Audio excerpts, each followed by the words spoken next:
Ladies and gentlemen, the heat has been rising. We are on episode 120 of the Losers Lounge podcast. And the reason I say the heat has gone up, because we're here to talk and predict the biggest party of the summer. It is WWE SummerSlam, the 36th edition of SummerSlam, taking place at the Ford Field in Detroit, Michigan, home of WrestleMania 23 and home to Desperation for Success. In other words, the Detroit Lions.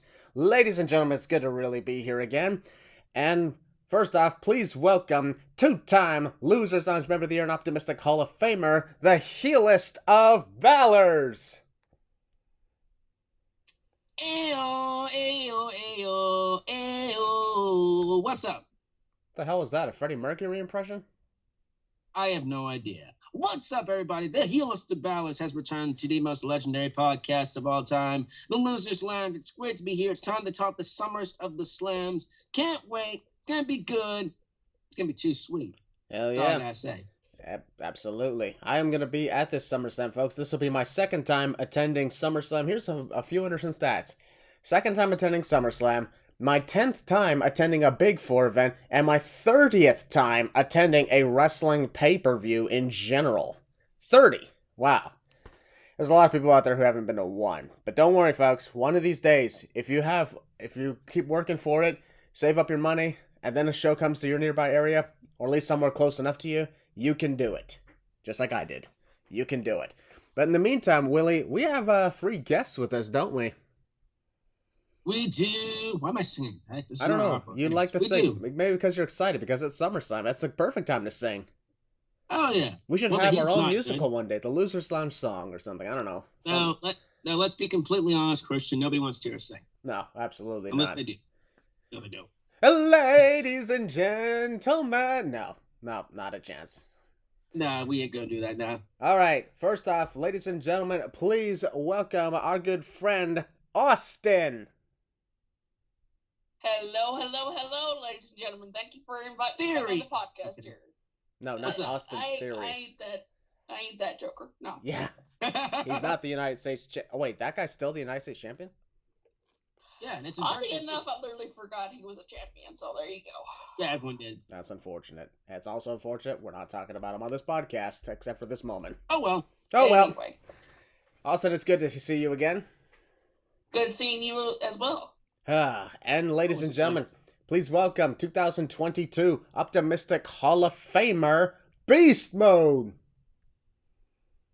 What's up, ladies and gentlemen? I hope everyone is having a wonderful day. I hope everyone's excited for SummerSlam, and I know I am damn excited to be back here on the Losers Lounge podcast. Thanks for inviting me back, Christian. Absolutely, man. It's always good to have you, because I know you got some really good takes when it comes to wrestling. I know you have a lot to say regarding SummerSlam. That I do, and I hope that isn't a harbinger of things to come, me getting my tongue wrapped around my eye teeth, stumbling over my words. We're going to find out. It's going to be great.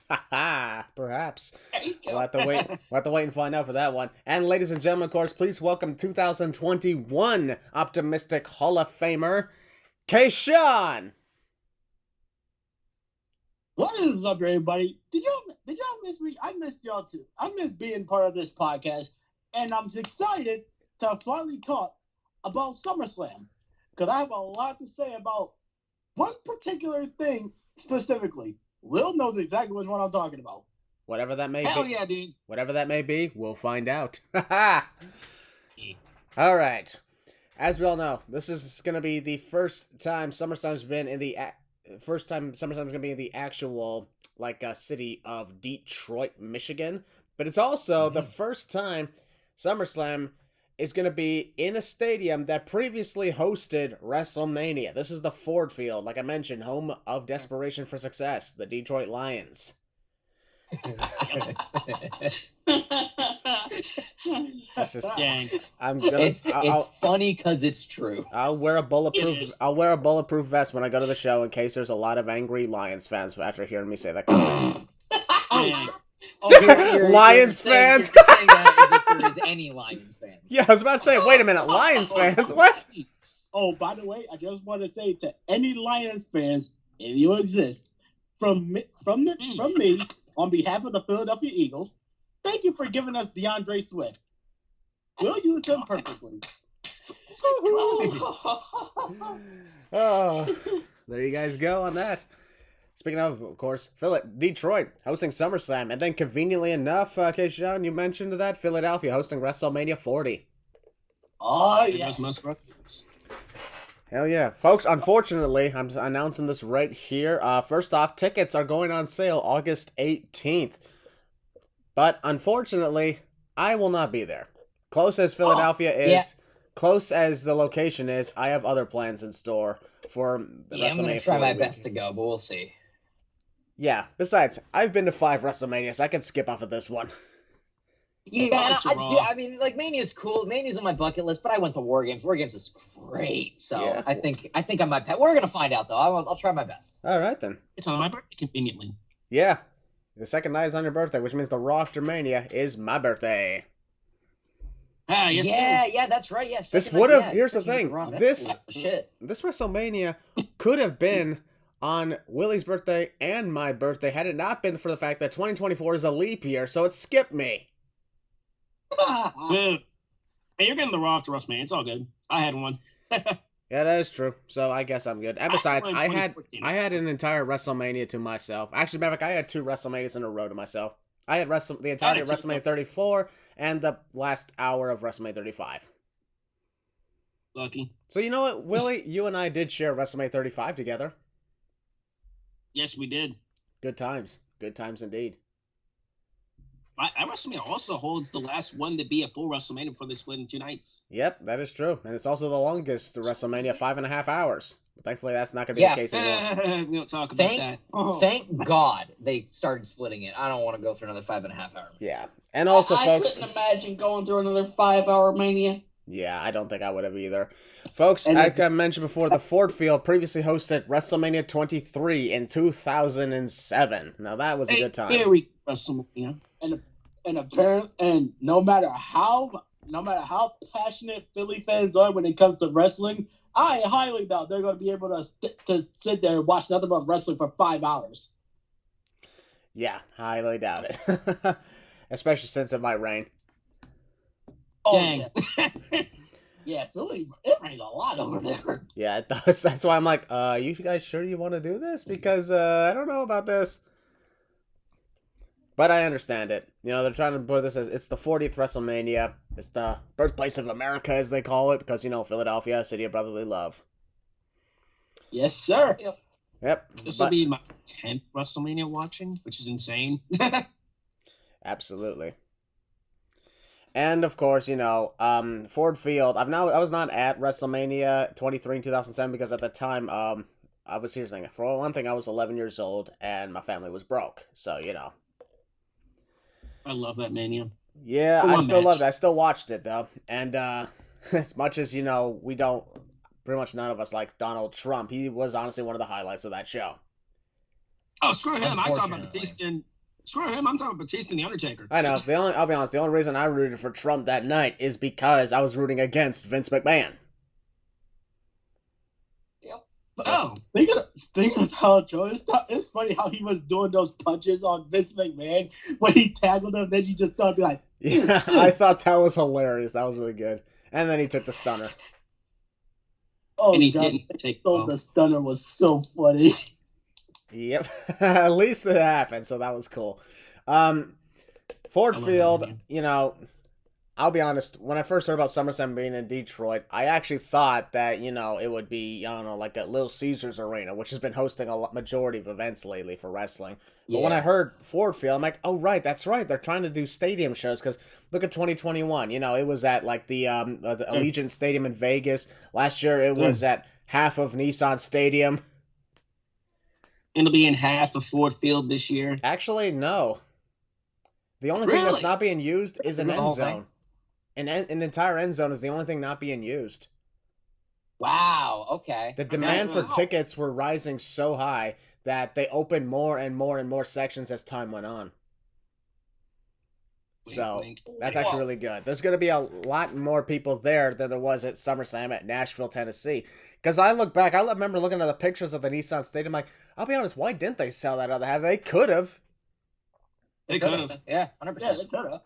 It's like, it's one thing when there's like an entire Enza, but when there's an entire half of your stadium that's completely tarped off and empty, I'm like, that's a little embarrassing. No offense to them. Yeah, it is. But speaking of stadium shows, this is the first of 2 stadium shows taking place this August because, at the end of this month, there's AEW All in London taking place at the big Wembley Stadium with nearly, at this point, folks, with nearly 80,000 tickets sold. That is incredible. No matter what you want to feel, no matter what you want to feel about AEW or WWE and everything, this is absolutely impressive, insane, and this is something we're likely never going to see again. Dude, this month is huge for wrestling, huge for stadium shows. I'm ungodly excited for both SummerSlam and All In. This month is absolutely insane. I was gonna say stupendous, but they used that for last Mania, but I'm gonna use it again because this month is really the stupendous month for wrestling. We've got All In, we've got SummerSlam, both selling exponential amount of tickets, and both are gonna have a sea of fans in both stadiums. It's gonna be a spectacle. I've got goosebumps. I have goosebumps. Think about this right here. I'm excited. Oh, we actually have another pay-per-view later this month, which is Impact NJPW Multiverse Unleashed. Yeah, we got in Philly. There you go. Don't know if we'll do a podcast of that, but folks are people who are excited for that. And if you want to check that out, once again, another crossover with New Japan Pro Wrestling, with Impact Wrestling. That's your chance for Multiverse Unleashed. Just like there was a multiversal event about a month ago in my Kingdom of Toronto. That would be in Forbidden Door. That was good. Oh, man. That was insane. If you thought, I even said to myself, that was AEW's best crowd they ever had. And I was like, I told you so when it came to give a pay-per-view in Toronto for AEW, and we will show up and be perhaps one of the most passionate fans ever. They did it, and holy crap, we delivered. You guys really did deliver. And if Forbidden Door is a precursor of things to come for All In, All In's going to be gnarly. SummerSlam's going to be gnarly too, man. Yeah, this is why both shows this month are going to be. I'm excited. Yeah, this is why I've said that with the whole case of it, perhaps we were the AEW's best crowd. The only thing that could possibly top it is All in London at Wembley Stadium. Yeah. Wembley Stadium has not hosted a wrestling event in 31 years. That's wild. They're itching. And while a lot of people, technically this is the new stadium and everything, but you get what I mean. Because the SummerSlam was hosted in the prior stadium. This is a new one.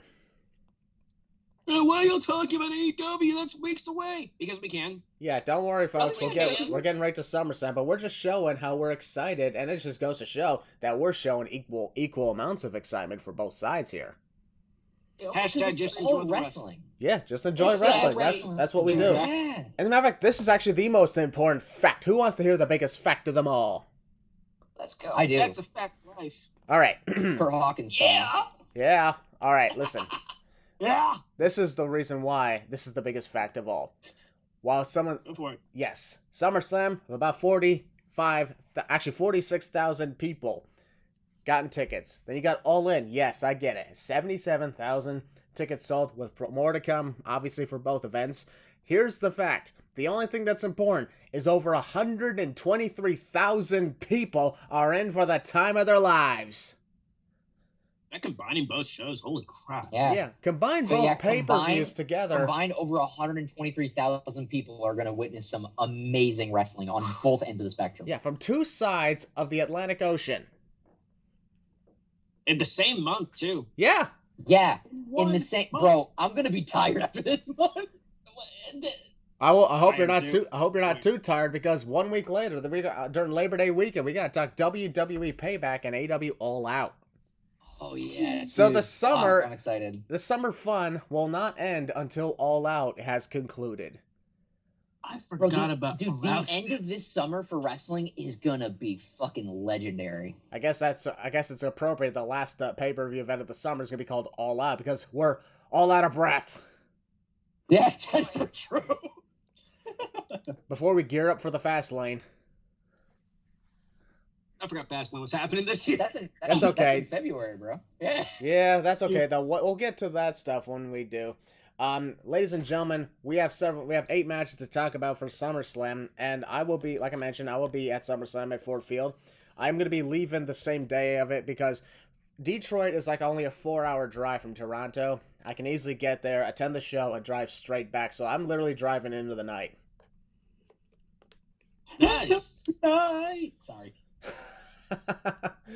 Always a good time for a reference. It's a very musical episode today. Yeah. So, what we got here is 8 matches, and this is interesting. 4 matches are non-title matches. The other 4 are title matches, so we have half and half, perfectly balanced, as all things should be. Thank you, Thanos. Just don't exterminate the universe. Actually, please do. He was right. He did. I'm just saying.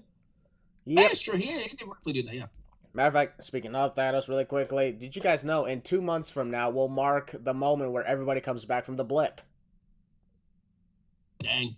Yeah. 2 months. Oh, wow. In 2 months from now, everybody who was blipped in April of 2018 are coming back. So we literally have almost lived through the 5 years. That's crazy.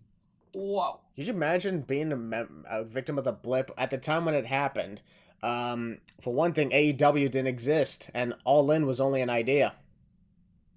Correct. You're just there, and then all of a sudden you see yourself dusting away, and then you're like, oh no, and then it's nothing but darkness, and then years later you come back and all this shit's changed. You're like, Well, actually, spoiler alert, if you guys saw the Hawkeye series, you see things from the point of view of a victim. You know, you suddenly disappear, and then you're just back like it never happened. You're like, wait, what was that?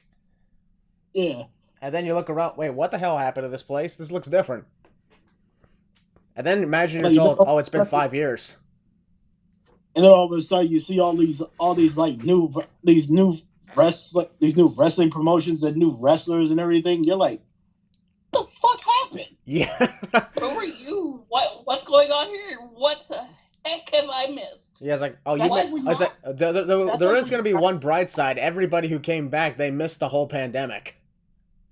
Oh my god. That's like the blip to me. It's like taking one. It's like, you know how like when you go to take a nap and then you wake up and let's say you take a nap in the afternoon, then you wake up and let's say 11 at night, you try to figure out what the fuck type of day it is. You're like, Yeah, pretty much. Yeah. Okay, folks, we're going to get started on talking the match card. I hope you guys are excited. Actually, wait, before we start the actual match card, there is something, like a situation we want to discuss here, and that is something that was kind of making people go a little overboard on social media, that being the fact that 2 matches that were supposedly going to happen at SummerSlam were axed. Yep. The first one, Rhea Ripley versus Raquel Rodriguez for the Women's World Championship, and the other one, Becky Lynch versus Trish Stratus. This would have put up to 10 matches on the card, 4 of them being women's matches. And once again, people are throwing a fit because they're blaming this on sexism, which is not the case. That's not even slightly true. If you think about it, yes, I will admit one thing. There is a random battle royal that I still question why it's existing, but we'll get to that battle royal in a moment. However, I won't lie, I was disappointed when I heard, oh, Becky and Trish is happening actually in 2 weeks on Monday Night Raw in Winnipeg, Manitoba. I'm like, okay, I think this is doing this so once again Trish can have a 3rd retirement match in Canada. But at the same time, you know, you have a feud that's been going on for 4 months. That is true. You'd expect it to culminate at SummerSlam. They had a match at the Night of Champions. Trish was part of the Money in the Bank ladder match and made sure Becky did not win it. And now you got them not competing against each other at the biggest party of the summer. It's SummerSlam. So I can understand a little bit of the frustration on that side. If that's the reason for the frustration, then, you know, I'll be like, okay, I consider it valid. It's disappointing, but of course it is what it is. However, people are being like, because not just that match, but Rhea and Raquel have also been called off the match card. Yep. You know, now they're blaming this on sexism. And I'll be perfectly honest, like, women's matches should not exist solely for the reason that they're women, because that is just pathetic. No offense, that's just pathetic. Like, that's like, you know, that's like giving someone a championship match just because they're black. That's like a men's match existing just because they're men. Like, Yeah. it's a double-edged sword. It goes both ways. Yeah. Like, both ways are asinine. Like, there needs to be a solid feud. Yes, I understand. I would get if people were a little miffed and mad that it was because, Becky and Trish, because of their feud. Oh, it should happen at SummerSlam. It's a big blow-off. It should be at a pay-per-view. I would get that. But the fact that, one, they're blaming it on sexism, and two, the fact that it was never officially announced. It was never officially announced by WWE on that it was like, oh, it's happening at SummerSlam. It was just speculated. The IWC has this, and not just the IWC. I shouldn't say that. It's internet culture in general. Whether it's the IWC, whether it's just any fans for a lot of things. Whether it's movies, TV shows, they think something's going to happen. Sport, wrestling. They have this thing where if they expect something to happen, they spin it in their own narrative and then make it in their minds that they think it's going to happen and that it's fact. And then when it doesn't, they're like, oh, but you promised it would. No, you just created this scenario in your head and you thought it was proven true when it was just your scenario and it was still speculation. That's one way of putting it. Becky and Trish was never fully announced for SummerSlam. The IWC just spun it in their heads and was like, oh, now it has to. No, it doesn't have to happen at SummerSlam. Yes, it would make sense to for their story, but the fact it's not, you're making a mountain out of a molehill, guys. Like, it's fine. It's cool. Like, I still think it should happen at SummerSlam because of their rivalry. The fact it's not, fucking whatever. Just get over it. Just grow up. It's fine. You don't always get what you want, as the Rolling Stones once said. It's fine. It really is okay. You spun this narrative in your head to make it seem like it's truthful and like, oh, this is actually happening, when it's still just speculation. You got caught up in your own head. Wow, that's pretty awesome.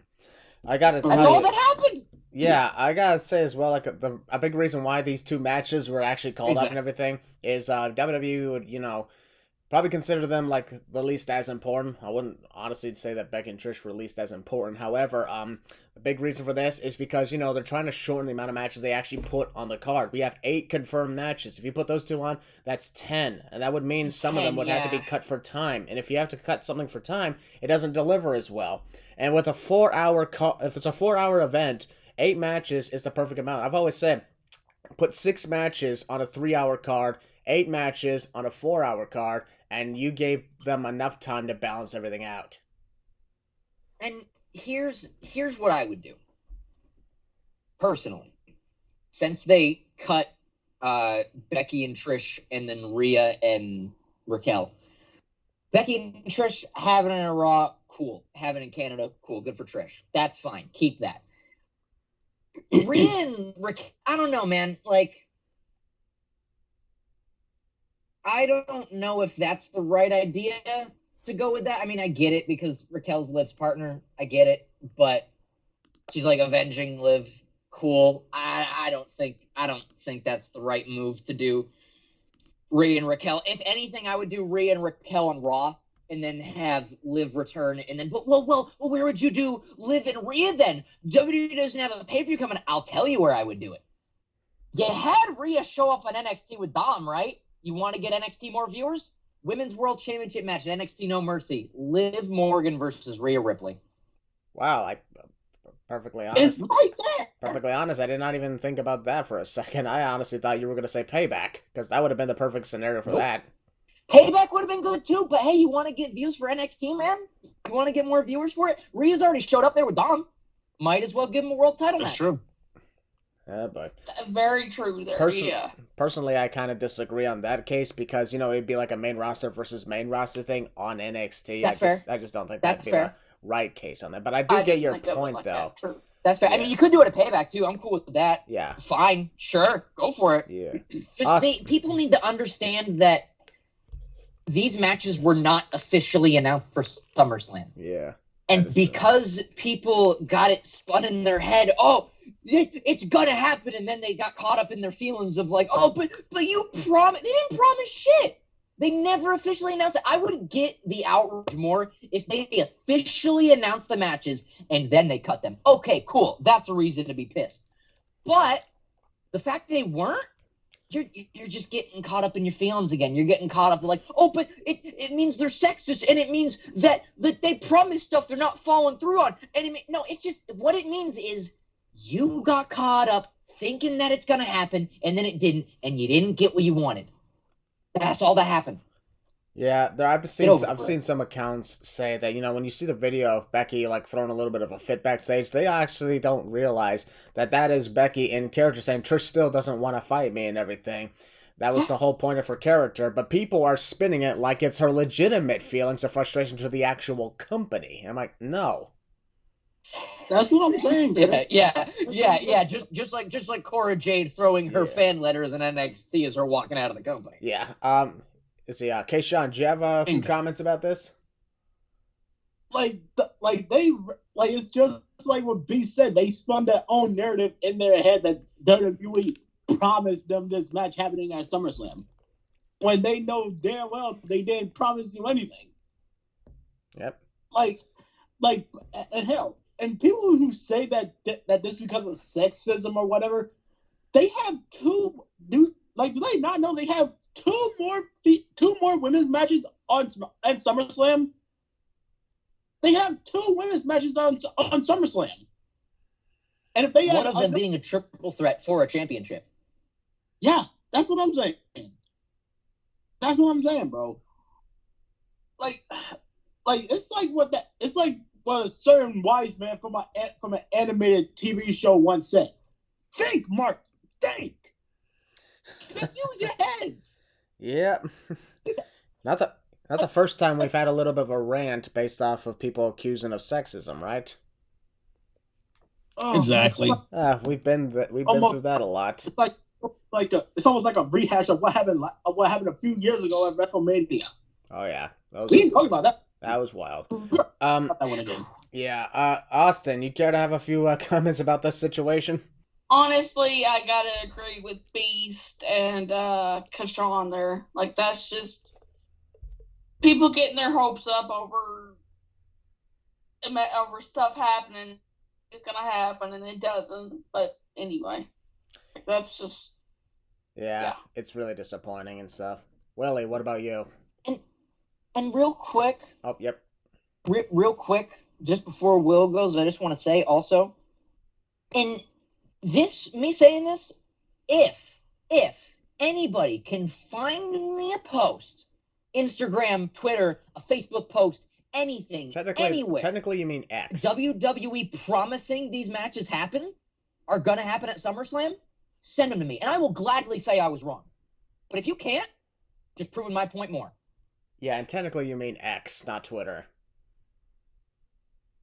Fair, true, yeah. True. That's going to be tough. I forget it's called X. Yeah, that's going to be tough to get used to. I still have Twitter. I don't have X yet. Yeah, I still have Twitter. Yeah, the app icon on my phone says X now, so it upgraded. That's still weird, but you know what?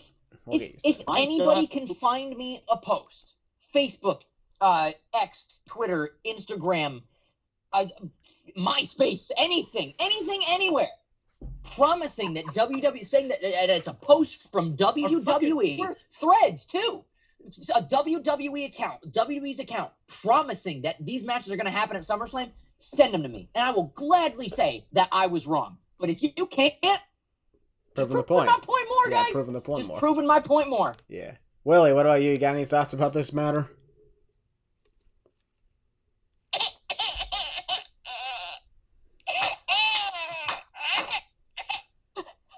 Hey, Willie, do you think you... Willie,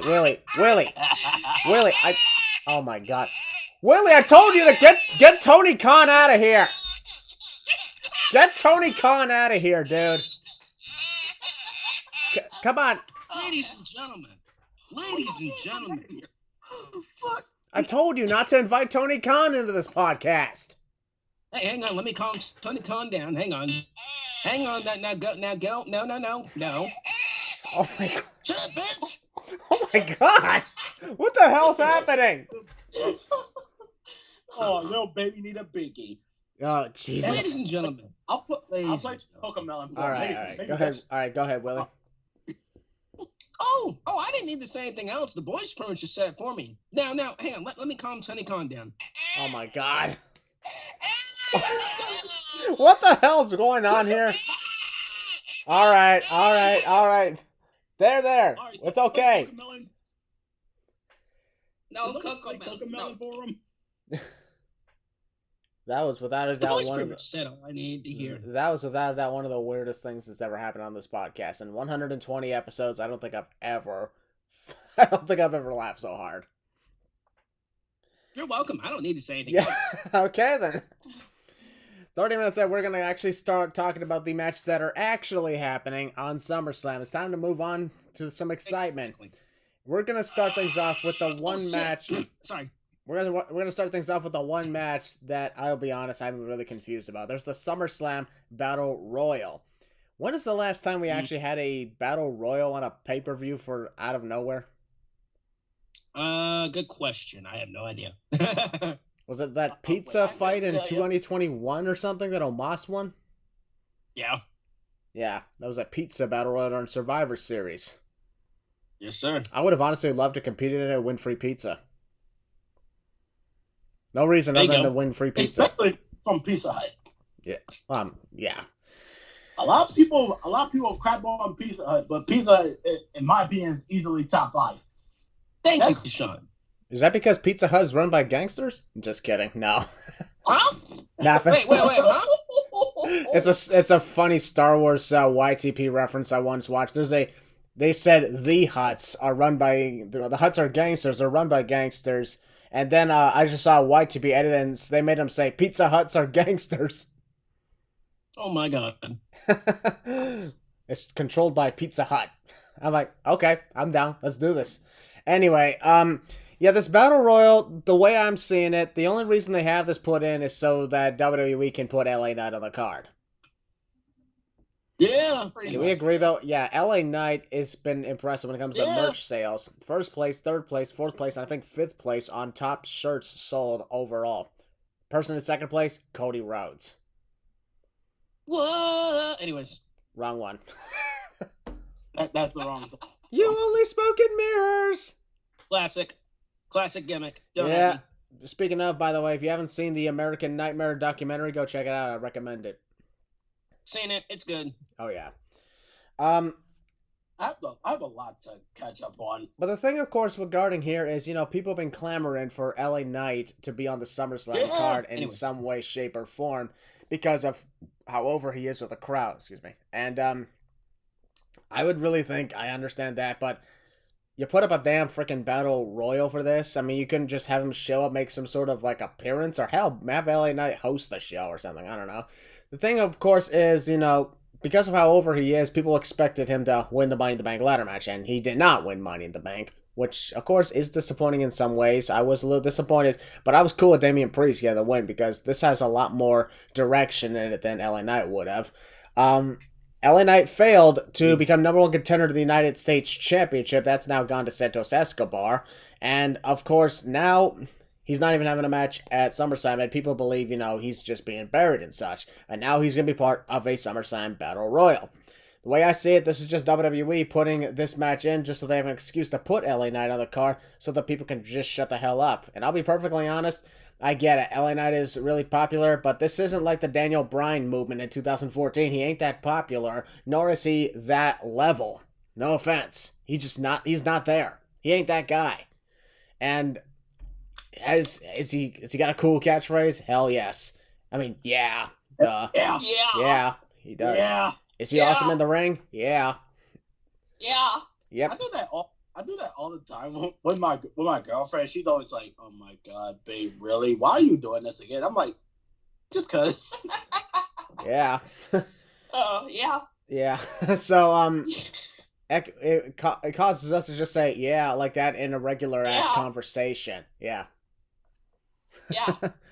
The movement, no offense, is nothing like the yes movement. This is not like the time when Daniel Bryan was not in the 2014 Royal Rumble and the people were pissed off about it. This is not like that. Because if you look back on it, when LA Knight did not win Money in the Bank, nor did he win that number one contenders match, nobody hijacked the shows, and people are saying they should hijack the shows. Nobody ever did, because guess what? As much as they like LA Knight, these people actually grew up. They know how to accept when things don't go their way. Pretty much. So, as a result, yep, we have a random battle royal. The only participants we know so far are the members of Alpha Academy: Shinsuke Nakamura, Tommaso Ciampa, LA Knight, and Sheamus. Although I'm surprised the entire Brawling Brutes aren't in it. There's not really much to say about this because we don't know who else is in this. They could honestly bring in some people who've been out either with an injury or just, have a free agent status. They might bring them out to make a return to this battle royal just so, people can have some sort of moment of, hey, I remember him. He's back. Nice. Like someone like a Johnny Gargano or someone like a Bray Wyatt. No, I'm just kidding. Not a Bray Wyatt. Or an Omos. What the hell is Omos? Well, speaking of, yeah. Months ago, so I think he's having his. I have no idea. He had his honeymoon because he recently married. That's right. Wait, wait, hold a second. Back up. He briefly got married. How's that possible? No. How's it possible to briefly get married? You either get married or you don't. What happened? Did they just say I'm not pronouncing man and wife, and they just said fuck the reception afterwards? I'm guessing What the hell is this, Twilight? They both said I do, and then just decided I do. Okay, now we can leave. Yeah, that's literally what happened in Twilight. I watched Twilight. Ew. I mean, I watched the series. It wasn't that bad. But the worst thing about Twilight is that's where 50 Shades of Grey came from. Yeah. Because Twilight fanfiction. Yeah. Oh God, I hate both those series. Yeah. Yeah. Oh my God, I'm saying yeah again. Yeah. I guess the yeah movement actually is powerful in some ways. Yeah. Yeah. Dummy. Yeah. Yeah. Yeah, I once tweeted the word dummy, and a lot of people shouted yeah as a response. Yeah. Yeah. Yeah. Yeah. Okay, Yeah. Willie, I'll actually start with you in this case. What is your honest thoughts about this random battle royal? Literally, I know we all know this is pretty much. Wait, hold a second. I was asking Willie, not you. Oh. I didn't say K Money. Oh, I mean, that's all right. He's my other half, anyways. I mean, honestly, it's just thrown together for just people to get on the card and just to have some fun, in my opinion. And well, I think it's great. I personally think this should have been a pre-show match or something like that. This shouldn't. Wait, let me phrase that. This should be a pre-show match, and another match should be on the card or whatever. I don't know why it's on here. Again, probably for LA Knight to win. But, my opinion, this should have been on the pre-show card, and something else should have been slotted in here instead. Like a women's championship match, for example, WWE. Think. Anyways. Or besides that, yeah. Or perhaps the Becky Trish match. Well, yeah, Becky Trish match, yeah. I'm just saying. But honestly, yeah, I'm going to keep this shit. One sec, phone call. I actually just short and sweet. LA Knight's going to win. There you go. Be right back. Wow. The hell was that? Is that Chinese music? Yeah. Not a bad ringtone. Not bad. But yeah, that's a really good point in that case. Keshawn, now I'll go back to you. What's your thoughts on this random battle royal? It's just like what Will said. No, not you. I was talking to. I'm just kidding. This time I was talking to you. It's just like what Will said. He should. This should be on the pre-show. Like it really should have been, but then again, this is really just so fans of LA Knight could just shut the hell up for a little bit. And see, this is actually a funny thing that I said in the Twitter group chat. Michael Myers could never be a wrestling fan because he's too patient to be one. This dude waited, and one timeline he waited 40 years before breaking out of jail. So do you really think that most wrestling fans have the patience to wait even a few months for a push to happen for their favorites? For the record, Michael Myers broke out of an insane asylum, not a jail. Yeah, you're right. But yeah, I get what you mean. Yeah, he's like, yeah. Like, the fans are not exactly patient. They want something, and they're expecting to just get it, like there's some kid in a Walmart or something. That's not always how it works. That's not how life works, folks. Nope. Austin, what's your thoughts on this random battle royal? Pretty much like y'all have been saying, random, thrown together, put on the card just to get people on the show, and this and that and the fourth. So, anyway. Yeah. And Beast, what about you? It is really thrown together, isn't it? It's very strange. I'm not a big fan of filler matches on big pay-per-views like this, right? Like, I get on like a B show, right? Like a Payback, or like a Fastlane, or like a, I don't know, help me out here. Like so like you get it though. Like on a B level pay-per-view, I understand some filler matches, but on a big show like a Rumble, Mania, SummerSlam, Survivor Series, Money in the Bank, filler matches on that, no, I'm not a fan. Yeah. I don't blame you on that. It almost feels like they saw the matches they had and they were like, well, we need one more to even it out. Let's just chuck a battle royal on there. And then when they saw, as we talked about earlier, these other two matches that they could have done, Rhea and Raquel, or more fittingly, Becky and Trish, they saw those two and they're like, oh, but we already had the battle royal and we already said that. So we're just going to go with the battle royal. Now that would have been a case where if you did announce the battle royal, you could have just canceled it, because I guarantee you, no one really gives a fuck about the battle royal.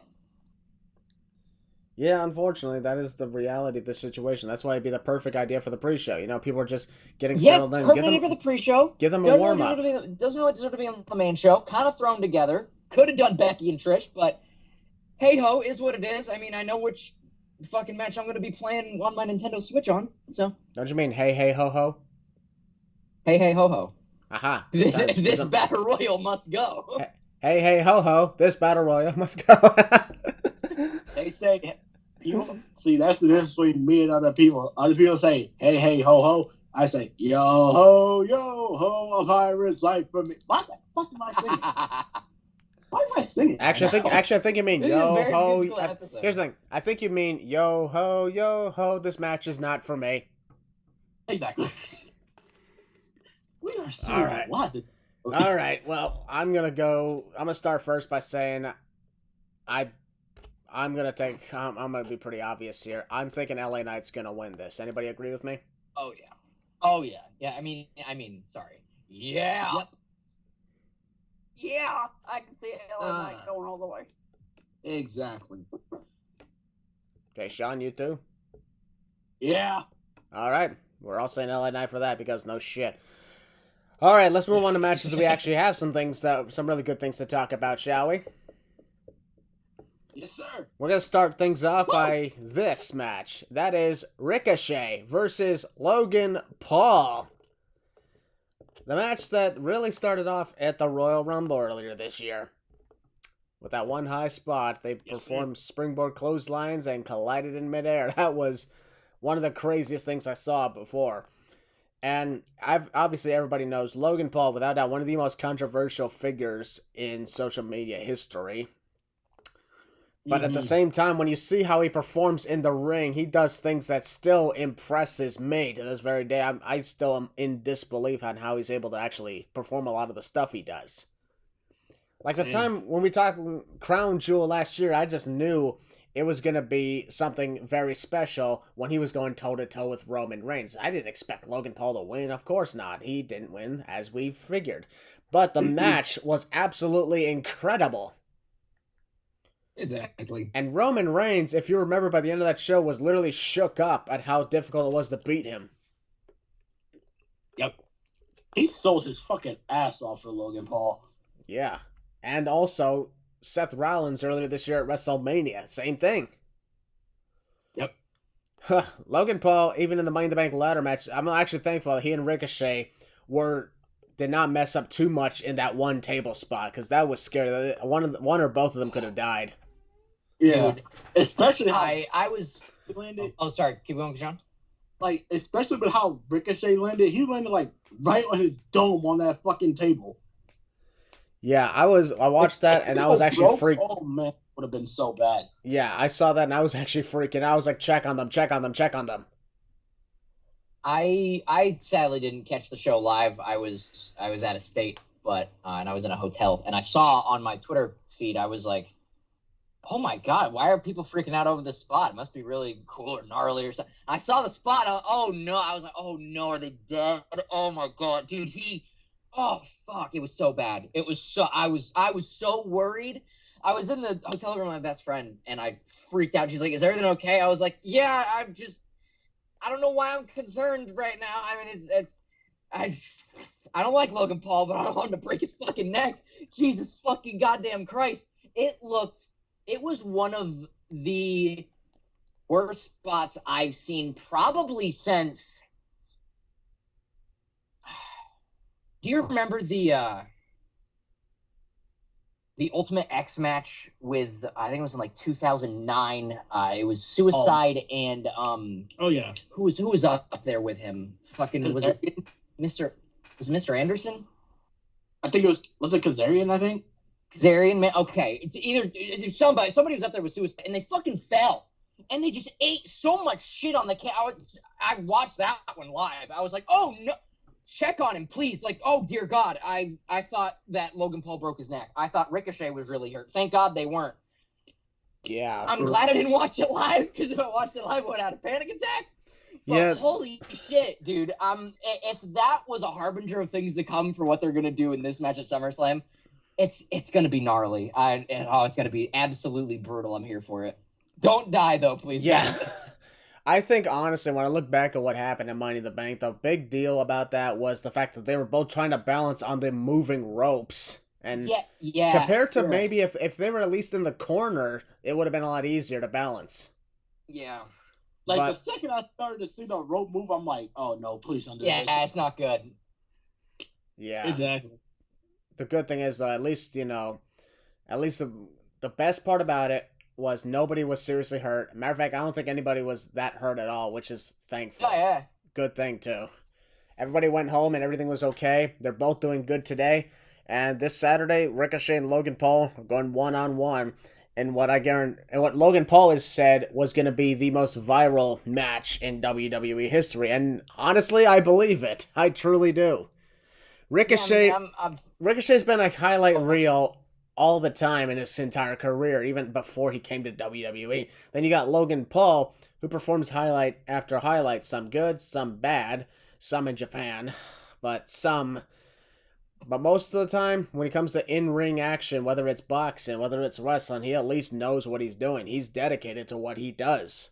So he's not like one of them celebrities who are just showing up for a paycheck. He's showing up, he's doing the work. Hell, Bad Bunny does the work.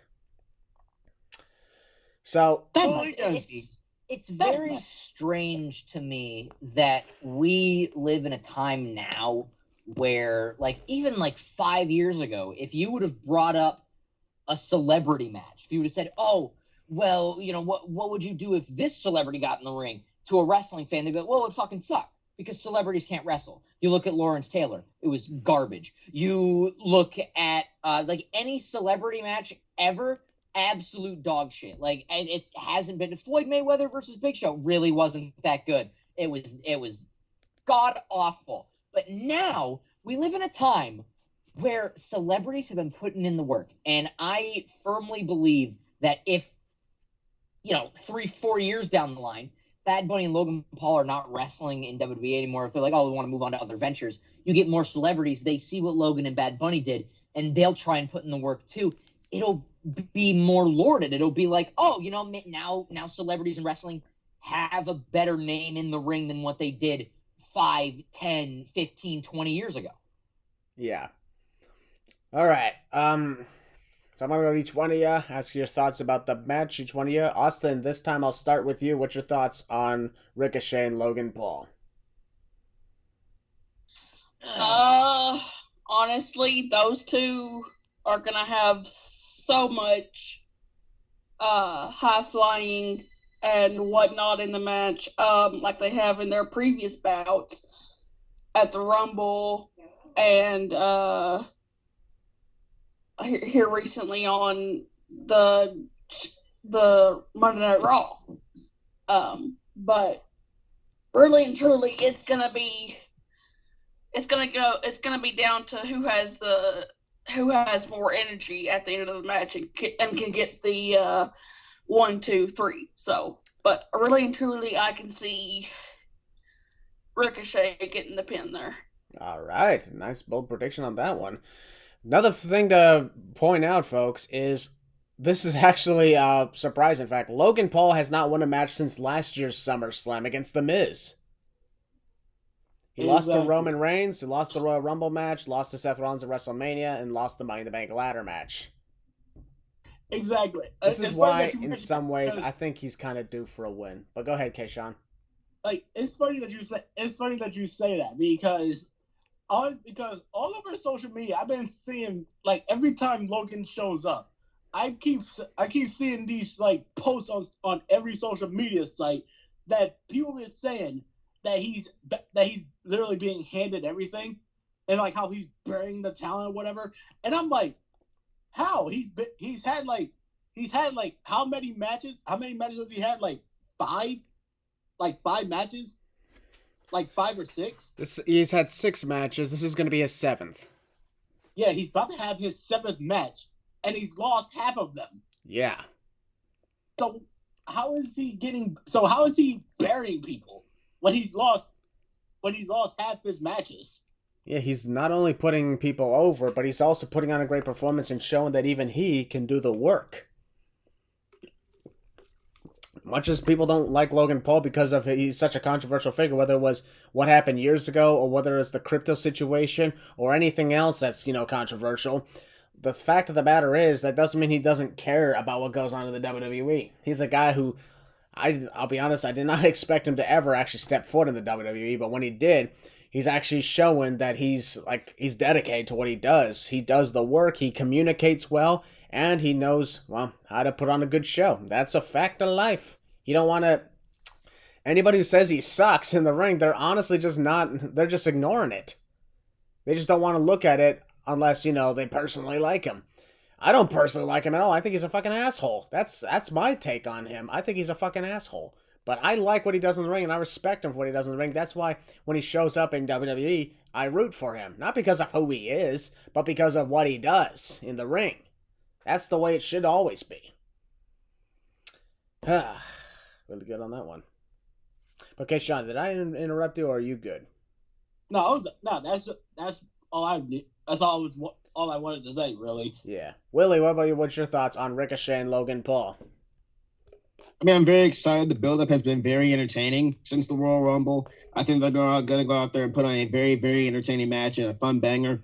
Logan's very good in the ring. You might not like him outside the ring, and I personally am one of those people, obviously. But inside the ring, the guy can go. Putting him in there with a guy with Ricochet out there, just having them go out there and flop around the ring, just have some fun in the end, and having them possibly go on the first people going on the first match, and them being the openers, can be fun too. I think it's gonna be very entertaining. I like it. I like how they get a little bit personal with Logan bringing Ricochet's wife involved a little bit into it. So there's that. People are kind of looking over, and it's just gonna be one of those bangers out there. That's all I got to say on it. Fiance, actually, not wife. Yeah, fiance. They didn't get married yet. Almost there though. Close enough. Yeah, it is close enough. Congratulations to them though. For real. Yep, and also Samantha's a fantastic ring announcer. Especially the way she introduces all the members of Imperium, like she does like different accents and everything. Yeah, it's like she's like, when it comes to Samantha in the ring introduction, she doesn't give everybody the same type of introduction. She actually likes to expand her horizons, which is actually a good thing and makes them even more exciting. Like Chelsea Green. That's an example. It's so funny when she says Sorry, go ahead, Austin. I especially love how she announces Chelsea Green. That's just, that girl is talented for real. Yep. Yep. And from what I've seen, she can sing too. From what I've seen. She can also drum.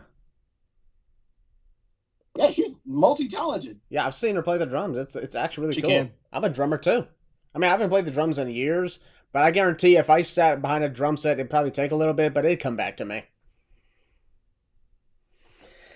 Anyway, let's see. Beast, what's your thoughts on Ricochet and Logan Paul?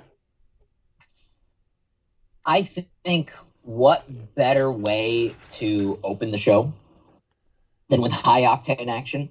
I mean, it showed it's worked multiple times in wrestling, even in WWE, most recently with Ricochet and Carmelo Hayes at Worlds Collide.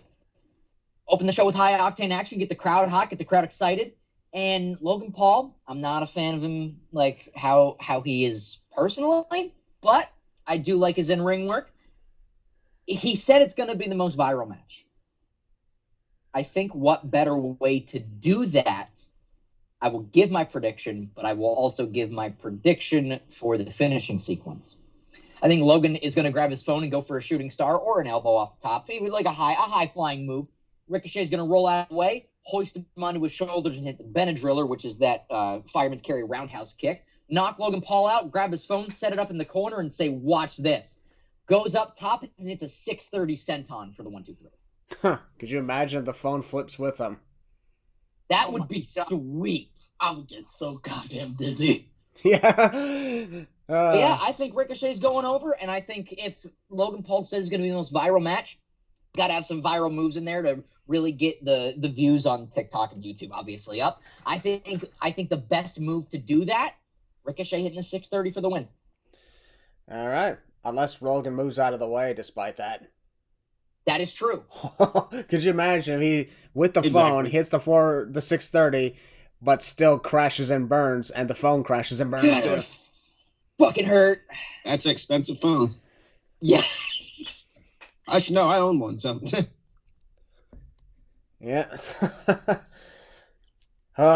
But yeah, the reason people are believing this match is going to open is because there are reports that Logan Paul's going to try and leave Detroit and go straight to Dallas, Texas, where his brother Jake Paul is fighting that same night. Mm. And I do wonder, Yep. even if he does start the show and completes his match and gets the hell out of there, and even if Jake Paul is like the main event of his fight, how the hell is Logan going to get there in time? Yeah, he'll probably make it like halfway through the fight, if the fight even lasts that long. Yeah. We'll see. Yeah. Yeah, it's like, I get it. It's like, I think honestly it's just like a moment of like poor timing on their part because, you know, with what's going on and everything. It's like Logan Paul, he's competing in Detroit, Michigan, while Jake Paul is competing in Dallas, Texas. And again, you know, he wants to be there for his brother's fight against Nate Diaz, I believe? I think. Wait, let me look. Yeah. Yeah, I think Yes. I think that's who he's fighting. Yeah. And I get it. That's a really good thing. The problem is, like, you know, you booked yourself to be on SummerSlam that same day. Like, I'll be honest, I will be very impressed if I look online after SummerSlam's over and, you know, I'm on my way out to the car and I look online and I'm like, oh crap, Logan Paul actually made it. That would be absolutely wild. I'm like, wow.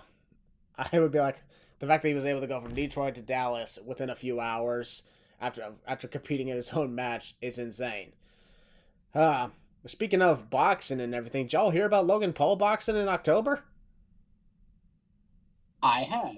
Yeah, for the first time since he had his rematch with KSI in 2019, Logan Paul and KSI, they're not fighting each other again, just so you know, but they are going to be part of what's called a double main event.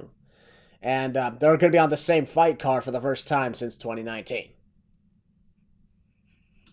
And it's once again in Manchester, England, which is where, conveniently enough, their first fight took place. So, that should be interesting. Or not. In the meanwhile, okay, let's see. Austin said Ricochet. Beast, you said Ricochet. Willie, what's your prediction? Ricochet. Okay, Sean? Yeah, I guess I'm gonna be the odd man out, and I'm gonna go with Logan Paul. I'm going to go with Logan Paul as well. So that's 2 for Logan, 3 for Ricochet. You and me, brother. Yeah, we could do this. We could beat them. We must. We could beat them like Io Sky will not be the women's champion. Hey, now. Oh yeah, I Ouch. forgot. Oh yeah, I forgot. Yeah, you're completely over for her, so I forgot about that. In the meantime, folks, we're gonna move on now to the next match. You just Who's buried ready? your ass. We were talking about boxing. Want to talk some mixed martial arts? Oh yes. Ladies and gentlemen, we are going to have an MMA fight at SummerSlam for the first time ever. Ronda Rousey taking on Shayna Baszler. The match I've honestly been wanting to see since both of them were in WWE at the same time. So 2018. I've been wanting to see it since 2018. Oh boy. And as much as people, let's be perfectly fair. Yes, Ronda Rousey, her second run was not as good as her first. However, that doesn't mean this has been a fail. Because honestly, people have been saying that she doesn't care about the business. I'm like, oh yeah, how you know? Oh yeah, how do you know? Yeah, WC said so. Oh yeah, oh really? Just because you see it on social media, she says some things in interviews. Guess what? That's her in character. Duh. Nobody. It's like, here's the thing. In my opinion, nobody works the fans into a shoot more than Ronda Rousey. Oh no, she totally doesn't. She totally doesn't care about the business. I read about it on Reddit. She totally doesn't care. And can we also agree, like, when Shayna Baszler turned on Ronda at Money in the Bank, that was literally out of nowhere and shocking. Yeah, nobody saw that coming. For real. Yeah, like, I expected it at some point down the line. You know, I expect them maybe to have a good tag team title reign with the women's tag team titles, but then all of a sudden, mid-match at Money in the Bank, boom, the sudden turn, and the crowd was in shock. I was in shock. I was like, whoa, what the hell? And when that happened, I was like, holy shit, we're doing this already? Okay. Huh. And conveniently enough, when you bring up, you know, the past, the friendships, and while Ronda has not been the best on the mic, conveniently, this has been her best promo work. When you got so realistic with the whole thing with Shayna. And especially Shayna. with them crying. Yeah. When you got Shayna, like, on that, they were, like, talking as if it's a freaking documentary, like a build-up to a movie, something like that, and it was heartbreaking. Especially when they brought up how, like, you know, Shayna Baszler said, Ronda's daughter is not gonna forgive me for what I do to her mom. And that upset her. That upset Shayna.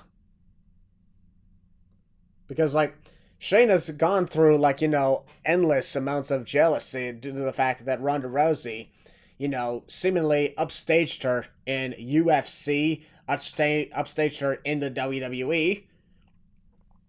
And in a way, she's right. That is kind of true. She's been doing this longer than Ronda has, and yet Ronda's the one who got all the fame and fortune because she started knocking people out in less than a minute. And then, you know, same thing with WWE. You know, they just booked Ronda to be the best one because they looked at her more than they looked at Shayna. And I've always thought to myself, Shayna was the better wrestler out of the two. I still believe that myself.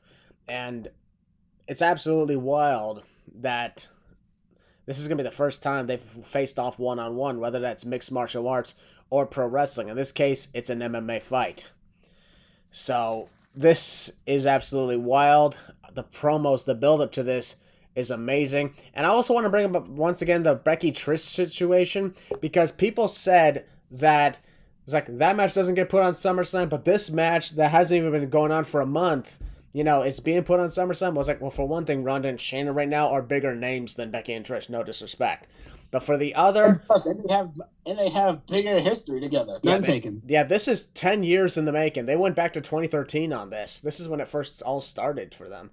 And for the other thing... Plus, Becky and Trish just started this year.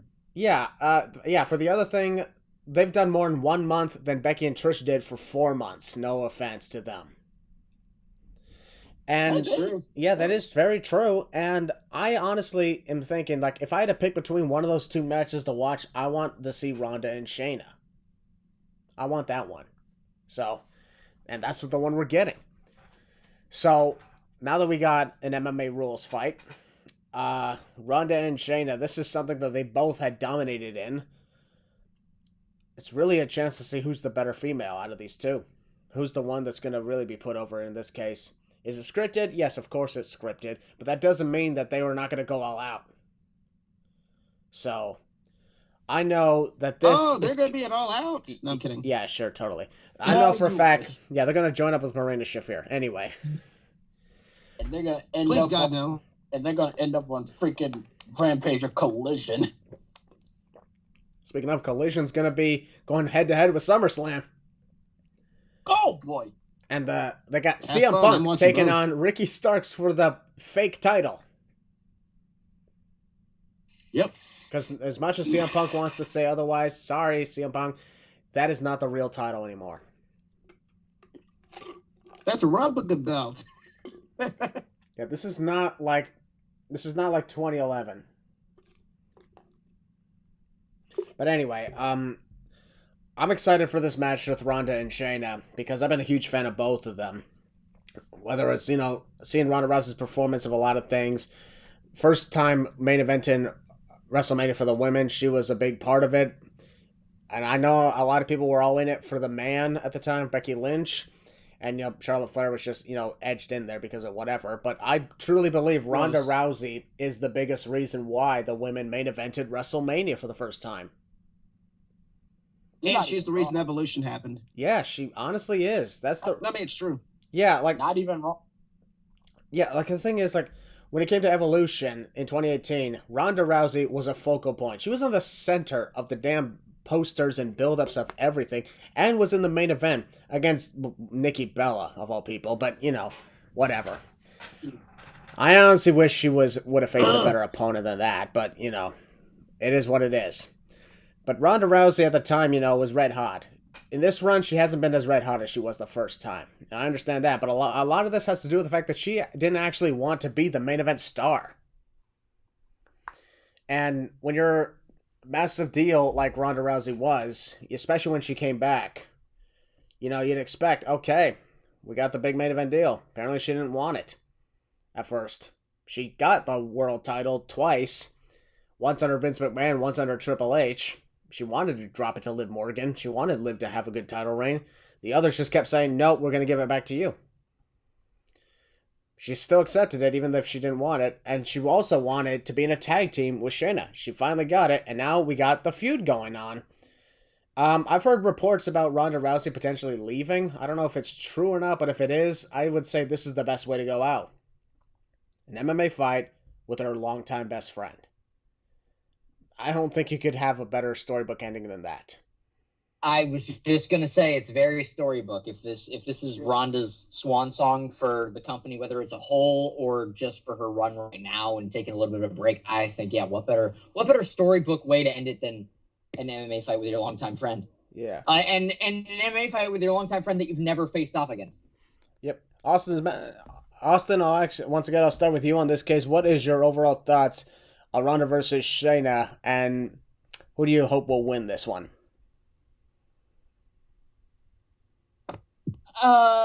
Well, let's see here. Honestly, I like both of them. They're both phenomenal talents. But, honestly, I'm going to be rooting for, Shayna. Because no matter what, people are going to, I don't know, never mind, hold on. I was getting jumbled up. Really and truly here, no matter if it is Ronda's last rendezvous in WWE or not, I think Shayna's gonna get the upper hand here and get the win. So I'm predicting Ronda or Shayna. Okay, that's understandable, man. Hey, don't worry about it, man. It's cool. We all mix things up sometimes. Yeah, Shayna, I got it. I honestly truly believe, my opinion, Shayna Baszler should win this one because I think she honestly needs a big win like this more than Ronda did because they really did not exactly push Shayna the way she should have been when she first came up in 2020. And that's unfortunate. But it is what it is, and this could be their chance to do so. Beast, your overall thoughts on Ronda and Shayna, and who you think will win? Man, I'm excited. I'm very excited. I know people are like, but it's a scripted MMA fight. Guys, like... Yeah, Logan Paul and Floyd Mayweather was a scripted fight. Who cares? Exactly, dude, like... Yes. Ooh. Yes, pro wrestling is predetermined. That doesn't mean that the participants can't go out there and be like, all right, well, you're going to win, but let's throw some live bombs, throw some live rounds in there. I mean, it's happened many a time over the decades of pro wrestling. Who's to say this can't be the same? I'm going to love this match. I'm very excited. I'm excited to see them just beat the dog shit out of each other. It's going to be great. Now, it could go one of two ways. You could either A, give it to Ronda, which would be the wrong choice, I think. Give it to Ronda, and you could build her up as this dickhead monster heel, fine. Or B, which I think is the right choice.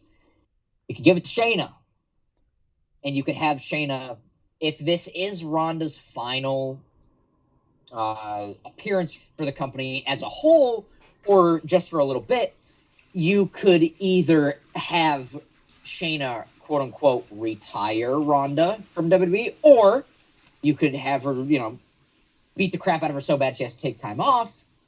Or if she's not going away, still give it to Shayna, and then build Shayna up over time as the Queen of Spades again. Like NXT Shayna. That's my Shayna. I don't know who the fuck this Shayna's been on the main roster. This ain't the Shayna I know. The Shayna I know is a killer. I love Shayna. Shayna's great. I want NXT Shayna back. I want to see that look in her eyes. I want to see her stomp on motherfuckers' arms. I want to see her lock in that Kirifuda clutch and take, not win, forcefully take the women's championship. And as a little cherry on top, I'm fine if they don't do this. If they don't, cool. But I'd love to hear it. They've got Sami Zayn's theme back. They had Johnny come out to Rebel Heart, and now they have a remixed version. They have No One Will Survive is back. Like, I want, please, again, it's fine if they don't, but it's just a little cherry on top. Could Shayna please come out to Loyalty is Everything? Please? Please. Like, it's fine if she doesn't, but it's just a little cherry on top. Just to really hammer it home that this is a monster killer asshole. I'm going to rip your fucking arm off and take it home with me, Shayna. I want that Shayna. That's the Shayna I want, and I think that's the Shayna that needs to win. Crazy thing is, the closest thing that we had to seeing NXT Shayna on the main roster is when she broke Natalia's fucking nose with that vicious fucking knee. Yeah, and I want that Shayna back. So I want that vicious Shayna back again. And if they do the right thing, if they give Shayna the win here, and if it is Ronda's final goodbye, cool. But regardless if it is or not, I think you have to. You have to give the win to Shayna. You just have to. I really agree with that very much. Because just imagine, for this case, they bring Ronda out first, and then the next thing you hear is those horses. You hear the horses, and then you know what's coming. I'm getting goosebumps. Dude. Please. Please. Oh, and she comes out with a fucking towel and shit. Oh, my God. Bro. Chills. Dude, I'll scream. Yeah. Keshawn, overall, your thoughts on the Ronda Shayna fight?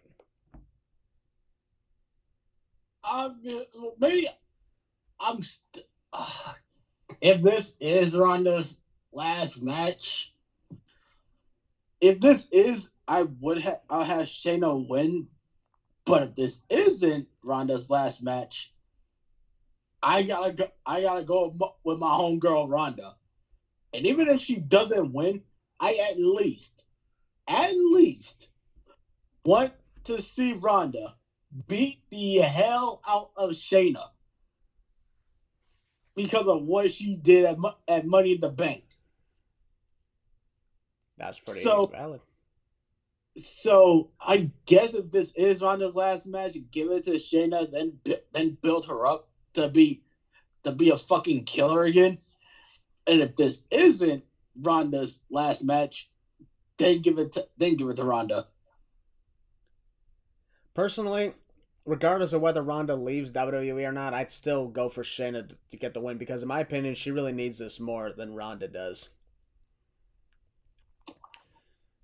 in terms Yeah, of true. in terms of trying to build up momentum. Ronda Rousey, she's got momentum because let's be honest, she is the momentum. Mm-hmm. But Baszler honestly needs this more than she does. That's why I've always looked at it that way. Willie, your thoughts on this fight? I mean, I'm gonna keep this short and sweet and to the point. I think it's gonna be a very, very one of those things where it's very rare, and I think it's the first time ever thing we're seeing in the company. Them going all out with the MMA type match. Obviously, it's gonna be scripted. Obviously, it's gonna be restrictions and all that kind of stuff. They're not gonna go out there and legitimately try and kill each other. And the storyline's been very, very entertaining so far. And the video package they set out to do this past week on Raw was very good. It, planted the seeds and what we're about to see. And if this is Ronda's final countdown, I guess, wink, wink. If this is her swan song, then Shayna should win. If not, I give the win to Ronda. I'm honestly gonna go with Shayna Baszler to get the win here. Establish her as the dominating female that she was in NXT. And this isn't NXT anymore. I know that. That's why you need to establish her as that legit killer she used to be. And probably bring back her old theme song, have her go out the women's championship down the road. Maybe she can get the win. Do I think Ronda's gonna leave? I don't know. Maybe, maybe not. That's there to be seen. But I do have Shayna going over in a hopefully a good fight. Alrighty. Keshawn, you said before that if your prediction is based off of whether Ronda leaves or not, but if you had to go one final time out of those two, no matter the situation of Ronda's situation, I said situation twice. That was weird. Who would you go for to win this fight? Shayna, as long as Ronda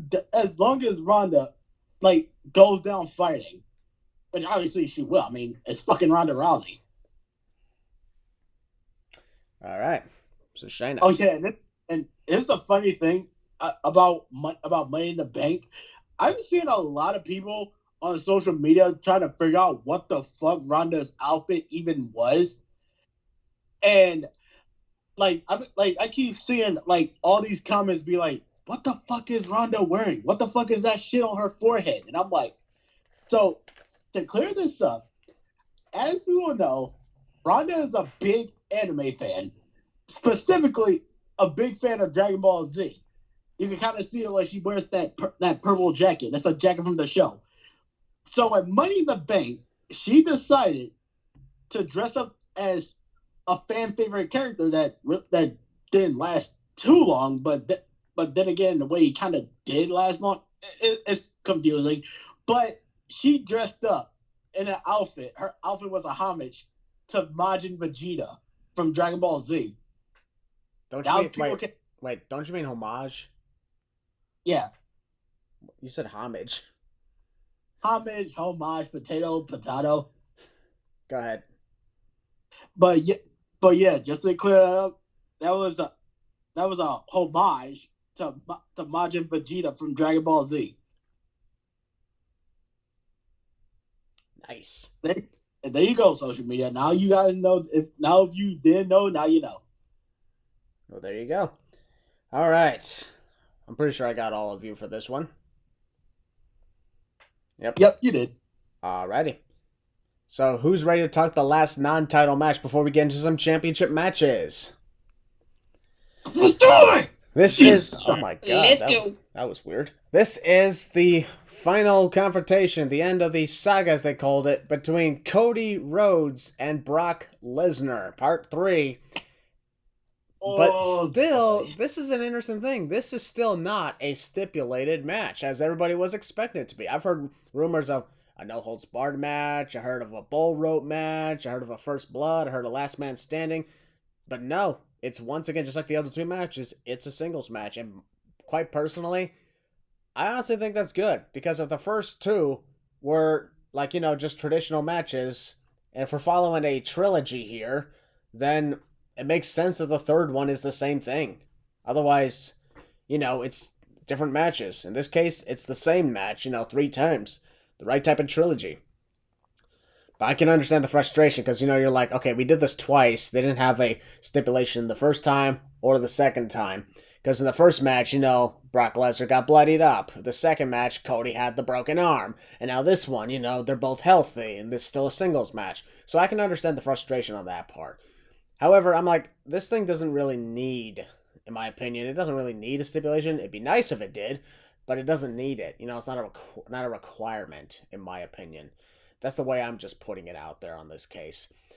And yes, of course, people are also saying, well, we still don't know the reason for why this match exists. I'm like, well, Brock Lesnar does what Brock Lesnar does. He likes to kick people's ass. That's how it works. That's how he's always been, and only now people are starting to question why. He doesn't always have to have a reason. He's never always had a reason for his attacks on people. If it was a champion, then sure, he wanted the championship. If he was defending a title, then sure, he was just trying to retain his title. But Brock's been involved in so many title feuds these days that, it's hard to tell when he's just, when he attacks someone just because he's Brock Lesnar, right? In this case, in my opinion, he's reminding everybody of who he is. I mean, why the hell did he attack John Cena when he came back in 2012? The answer? Because he's Brock Lesnar. Why did he do this? Because he's Brock Lesnar. Brock Lesnar does whatever he does. People have heard that quote so many times that people think at first, oh, that just means of a contract thing. But no, it also means if he's going to go after you, he doesn't have to have a reason to kick your ass. He's just tired and he wants to kick someone's ass. He's like, I'm bored. I'm going to pick this guy. I'm going to kick his ass right now. Because I'm Brock Lesnar. And people gloss over that because it's Cody Rhodes, who just, who failed to finish the story with Roman Reigns at WrestleMania. There you go. He's like, I don't care why I did it. I just did it because I want to. And it's that easy to figure out. You don't need a big explanation for, like, hey, I wanted to be in the main event and you were instead of me. Brock Lesnar would never be feeling that way at all. No, that's not how he works. That's not how he operates. The whole deal about Brock Lesnar is he wants to do what he wants. That's always going to be the case for Brock. That's why I never really questioned that much why Brock attacked Cody Rhodes. Because I'm like, well, he's just Brock Lesnar. He's just doing what Brock Lesnar does, and I'm satisfied with it. If you're not satisfied with it, that's one thing, but to constantly ask, well, why is he doing this? Why is he doing this? The answer's right there. Because he can. It's simple. Because he can. Mic drop. That was fun. Heel Balor, this time I'll start with you. What's your thoughts on the final match of Cody Rhodes and Brock Lesnar, and also the overall feud? I mean, overall, the feud has been long. I'll give it that. It's been a long, long feud. Stranded from WrestleMania, and obviously we're here right now at SummerSlam. Would I have liked the stipulation in this match? Yes, honestly, but looking back on it, it really doesn't need it. I mean, it's more brutal than ever. It's personal, and I don't think they need stipulation to finish it off. We already have one stipulation on this show. And it's not like Extreme Rules where you just throw random stipulations out there. So it kind of makes sense kind of why they want to have two stipulations or three or four or five, whatever, on this show. And they just want to keep it one to a max. We'll talk about a little bit later. Yeah, it's been a very violent rivalry. Cody's been getting his butt kicked these past few months, honestly. He's gotten there a few times, yes.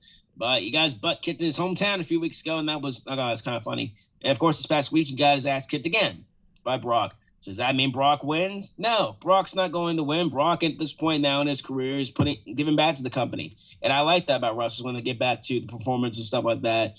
And Brock's going out there, he's selling his rear end off, doing what he has to do when he's doing his job.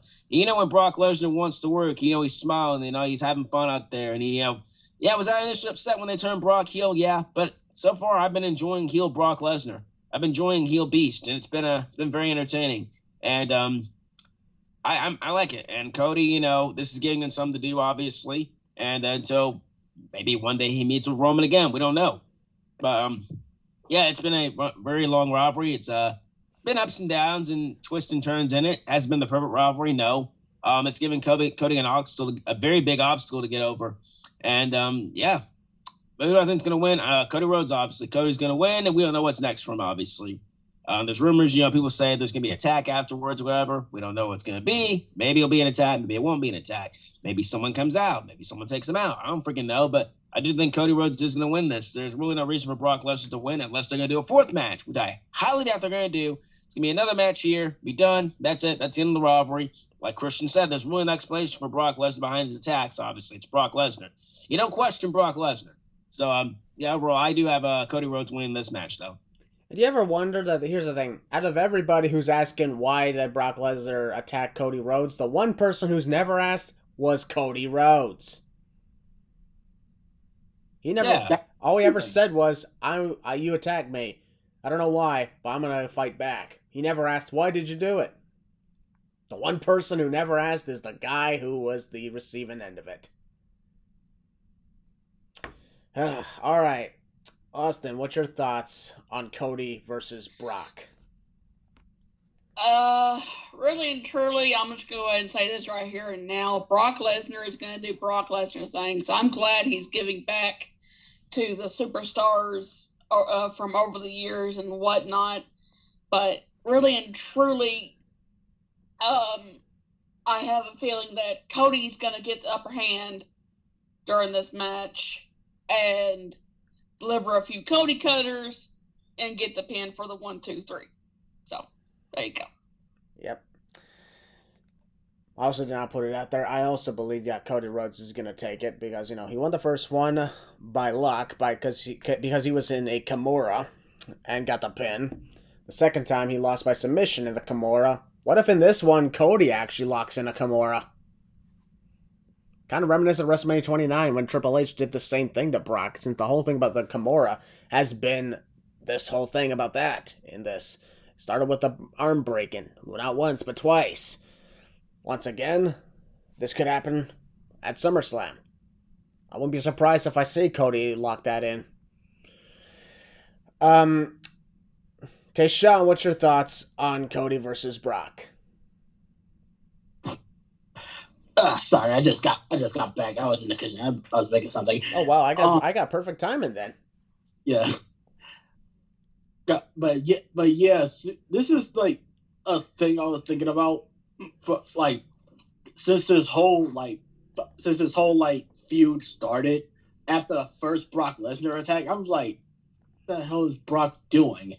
And then as the weeks went on, I started to think more and more about what the hell the point of this was, and I'm like, what? And here's what I think.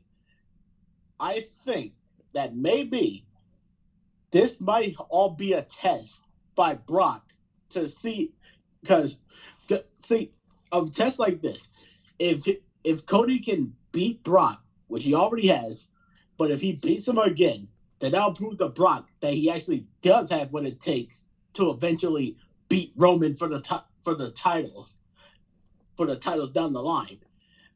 And so maybe that's the conclusion I came up with as to why Brock keeps coming with all these attacks on Cody.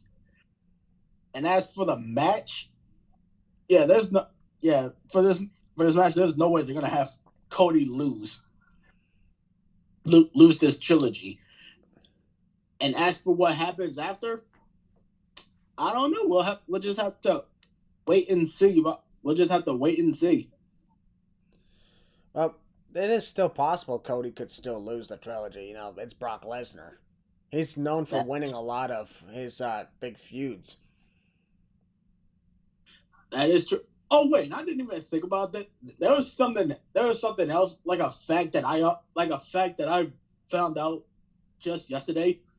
Counting this, because let's face it, this is not gonna be the true main event for SummerSlam. So with this not being the true main event, this is only the second SummerSlam since Brock came back that he didn't main event a SummerSlam. That is true. He was not the main event of 2013, nor was he the main event of 2020. Or 2021. He did show up, though, at the main event, though, in 2021, but he wasn't actually in the main event. But I get what you're saying, though. Yeah. Though you bring that up, though, WWE is saying there are literally 4 main events at SummerSlam. I'm like, what? 4? Crap. Yeah, at Backlash, okay, we had a double main event. A Night of Champions. Oh, there's a triple main event. Oh, look at this, SummerSlam. Now there's 4 main events. Okay, 5 main events for Survivor Series. 6 matches at the Royal Rumble are going to be main events. And then get this, every match at both nights at WrestleMania 40 is going to be the main event. Because that's such good shit. That's not how main events work. Oh, WWE, I don't understand ye. Yeah, there's only one main event, and we're going to talk about that main event last on this podcast, because guess what? That's the one and only main event. Duh! But yeah, I get what you're saying on this case. Yes, Yeah. Brock Lesnar will not be on the last. I know for a fact Brock Lesnar's not going to be on the last match of the night for the first time. For since in 2012, from 2012 onward, aside from 3, he was not. He was in the main event of every SummerSlam. That's absolutely insane. He is indeed Mr. SummerSlam. Damn right he is. Yep. And another thing I was thinking about with this whole with one of his recent attacks in front of Cody's mom and his family and everything, something tells me Brock was getting flashbacks to his match with Zach Gowen when he brutalized Cody in front of his mother. You can tell he was having flashbacks. Maybe. We may never know. But that's something to think about. And of course, Beast, is your overall thoughts on the Cody Brock trilogy? I'm very intrigued to see how this match is going to go. That's Milo. I thought there was going to be a stipulation. I'm kind of glad there isn't, but I also kind of wish there was. I feel like I'm going to be on the fence about that until the match happens and even after the match is over. I'm very excited for the match, though. I'm also very intrigued to see how it's going to go. It could go both ways, but even though I'm not a big fan of him, I'd have Cody go over, absolutely. And I don't know what's going to happen after the match. I've heard rumors. I've heard speculation of who might be coming back and who might be showing up. But whoever does, if somebody doesn't, whether they're from Cody's past or not, if they lay out Cody or not, we're going to find out. But I definitely think that Cody's going to be the one standing tall after the match. Yeah, and also on another note, I don't know. I once saw this tweet on social media about how, I don't know what the hell this guy was thinking. I once saw perhaps one of the most brain dead takes ever when it comes to whether or not Cody Rhodes, his momentum is still alive and everything, because I still trying to figure out who the hell would send something like that. This is about when Cody Rhodes lost at WrestleMania. And what I don't understand about this is this guy said, no matter how loud the crowd cheers for him, no matter how many sellout crowds there are, Cody Rhodes is dead. If he challenges Roman at next year's WrestleMania, he will be booed. And I'm like, okay, first of all, you just literally said no matter how loud the crowd is, no matter how many tickets are sell, and also by that logic, how much merchandise he's selling. It's like, none of that matters. Cody Rhodes is dead. I'm like, you just put up the top 3 reasons why he's over, and you're saying none of that matters? How the hell does that make any sense? Cody Rhodes, ever since he lost to Roman Reigns, he's not been falling in momentum, nor has he been falling in popularity. If anything, it's been getting louder, it's been getting bigger, and he's been growing bigger as well. If he had just finished the story and won on the first try, I don't think it would have honestly, people are saying that, if he wins the title eventually, it's not going to have the same impact as WrestleMania 39. Well, actually, I call bullshit on that, because he's been doing much better, both with the crowd, in the ring, what he does in telling stories, and of course, like I mentioned, with the merch sales and everything. So, if you're saying that he is dead despite the most important things that keep someone alive, honestly, that is the most brain dead take I've ever seen. What I'm glad for is I don't know who said that, because I don't think anybody would have been able to take that guy seriously. Or female, if it's a female. Or just some random troll. If it is a random troll, well, then that guy probably just put it on purpose. But no matter what anybody would feel, it would have, in my opinion, a bigger impact, because let's be honest, Dusty Rhodes, in his first singles world title match, he failed. He won by countout, yes. But in this case, he got screwed out of the title. Kind of like how Cody got screwed out of the title. So he's in the same scenario. The only difference is he's going to pick up where his father did not. There's the deal right there. If Cody had just won on the first try, that wouldn't be much of a story, because now if he's not set in the same position Dusty Rhodes was in, then the story would not be the same. Now he is in the same position. He failed and got screwed out of the title on the first try, rather than just winning it on the first try. And not only that, Christian, but it's like what you said in your explained video. Cody got just a little too cocky in the build-up. Like, he looked like he wasn't taking Roman all that serious. That's right. Because I knew for almost everything about this was way too easy. I'm like, okay, he won the Royal Rumble at number 30 of all numbers. Number 30. So he's in the last number. Oh, look, he wins the Rumble. Big smile on his face. Throughout the entire build-up, he did not face a single bit of conflict, nor did he have any other reason to not feel confident. So he's like walking around starting like Bully Maguire in Spider-Man 3. Classic. And then when he loses, he has that one look of disappointment on his face. Not just that he lost the match, but also because he was overconfident. Luke Skywalker once told the Emperor, your overconfidence is your weakness. That ended up being true for Cody Rhodes, even if Solo Sikoa showed up and screwed him out of it. He did not once think to himself, the bloodline is still stronger than it ever was at the time. When the bloodline is strong, Roman Reigns is literally invincible. But as we all know, we'll be talking about this later, the bloodline is not as strong as it is anymore. Take it out of the equation, what's Roman got? Nothing. He's just a man. Take him out of the equation, suffer some setbacks. Cody Rhodes can eventually make it back up. He made it to the top of the mountain, and guess what? He fell off.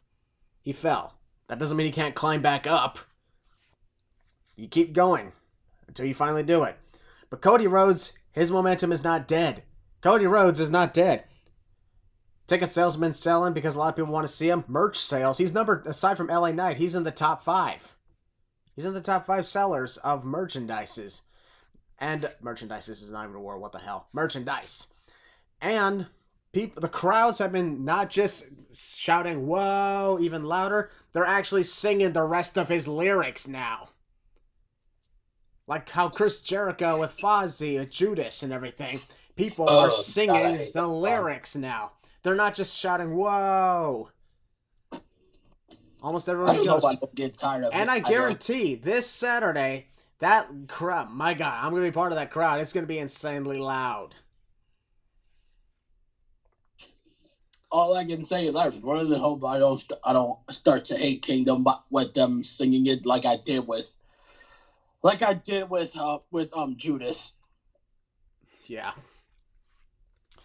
Bottom line though, with this whole deal about Cody Rhodes, I've always said he's gonna be fine, and I guarantee he will get his chance. I think he will face Roman Reigns again at WrestleMania 40. Only this time, for one thing, Roman doesn't have a bloodline anymore at that point. And for the other, Cody Rhodes is a lot more mature about taking Roman Reigns seriously. And he's not fighting as the guy who was so easily confident about the first time and that it was everything so easy. At this point, it's not going to be easy. And I'm honestly thinking it'll be a better storyline as well for both men. If it happens, of course. I'll still put up an if because you never know. Something could change. Overall, I believe Cody Rhodes is going to take this. I believe... Do you guys have the same predictions? Yeah, Cody's winning. Oh, most definitely. Oh, God. Oh, yeah. Yeah. All right. Who's ready to talk some championship matches? Let's go. Like Joe Biggest match of the show, man. It's going to be good. Yeah. We're going to start off with perhaps a main event. Another match they're saying is a main event. And this is honestly a match I did not think they'd be calling a main event. A triple threat match for the Women's Championship. Asuka versus Charlotte Flair versus Bianca Belair. Oh my God, there's some rhyming games here now. Overrated. Sorry. That's okay. The Fresh Princess of Bel-Air. Hello! Who's with me? Hop on me. No. That was good. The That was Prince. good. High five. That was good. That was good. Yes. I like that. The Prince. The Prince will be coming later. Yeah. I won't lie. Between this and Ronda and Shayna, I would have thought they would at least put Ronda and Shayna as a main event style factor in the spotlight instead of this one, because no offense, this triple threat hasn't exactly been built as good as Ronda and Shayna did. And even then, it should not even be like classified as a main event unless you know it's going to be the last match of the night. And it's not even one of the top storylines at all. There's a lot of other matches that have better storylines, yet they're not the main event. So I don't understand that part. Let's see. As we all know, Asuka won the Women's Championship, formerly the Raw Women's Championship, now just the Women's Championship, at Night of Champions from Bianca Belair, ending Bianca's title reign at 420. Literally 420, folks. 420 days. Dog would be proud. Somewhere he feels a disturbance in the force. And then, of course, you know, Charlotte Flair showed up after missing action since WrestleMania, and once again automatically got championship matches, as we kind of figured she would, because she's a Flair. I wouldn't be mad at that. Like, I wouldn't have been mad at that if Charlotte didn't say, I want that title. I want it. Yeah, it's, like, for one thing, that's not even the title she lost. That was the Rhea Ripley. Mm-hmm. Exactly. So that's why I'm like, okay, why are you going after her? Like, they're just lazily trying to get her to break her father's record, because she is tied. No, she is tied. She's not tied technically. They're saying she's a 14-time champ. They're not counting those other two reigns, aren't they? They're not counting the NXT Women's title reigns for reasons unknown. That sucks. So the way I see it, if they have Charlotte win at SummerSlam, they'll probably have her get cashed in on by Io Sky, and then at WrestleMania 40, she wins the 16th. No. Oh man, if she wins, if this does happen and she wins the women's championship in Philly at WrestleMania, oh man. Because let me just tell you right now, most of Philly is not a fan of Charlotte. They hate Charlotte with a passion. With a straight up passion. Yeah, that is true. It's absolutely wild. Because, you know, we've seen a lot of crazy shit. But the one thing that's very interesting about Charlotte, I'm going to quickly take a look at some things while I'm talking here, but as far as I'm concerned, let's see, was I there? Nope. Yeah, aside from WrestleMania 32, like, every time that Charlotte has been in a title match, when I've been in the crowd, she either retained a title or she lost the title, but she's never won a title when I was in the crowd. So maybe my presence will help you guys out. Fingers crossed. I must be there to He's prevent hoping. her. I don't want to see her win the title. Jesus Christ. Yeah. Here's the thing. You better help us, Christian. We need your help, brother. Yeah, when you look at what's going on here, Asuka, when she came back in the Royal Rumble in January, she re-debuted like something she was mostly known for in Japan wrestling. But back at Kana. Yeah, but what sucks about this is I was expecting her to bring that back, but also to finally bring back her path of dominance from her NXT days, and she didn't have that. Oh, that sucks. Because she ended up losing to Bianca at WrestleMania when she honestly should have won that match. Should have won that match. That should have been... Here's the thing. They passed that off just so she could win at Night of Champions. Yeah, I will never understand that booking decision. That makes no sense to me. It's like, I don't understand that at all, because I'm like, that didn't make any sense, especially with the way Asuka was built up heading into everything from WrestleMania. She was constantly winning her matches, beating her opponents, crushing her opponents, but then all of a sudden, she lost to Bianca at WrestleMania. She fucking loses, yeah. How does that make any sense? Yeah, she loses, and then she's gone just for about a month, and then she comes back. And now she gets it at Night of Champions. And then she wins it. Yeah. That's the moment when I'm like, what? Yeah. Excuse me. And one thing I just don't get is why they halted on pulling the trigger on Asuka on the right moment, which was WrestleMania. Just like they halted on pulling the trigger on her at WrestleMania 34 with Charlotte Flair. Oh, I had my reasons. Y'all know my reasons. Okay. Matter of fact, actually, Heel Balor. I'll let you have the floor then. You want to know the reason why they halted Asuka winning the title? I mean, I gave you the floor, so yeah. Because they wanted Bianca to break the record of Becky. That's why. They would have done it at Mania. But they decided to hold. I guarantee you they decided to hold it because they wanted to have her break the record. I mean, technically. No, that's pretty much it. Yeah, that is true. Yeah.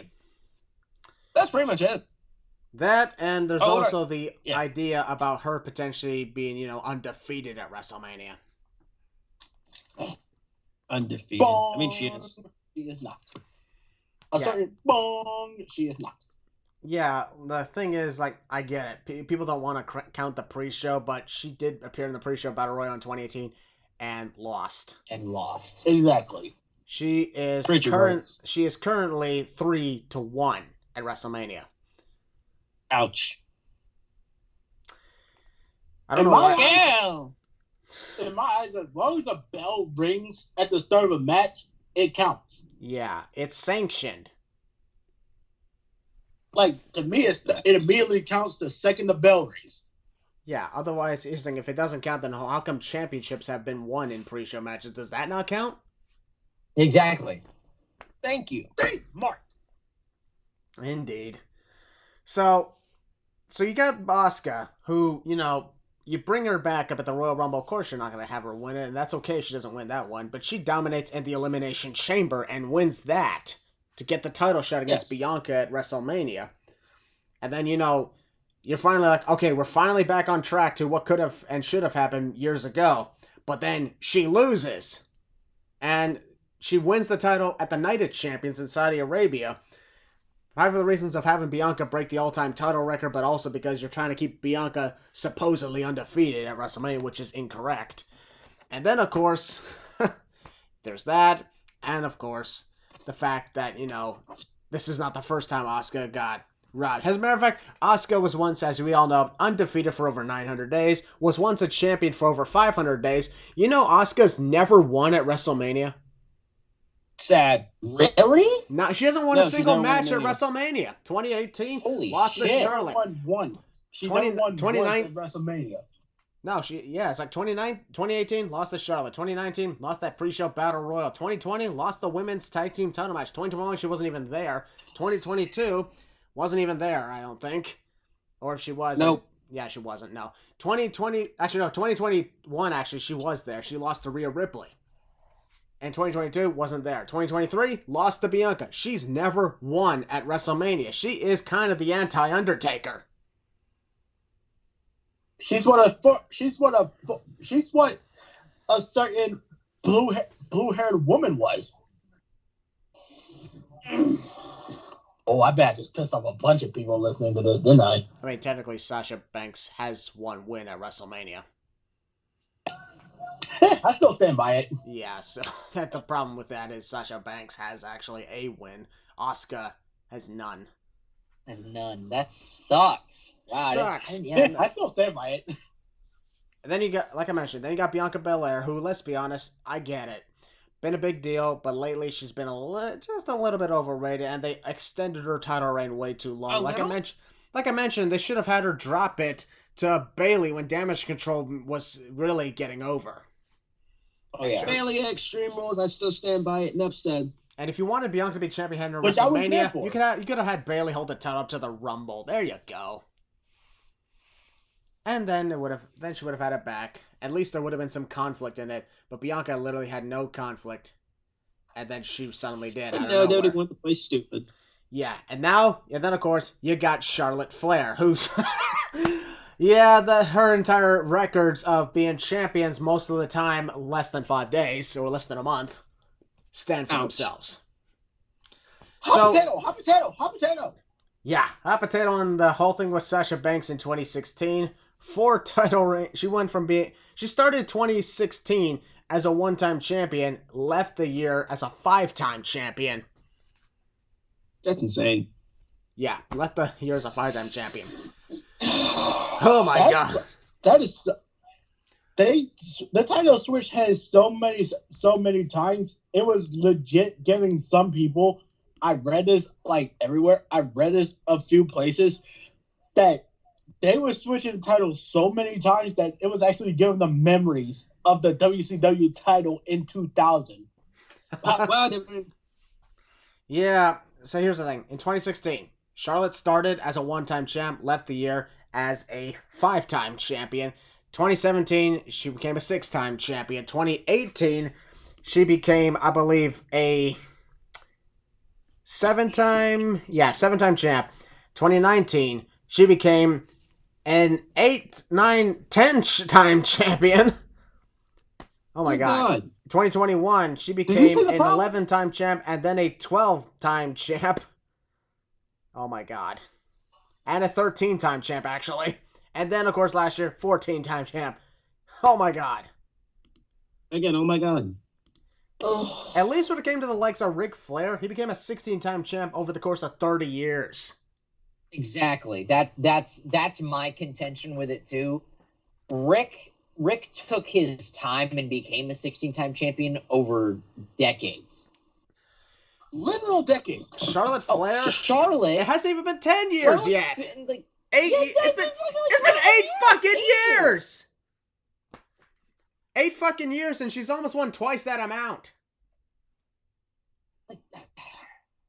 It's quantity for her. I don't get it. So that's why this is a tough situation. You got Asuka, who, for all intents and purposes, lost a good deal of momentum at WrestleMania. She managed to get the title back, but it just doesn't feel the same. I like the whole Cody Rhodes situation. This actually doesn't feel the same. Bianca Belair, she's already been champion for over a goddamn year. And prior to that, she's been, basically the face of the women's division. Congratulations on that. I applaud her for that. But then you got Charlotte Flair, who would, if she wins this one, she's a 15-time champ. Oh my God. It's a really tough lose situation here. That's where I'm standing on this. Austin, I'll ask you first. Where do you stand on this? I'm going to go ahead and say it. I think everybody's thinking it. I don't want to see another Charlotte Flair title run for a long time. I'm tired of Charlotte. She can go off and do what she needs to do. I don't care. So, Bianca, she's a phenomenal talent herself. But like y'all are saying, she just got off of a year's worth of a title run. And she was the head or the face or whatever of the women's division for the longest. So, no more of her. I want to see Asuka retain this title, the championship, whatever you want to call it, and continue. What am I looking for here? The momentum. There you go. So that's what I'm saying. I think I want to see Asuka retain and even further that momentum into wherever they go next. So. Yeah. I just really think that we're honestly in a triple lose situation of a triple threat match. Because Asuka doesn't exactly have that really killer instinct anymore. Bianca, she's already been champ for over a year. And Charlotte, she's been champions more times than... Well, she's been champions more... I was trying to come up with something funny. I just couldn't think of it, so forget it. Actually, wait, hold on a moment. I think I may have found something hilarious. Although you guys might think it's a little bit too much and everything. She's won title. Here's the thing. If she wins a championship... Oh my God. She probably would win more championships than the actual Detroit Lions. I'm a football guy, so I don't get that. Super Bowl. The Lions... Yeah, the Lions, they do not have that many. They do not have a lot of championships. Yeah, the whole... Ouch. Yeah, the Detroit Lions and everything, when it came to... They won the Super Bowl 4 times, but the last time was 1957. Man, y'all suck. They do. Yeah. No wonder their end zone is gonna be completely empty this Saturday. They're used to that. Oh God. But anyways, back to focus on this. Beast, I'm going to ask you next. Your overall thoughts on this triple threat going on?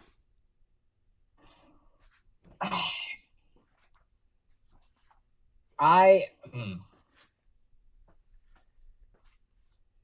don't know, man. Like it is a real lose situation. You know, like this match should be one of the key matches for the pay-per-view. And the fact that looking at who's involved, where I'm still excited for the match and I'm glad the women are getting a triple threat showcase for their championship. The women involved, and it's not any fault of their own, it's the company's fault for kind of shafting them. They've shafted Asuka. They've oversaturated Bianca so much that she's kind of become stale. And we all know the story with Charlotte. It's going to be a great match, and I am excited to see what they're going to do. I think it's going to be really awesome. I think the match itself is going to hold up more than the story and even the feeling that some people have toward the competitors in it. But that being said, WWE could have done a better job to build this match and to build the competitors in it. I still think it's going to be good, but I really think that it is a triple lose situation. It's kind of the flip of a coin, a three-sided coin, if you will, the roll of a dice to who's going to win. Because this is a match where I really couldn't give a shit either way. And since I feel it's going to be a good match, I'm probably just going to sit back and watch it. Because I'm not really leaning any which way toward either party. Toward either of the three parties of who should win. Because like you said, Chris, it's a lose-lose-lose situation. If Asuka wins, she retains and continues her kind of dullish momentum, and who's she going to lose it to? If Bianca wins, then you're oversaturating Bianca more. If Charlotte wins, don't do that. That's all you got to say is don't do that. Don't you fucking do that. Do that, man. There is potentially a fourth option, and that's Io Sky. Yeah, fair. But at the same time, there's a whole deal with damage control. Yeah. So here's what I'll give you. If they're gonna go with a title retention here, I feel like Asuka should go over, hold it until Payback, and drop it to Shayna. That's what I would do. Well, there's a problem with that. Shayna's not exactly on the same brand. Yeah. Yeah, there's a problem with that. Which and when I said it's like that's what I would do. And I feel like WWE's whole brand split thing, like, they're kind of ixnaying it now, which is fine. But if they're gonna do that, I feel like that's the right way to go, and they could finagle the brand split a certain way and just kind of they've been screwing with it already. They could screw with it more. But it is a lose-lose-lose situation, so I don't really have a prediction for this match. This is a match I'm just gonna sit back and watch and kind of enjoy for the action in it, because I'm not really feeling any way towards either of the three parties, because it is a triple lose situation. It's a corner that WWE have got themselves booked into again, with how dull they've booked Asuka, how oversaturated they've booked Bianca, and how invincible they've made Charlotte seem over the past 6 years. It's not a position that I think either of the three women deserve to be in, but it's a position that they're in. And it's not a glorious spot. And they've got to choose a winner. And God forbid they give it to Charlotte. God forbid they give it to Bianca. God forbid they have Asuka retain. If they have Io Sky come down and cash in, that's the saving grace right there. But I don't know if that would be a smart choice right now. Time will tell. That's my thoughts on it. I don't really have a prediction for this one. All right, that's understandable in that case. There's a lot to really discuss in that matter. Yo, Balor, what's your overall thoughts on this?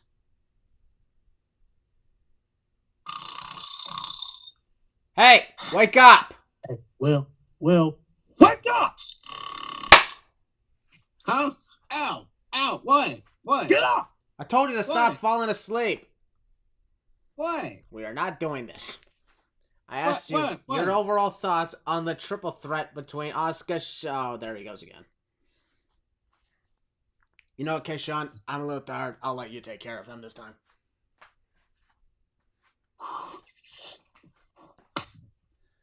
Ow! What? Are you the awake podcast is now? over with. The Are you podcast awake is now? over with. No, it isn't. What do you mean it's not over? Beast, it's over, right? No, Exactly. bro, my we're still point. here, bro. No. What do you hear me? Oh, we're wait, it's still time to here. talk Finn Balor, Seth No, Rollins. no, Here no, we go. no. it's- we're still on the No, triple threat. no, not yet. Oh, so we're on the main event? No. No. Oh my We're god. still on the triple threat. There's no triple there, bro. Oh, the Shield triple threat. When did John Moxley Not- get back? No, no, this is no, not no, 2016. I Not wish. that either, buddy. In all seriousness, though, Yeah, your the action- women's triple threat. yeah, that Yeah. I don't give a shit. Yeah, there you I don't give a shit. Oh, well, okay then. Alright, You well, could have just said that from the start. That was blunt. That was No, I don't give a shit. that I mean, was if you really want my opinion. that was so Emily Blunt. I'd rather be smoking a blunt right now. I'm in smoke. Wow, what the? Trying to get some of that was so blunt. You're gonna get a call from Snoop Dogg calling gimmick infringement. Yeah. I might be related to Snoop Dogg, so there you go. Oh, I good. know. You're related to Sasha Banks then. Ew, God, no. You're It's no fine. longer my friend. That's fine. Will. That's fine. I'm related to Justin Bieber. You poor soul. Yeah. Mm. Anyway, so that's your All right, overall no, actual thoughts. seriousness, I mean, no, legitimately. I just don't care, honestly. Like, if you really want my opinions and thoughts on it, like, who cares, honestly? Like, pretty much the whole rivalry's just been about Charlotte and Bianca. Asuka's basically in the background, like, hi, I'm champion. That's about it. That's all it's been. I don't care. I honestly don't give a crap who wins. Like, at this point, just throw it on somebody at this point. But if I were to make a prediction and opinion on it, keep it on Asuka, and that's about it. Do I see a Money in the Bank cashing happening? I don't freaking know. Nor do I care. Just get it over with. Keep it on Asuka, and get it over with. I'm going back to sleep. And Will, that's the bad thing. Is you should care, and it's not any fault of the women in the match. It's the fucking company's fault. Because Bingo. you should care. This match is I think it's gonna be great. Like action wise, Oh. story wise, it could have had so much potential. The build to this could have been great, and you should care. But who does? It's not any fault of the women in the match because they're great talents. It's the fault of the company. Yeah. That's where the fault lies. Why the hell is this one being classified as a main event? Yes, right? Fucking goddamn. Seems like we really don't understand the And- majority of this stuff. It should be classified as a main event if it was built up right. If it had the right build, if it had the right story, and it will have the right action. But it doesn't, because they fucked it. They fucked it up. They really You did. fucked it up. Uh, You fucked it all up. yep. Overall though, Keshawn, what is your thoughts on this triple threat? Oh man. You know what? I'm gonna just fuck it. I'm gonna just go with Asuka, even though, and I hate to say this, but her reign, they're practically making Asuka afterthought, and I know I probably shouldn't say this, like when Benoit was the heavyweight champion in 2004 in that feud with Triple H, and then fuck. Eugene got involved. He pretty much was on the back burner. Because then it slowly it slowly became about Eugene and Triple H, and much less about him. And I've been telling all these guys this for the past few weeks. If Io cashes in, but if she fails because of Bayley, yes, I want Io to cash in after this match. After the 1, 2, 3, whoever wins celebrates, and all of a sudden we hear the doom, doom, doom, doom, and then she runs down. And I swear, if Bayley does something stupid like she's been doing for the past number of months, and if she caused Io the cash in by making a stupid decision, I will go on such a long hate-filled rant that even Jim Cornette is going to be impressed. Jim Cornette's impressed with anybody who says anything negative about wrestling these days, so it wouldn't take much. That is true, but oh my God, if I'll be fine if it's Shotzi that does it. If it's Shotzi that caused Io. But if it's Bayley doing some stupid nonsense, I will go on such a long to all of these guys. It's gonna be filled with so much hate. Is it weird that I kind of want to see this happen now? Oh God! All in all, I'm going with Asuka with that Io cashing. Triple H, if you're listening to this, I highly doubt you are. But if by some freaking chance you're listening to this before Saturday, do not have Io fail her cash in. Do not have her fail this thing. I am begging you. I am literally begging you. I know you can't see, but I'm literally on my knees right now. I am begging you. Have Io succeed. I will be so fucking pissed otherwise. Okay, Sean, we don't allow people to get on their knees on the podcast. Stand up. I might as well get up anyway. My knees are starting to hurt. Yeah, or sit back down. Yeah, you might want to rest yourself up for a moment. But also at the same time, I can understand that because it would not be the first time Bayley cost Io a championship. Oh my God! At Backlash, yeah. At Backlash, I close because I was watching this. I was watching this with TJ and my sister. I promise you, I was this close. I was so close to punching a hole through my TV the second Bayley did that. I was dead close to punching a hole straight through my TV. And I know I don't have money to pay for another one at the moment, but I swear I was right at the edge to punch my fist through that fucking TV. But then I had to calm down. I walked out my room and walked around the neighborhood for like 5 minutes, and then came back home. Again, that'd be weird. I would have loved to have seen that. That would have actually been really cool to see. It would have. Probably would have gotten views too. Went viral. Yes, it would have. But even then, though, I can understand the frustration on that. So you're going for Asuka with the Io Sky cash in. I'm honestly going Asuka. Willie, what's your prediction again? Oh, right. I forgot. He doesn't give a crap. Yes. Exactly my point. But your actual prediction, though? Will just... I mean, Beast, I know, does not have a prediction. He's just going to kick back and watch. I'm just going to join Beast and kick back and just enjoy it. Yeah. And Austin, I believe you also said Asuka? Yeah. Oh. Yeah. Well, just imagine if instead of Bayley, it's Charlotte that costs Io the cash in. I bet Keshawn would feel even worse. Keshawn would feel even worse. Oh, we'll talk about cash-ins later. Don't worry. We'll talk about cash. All right, Keshawn, just breathe with me, man. Just breathe with me. You can do this. There you go. Yep. Let's move on to something else for a while. Sound good, guys? Please do. Yeah, that'd be nice.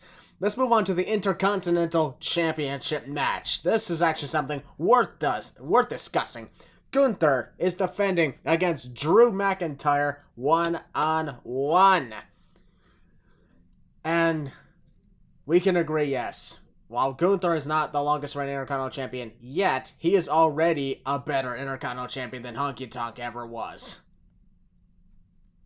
Does anybody even... Here's the thing. Doesn't nobody here even remember the quality of Honky Tonk's title reign, aside from the fact that he held it the longest and lost it to the Ultimate Warrior in seconds? The first time I saw the Honky Tonk Man was like at Cyber Sunday 2008 on DVD. Yeah. I thought Elvis Presley was alive. I was like, is that Elvis Presley? Well, we were kids. Yes. 11-year-old me or 12-year-old me didn't know that. So Yeah. that's At the same time, at the same time though, like Yeah, Honky Tonk was way before my time anyway. way before all our times. way before any of our time. Yeah. Way before any of our times. But from what I saw, he mainly retained the IC championship mainly through bullshit finishes. Yeah, Exactly. people only called him the greatest of all time because he held it the longest. I'm like, big whoop. The Miz says hi. Yeah, The Miz has been a better champ. I'll be honest though, as much as people are saying now Jericho is the best because he had it 9 times, I'm like, a majority of Jericho's reigns were like less than a month. Jericho's overrated anyways. Yeah, and like when you got the Miz, honestly, has been a better Intercontinental Champion than Jericho and Honky Tonk Man. Gunther, I believe, has overshadowed almost all of them, second only to the Miz. I respect that. Yeah, a lot of people probably say that Gunther's been better than the Miz. I still believe Miz had a better reign because a lot of his stuff that he's been saying on the mic was a lot more, impressive. The stuff Gunther was. Gunther, of course, performed match of the night after match of the night.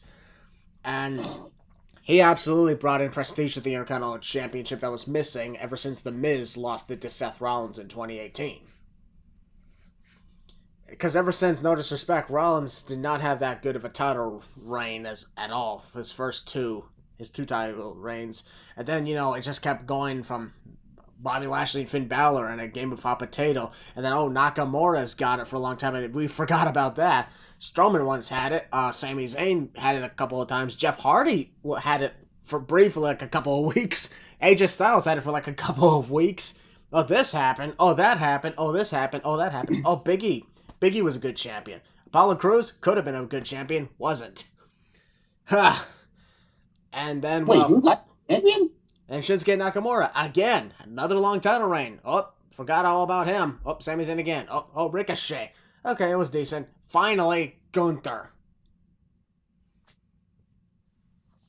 I just went through a lot of fucking names. I don't even remember Apollo being IC champion. And he won it at WrestleMania of all places, too. How is it that I don't remember this? That's because it wasn't that good at all. It was horrible. That's really embarrassing. But also, the fact of the matter is that when it comes to the likes of these things, Gunther has been the best Intercontinental Champion in years. Aside from The Miz, he's been honestly one of the best Intercontinental Champions of all time. And he really treats it with respect. He treats the ring mat with respect. That's why he calls himself the Ring General. That's why he says that the mat is sacred. And it's a sacred sport. And he proves it as such. Let's take a look at what's been going on. When he first got the new name Gunther, people thought this was a reference to a Nazi. I don't know why, but they just thought it was a reference to a Nazi. But apparently because there was like a dude who was driving U-boats or whatever named Gunther Stark apparently. Yeah, but here's the thing. No, it was never once hinted that Gunther would be named Gunther Stark. He was just going to be Gunther. That's what I was saying. I'm like, there's already a Stark, and that's Zoe Stark over there. You want to say that they're related or something, combining things together here? What are you doing? And it's ridiculous. And at first, I won't lie, I was like, they changed it from Walter? Okay, that's, I don't get that. But when I noticed, holy crap, he's in better shape now. That's honestly the way I looked at it. He's in better shape now than he ever was as Walter. And then his matches have been, honestly, in my opinion, better than his matches as Walter. Especially when he became the Intercontinental Champion. And then, And everybody somehow- knows the big one. Clash at the Castle with Sheamus. And somehow, his chops got louder. Yeah, they did. Because A lot more I was brutal. at Extreme Rules, and that was my first time seeing him, and legit, they got louder, like they got louder on TV and in person. I don't know how, but once he got in better shape, his chops got louder. Yep, that is very true.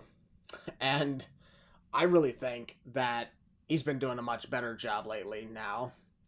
And what's amazing, and this stat is still impressive, is that Gunther, since he debuted as Walter in January of 2019, he has been a champion for over 76% of his entire WWE career. Who the hell has done that? And the best part about this, 2 title reigns. Combine the title, the number of days he's been champion together, and that gets you to like 1,300 days. In 2 title reigns. What do you think of that? Christ. 2 title reigns. Good God. Jesus Christ. 807. Like crazy Austrian. Jeez. Yeah, it's absolutely insane. Like, it's one thing when you hear a guy's been champion for a combined 1,300 days and everything, and you think, okay, how many titles did he win? Yeah. And then you hear 2. What? Yeah, 870 days as the NXT United Kingdom champion. Currently 418 days as of this recording. So he's actually almost at 1,300 days combined as a champion in WWE. Holy Holy Grinch that crap. stole Christmas. What the fuck? Fun fact, that Jesus Christ, you crazy Austrian. yeah, Hell. the thing is, like, he's held here's the thing. I think he's held championships longer in combined days than Triple H. That's something. Really? Holy This is giving shit. me a lot to think about. He's held championships longer in combined days, I think, than Brock Lesnar. I need to think a Holy lot right now. Crap. You think about how he's like, and out of all those times, a majority of people who've held titles for combined 1,000 days, when you got Roman Reigns, of course, he's had, this is his second reign as Universal Champion. He's held it for over 1,000 days. I get it. Congratulations on him. However, he's won several other championships as well. So he's got like 7 or 8 That titles. nobody remembers. He's got 7 or 8 title reigns on his belt. Gunther's got only 2. Combined together about 1,300 days. And he's Jeez. here's the thing, he won the championships in great matches. And the time he lost the title to Ilya Dragunov, that was absolutely wild and insane the way he lost it. And since then, he's defended his championships in amazing, memorable matches. He even talks on the mic, and he sounds intimidating when he does.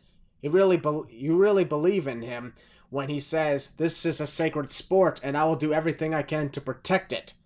When he says that shit, Yes, sir. you believe it. Oh hell yeah.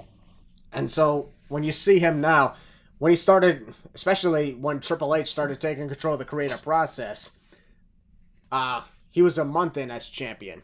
And then he got the big match with Sheamus at Clash at the Castle, which, let's be honest, we all remember that very well. Slap. Great title match after great title match after great title match. And then at the Royal Rumble this year, he set a freaking record at 71 minutes. He started the Royal Rumble at number 1, made it all the way to the very end, the final 2, in a 71-minute match. And in a 30, And at the same time, him and Brock Lesnar teased a potential match in the future with. Oh man, I hope we see that. yeah. And here's the other crazy. Take all of my money. Yeah, the crazy thing about all this with Gunther Please, is, Danny. if there wasn't that 50-man Royal Rumble match in a traditional Royal Rumble, Gunther holds the record for the most time. If Daniel Bryan hadn't broken Rey Mysterio's record at that 50-man Greatest Royal Rumble event, then the record would have been held up until now. In my opinion, yeah. In the traditional Rumble, the record was held up until this past January, where it was not just broken, it was shattered by Gunther. And he dominated almost the whole match. And I was watching the show with my family. Mama Maracle, even though she understood the whole deal about Cody Rhodes, she was like, no, Gunther deserves to win this now. He needs it. My God. That was wild. And then at WrestleMania this year, how excited were we when we heard Gunther, Drew McIntyre, Sheamus, triple threat? How excited were we about that? Oh my God. I jumped up out of my seat, dude. I was so ready. And the best part about this... so legit, gave myself a headache. Yeah, here's the thing. Despite the fact that I'm a huge fan of Gunther and everything, I was on the side... I made this really cool thing with my bro Lana Josh, because I'm part Scottish, so I went on the side of Drew McIntyre. He's part Irish, so he went with Sheamus. And there was a dude right next to us he wasn't Austrian or anything, but he wasn't either Scottish or Irish. So he's like, you know what? Since I'm neither of those things, I'm going to go for Gunther. So we actually had a 3-way battle. There you go. That was really fun and exciting. Gunther got the win of that. And almost every championship match he's had. Hell, he put on a fucking good encounter match with Mustafa Ali, of all people, at Night of Champions. Yeah, dude. Absolutely, yeah. And almost everybody is facing. And of course, we can't forget, this past Monday, that encounter with Chad Gable. What a contest. That wasn't even a title match. That was just a regular match. But Gunther and Chad Gable went to the limit and beyond. So that's why I know for a fact, this is very interesting though. This Saturday, Gunther's defending his title against Drew McIntyre. And I understand a few things. There's a win-win for both of them, but there's also a lose-lose for both of them. And allow me to elaborate. If Gunther wins, here's the pro. He's setting closer to breaking the all-time record as the longest reigning Intercontinental Champion. That's also That's also the con if he loses. Drew wins. The pro and con is the same thing. He finally gets a big championship win in front of a crowd of nearly 50,000 people. That's the pro and con of it. So we have no choice but to pick what matters more in this case: a record or something that was taken from him because of a pandemic. It's a really tough situation. Oh, let me go first. I'll get to y'all in a moment. But there's also another thing a very interesting thing that should be brought up about this. How many times has Gunther lost in WWE by pinfall? None. One. Well, that was the One. Okay, well. And who was the person who pinned him? Drew McIntyre. Survivor Series in 2019. May have been a multi-man tag match, but Drew McIntyre right now is the only person who has ever pinned him. And he knows it. A stupid decision. It was a dumb decision, Yep. yeah, I will admit that. It was 2 minutes in the match, too, so that actually Drew has the advantage on that case. But Drew knows he can beat Gunther because he did already. So there you go. That's a very interesting thing to put up for this. Man, if I was Drew, I would be speaking so much shit to him leading up to this build. I'd be like, yeah, you've been dominant this long time, but I remember beating you in less than 2 minutes. Yeah. I remember pinning you in less than 2 minutes. I was conveniently in the crowd for that. So, yeah, he's had a submission loss to Ilya Dragunov. He's had a pinfall loss in a tag match with Drew McIntyre. Those are the only times he's ever had a true, pin or submission loss. Ever. He's lost he hasn't lost by pinfall or submission since that time. So he's actually held I've not been pinned longer than Roman Reigns did, even before Roman actually did get pinned, because he still had a month ahead of him. That is true. Yeah. All right. Yo, Balor, I'll ask you first. Which matters more? You said So you said record and record and reaction from crowds if you win a championship in front of the crowd.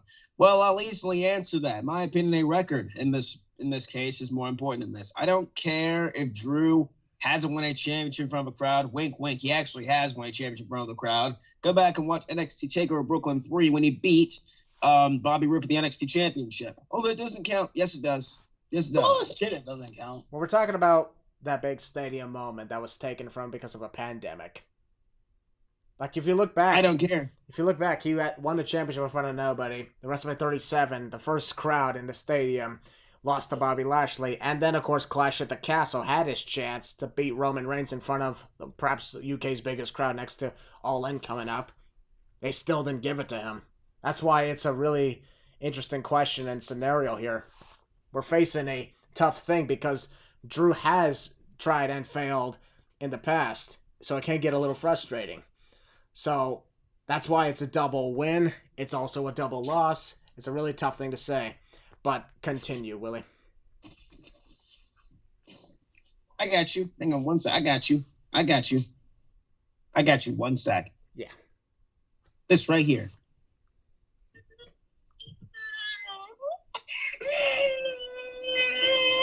You seriously brought Tony Khan back out here? Okay, all right. Little too loud. You made your point. My apologies.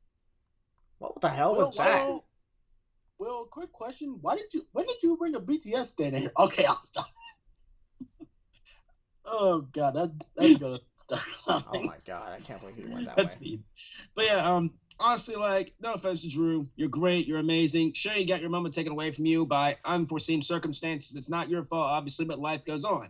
Roman Reigns won the Universal Championship in front of nobody, honestly. Oh, it was in front of a screen, stuff like that. Still, he won in front of nobody, honestly. It wasn't in front of people in person. Exactly, Keshawn. Exactly my point. Like, you win a championship regardless. Like, my girl Bex had a freaking, announce her presence in front of nobody. A once-in-a-lifetime thing. Like, I know it's different than winning a championship, but still, my point stands. I don't care, like, if you didn't win the championship in front of a crowd. Like, most things happened in front of a crowd in front of the pandemic with no crowd. Like, it just happens. Shit happens. Like, in my opinion, Gunther retaining is more important than Drew winning. I think Drew will win, but Drew will win by countout. Yeah, Drew's going by countout. Gunther's going to retain the title. That's my opinion and my prediction. There you go. Wow. That's, wow. Did not see that coming, honestly. I take my bow. All right, then. Beast, I'll go with you next. Your thoughts overall on this Intercontinental Championship match and what you believe could be more important on who needs to win more. First off, 5 words. Big, meaty men slapping meat. This match is going to be absolutely violent. I don't know if it's going to be as hard-hitting as the Triple Threat at Mania. I don't know if it's going to be as hard-hitting as some of the matches Gunther had as Walter. All I know is that both men are going to have welts. The crowd's going to be erupting with applause. Both men are going to be tired. The commentary is going to be tired. I'm going to be gassed afterwards. I'm just ready. I'm so ready. I love a good hoss fight. If there are 2 things in wrestling that I really enjoy, it's 1, a good David and Goliath story. 2, a good hoss fight between 2 talented hosses. Not a hoss fight between 2 guys lumbering around looking like their grandpas looking for their keys. I'm talking about a hoss fight between 2 mountain men that are talented as shit and just clobber each other for 20 minutes. That's what I love. And that's what they're going to deliver at SummerSlam. I'm very much looking forward to it. Personally, I'd give it to Walter or Gunther, whatever his name is now. I still call him I'm still Walter. not used to call him Gunther either. I'd give it to Gunther because I like Drew, and I understand the argument of, like his moment. I get it. I understand. But do you really want to have that moment be the Intercontinental Championship? I think I'm throwing a question out there to all the big Drew fans, all the fans of Drew that are pining for Drew to get his moment in front of a crowd winning a championship. I want to ask you a question.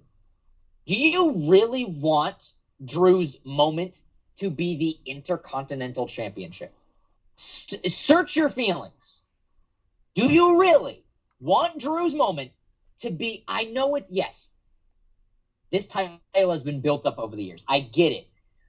But it's not the face championship of the company. It's a mid-card title still. Do you want Drew's moment? All the Drew fans out there who want Drew to get his moment, I'm asking you to search your feelings right now. Do you want Drew's moment in front of fans to be a mid-card championship win? Do you? If your answer is no, Gunther needs to win. If your answer is yes, you're lying to yourself. Are we really? You don't want that. Here's the thing. You don't want that. Are we really lying to ourselves, though? Because there's a lot of us with a record and stuff doesn't really matter to. We really believe that Drew, at least I believe that Drew is long overdue for a title run in front of a crowd. He is. I don't think that title run is the Intercontinental title, though. I think that title run is... I think that title run is the world title. I, personally, if there is a championship I can see Drew holding, it's the World Heavyweight Championship. I've thought about this. I've even run simulations in 2K23. I've done this and I've thought about this thoroughly. Drew holding the Intercontinental Championship, yeah, sure, it'd be great. Drew holding the world title, the big gold title around his waist with the fire coming up in his entrance and shit, that's the title. And where? Mania. I might give it to him in Mania. That would be kind of fun. That's just me. Maybe give his moment at Mania. You know, he won the Universal title at WrestleMania with no crowd. Maybe give him the World Heavyweight Championship, that big gold title around that big burly Scotsman at WrestleMania. Beast. Drew's never won the Universal title. Oh yeah, sorry, that was the WWE title. Yeah, you're right. Same design though. Keep going. You want to give him that moment? Big gold title, WrestleMania 40 in Philly. Big burly Scotsman holding that big gold title. Absolutely. Absolutely. I think it would look gorgeous around his waist. Now, you could have him win the Intercontinental title. You could. No. I wouldn't give it to him. I would have Gunther retain and break Honky Tonk Man's record. That's just me.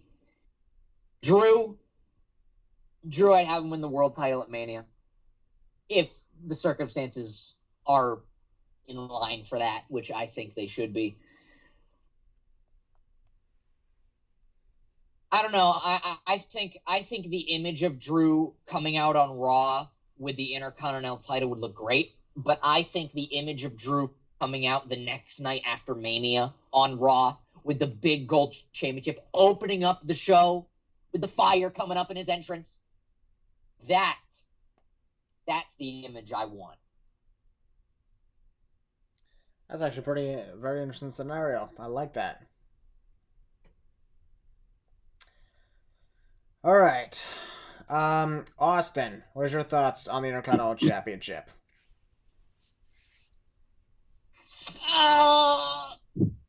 Well, I gotta say, over the time that Gunther has held that title, he's brought the prestige and back into the name. Honestly, I've got to go with what Beast was saying.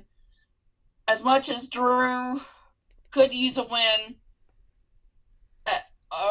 in front of a crowd, I think it'd be better off for him to be at a Mania or something with the big gold.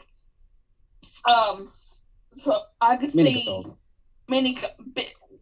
regardless. Oh, it's still golden. Still golden, yes. But anyway, I could see Gunther getting the W and continuing on that legacy. Yep.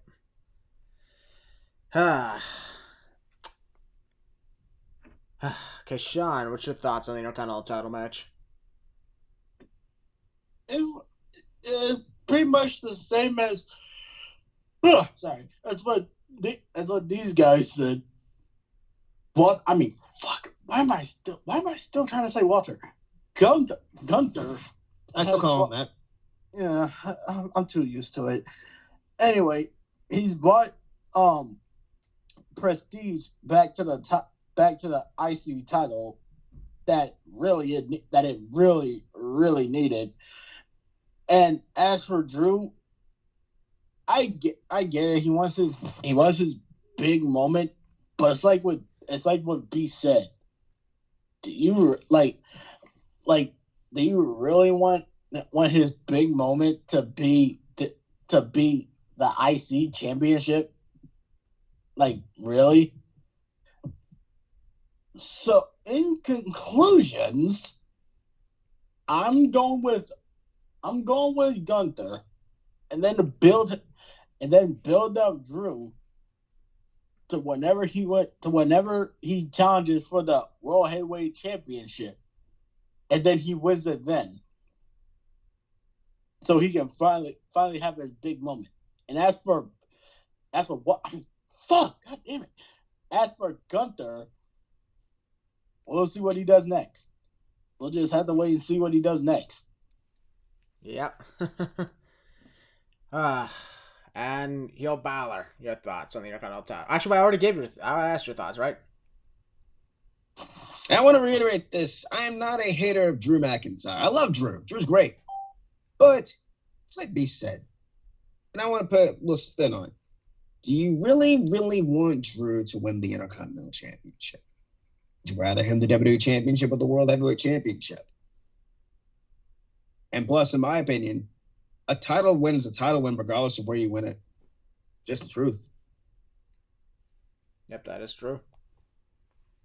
That is true, McIntyre. Okay, that was horrible. But Yeah, I've heard worse. Yeah, I've heard worse too. My final pick is actually Drew McIntyre. I really believe that he deserves this, and I really don't care about the Intercontinental title record myself, because personally, Gunther's already been a better champion than Honky Tonk Man. That's what matters the most. Numbers are just numbers. That's what it's always been like to me. Numbers are just that is fair. Okay, we are now going to move on to the next match. And this is for the World Heavyweight Championship. Are you guys Speak ready? of the devil. What? Don't sing that song. Don't sing that song. Because we won't be singing that week. Whoa. We won't be singing that song. Dun dun dun dun dun dun dun dun dun dun dun dun dun. Okay. Dun dun dun dun dun dun dun dun dun dun. Much better. The lights go out. They flash red. Oh, you'll see Anyways, red. though. Seth freaking Rollins, the World Heavyweight Champion, defending against Finn Balor. This is exactly the same position they were in at SummerSlam in 2016. Except the roles were reversed. Yeah. Actually, well, neither one was the champion at the time. No, I'm talking about facing your roles. Yeah, that is true. I will say, indeed, this is quite the story. Willie, I know you'll have a lot to say about this. Save me second to last. Second to last, huh? I'm assuming that will go to Keshawn. I want Beast Boy to go last. Oh, Beast? Okay.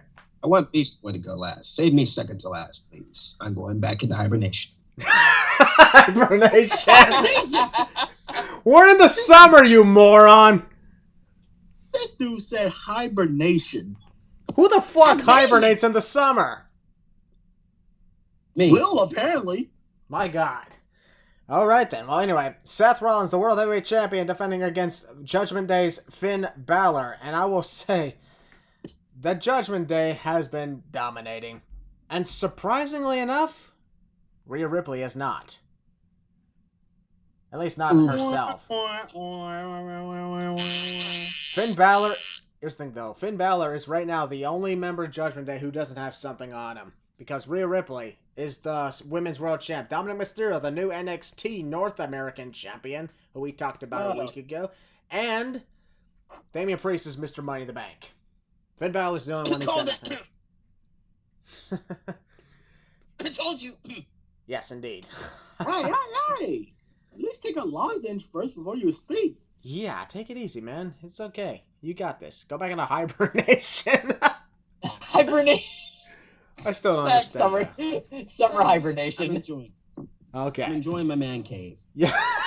Man cave. I've got a man cave. That's amazing. All right.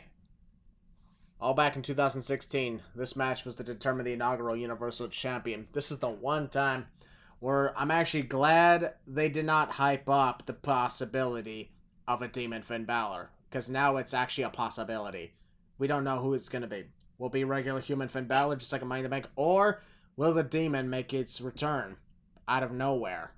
Because if it's the latter, in my opinion, that's the best way of doing it, because we don't want to make it obvious that the Demon's going to show up.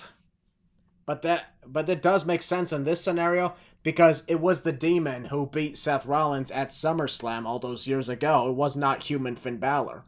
So, if Seth wants to, well, rewrite his own history, and he wants to put away what went down at SummerSlam in 2016, my opinion, he's got to retain against the Demon. He's already retained against the human. He must retain against that Demon if he wants to continue to go forward. Otherwise, though, he's done.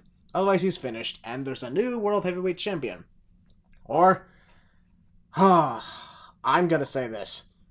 I'm predicting that someone is going to try and buckle bomb the other into the barricade again. Oh, yeah. Right, yeah, definitely. Ooh!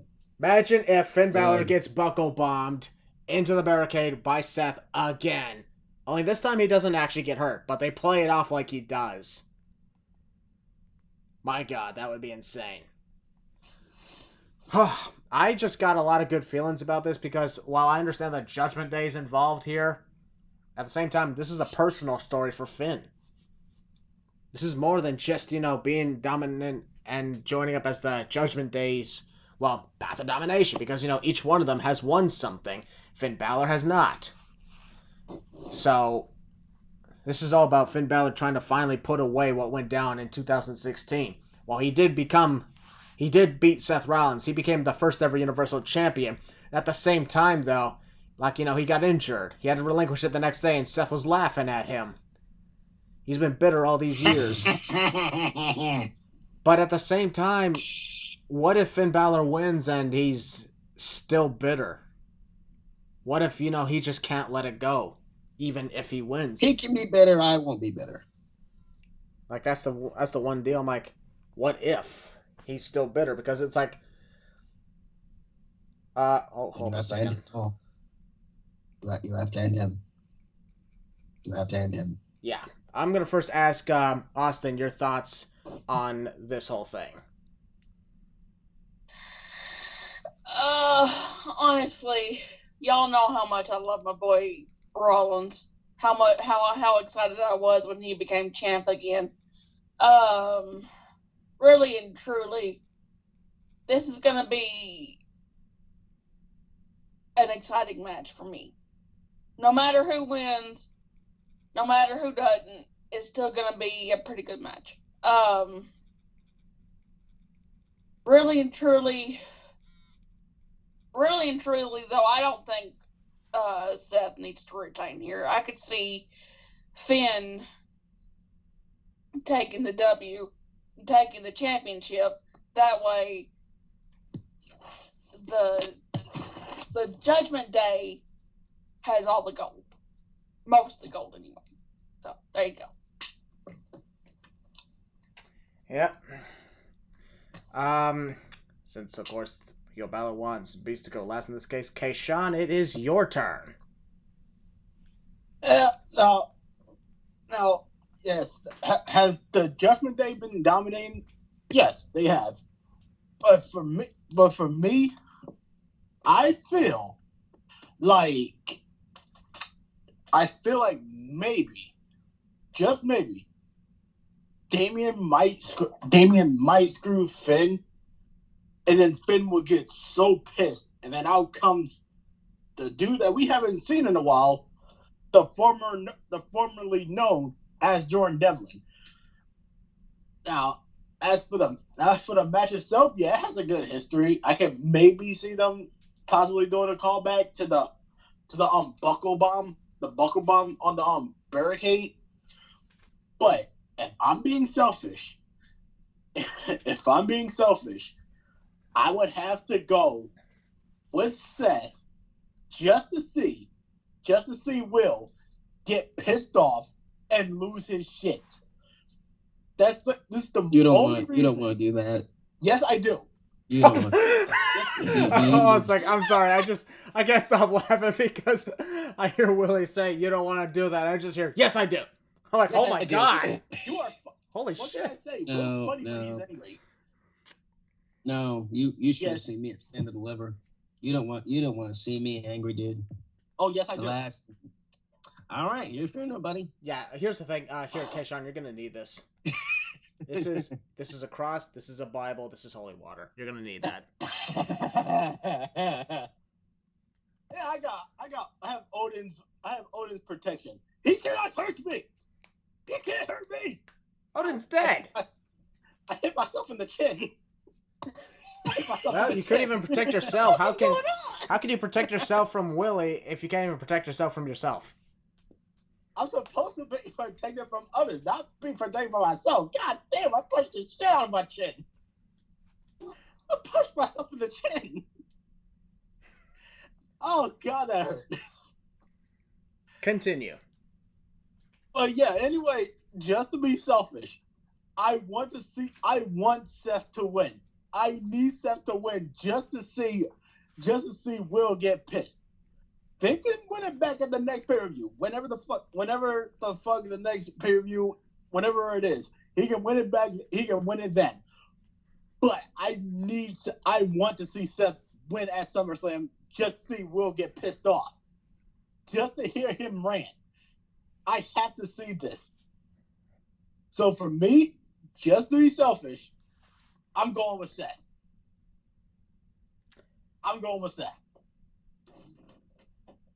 Honestly, I got a better way.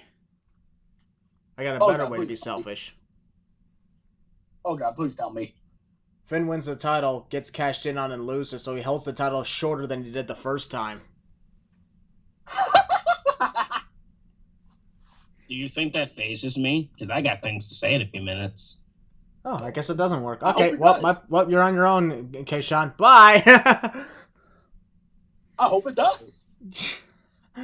That wouldn't work, though, unfortunately. But so, I believe, so you're picking Seth, huh? Yes. Alrighty, then. If that's the case, oh my god, he will be unleashed. Alright. If that is the case, then Yo Balor, oh my god, it's your turn. 7 years. 7 years. It's a long time. Right? Got called up to the main roster, becoming NXT champion, the longest reigning NXT champion time Cole broke it. Became the inaugural Universal Champion. And sadly, reality had to set in. Torn labrum, all those gruesome injuries, 1 year on the shelf. Was brought back to Raw. Was made to be like a joke. Got fed to many people a few times. Okay, I wouldn't say fed, but still you get my point. Then he had to be sent down to NXT. He had to be sent back down to NXT to find himself again. 2-time NXT champion. Bangers. Classics. The goddamn Prince was back. Got called back up. Fed to Roman Reigns. By the grace of God, this man was fed to Roman Reigns. He put up a good fight, but he lost. Was sent to Raw with nothing to do. Joined the Judgment Day. And here we are. He has to win. He has to win. He has to win. Do you know why he has to win? Because if he doesn't, I personally don't know what there is to do for him at this point. Now you could say, oh, he can get a rematch. No, he don't need a rematch after this. It's over. This technically is the rematch. He needs to. Exactly my point, Christian. He doesn't need. He needs to win. Seth, you're great. I like you. You're amazing. You've had all these opportunities, Seth. I'm not blaming this all on you. No. I'm putting this on the bookers. It's not your fault. You don't book them. You and Roman have all this stuff because you guys are the big stars in this company. Now, it's his turn. It's his turn. He has to win. Because it's called back to 7 years ago. You can recreate the spot, but with Seth. But what about Jordan Devlin, Will? What about Jordan Devlin? I don't know. I don't know if it gets involved. I'm not even going to try and predict that. What about the Money in the Bank briefcase? Does Priest win? And I'm going to tell y'all straight up, I am fine with Priest cashing in and ruining the moment. You know why? Because he'll make Finn a stronger babyface for the comeback. Because I want to see Priest as champ too. Yes, I do want to see Priest as world champion. Seth, by the time we hit SummerSlam, you will be around 68 days, I believe, as champion. You were champion to establish the belt, to make it relevant. I know people are saying a long title reign, right? We don't need the hot potato of the belt, right? Seth's held it since Night of Champions. In my opinion, he doesn't need it longer. Seth is a better chaser than a champion. Although the only reign of his I enjoyed was his WWE title run, and I definitely enjoyed his Intercontinental title run, this first one. Finn has had a world championship since 2016, a main roster championship, main roster world championship. Oh, but will the Intercontinental Championship? No, those are shit, and you know it. I've followed this man since 2015. 2015, I've been supporting this man through the good and the bad. You know, and to see him lose again, I don't, for me, no, I don't want that personally. I think he's earned this. In my opinion, I think he deserves it. Does Seth deserve a longer reign? I mean, that's not for me to decide. It's up for bookers to decide. Finn takes it. Does Priest cash in? I don't know. Seth walks out champion. Seth walks out through Damian Priest and Finn Balor. That's the waste of the Money in the Bank, and that's dumb. And I don't think Seth should walk through Judgment Day. I like you, Seth. You're great. You don't need to be walking out of that stadium as champion. I know there's other opponents out there. Oh, Cody Rhodes championship. Cody Rhodes don't want that title. Cody Rhodes didn't come back for that championship. That championship was made because of the tribal chief and his schedule. That's why. And y'all want to see an angry me? Well, we'll see. We'll see. We're going to find out. Now, I won't freaking set hell to the earth, but I will give my words out to this company, and they're not going to be pretty. And you can hear the passion in my voice, my support for Finn.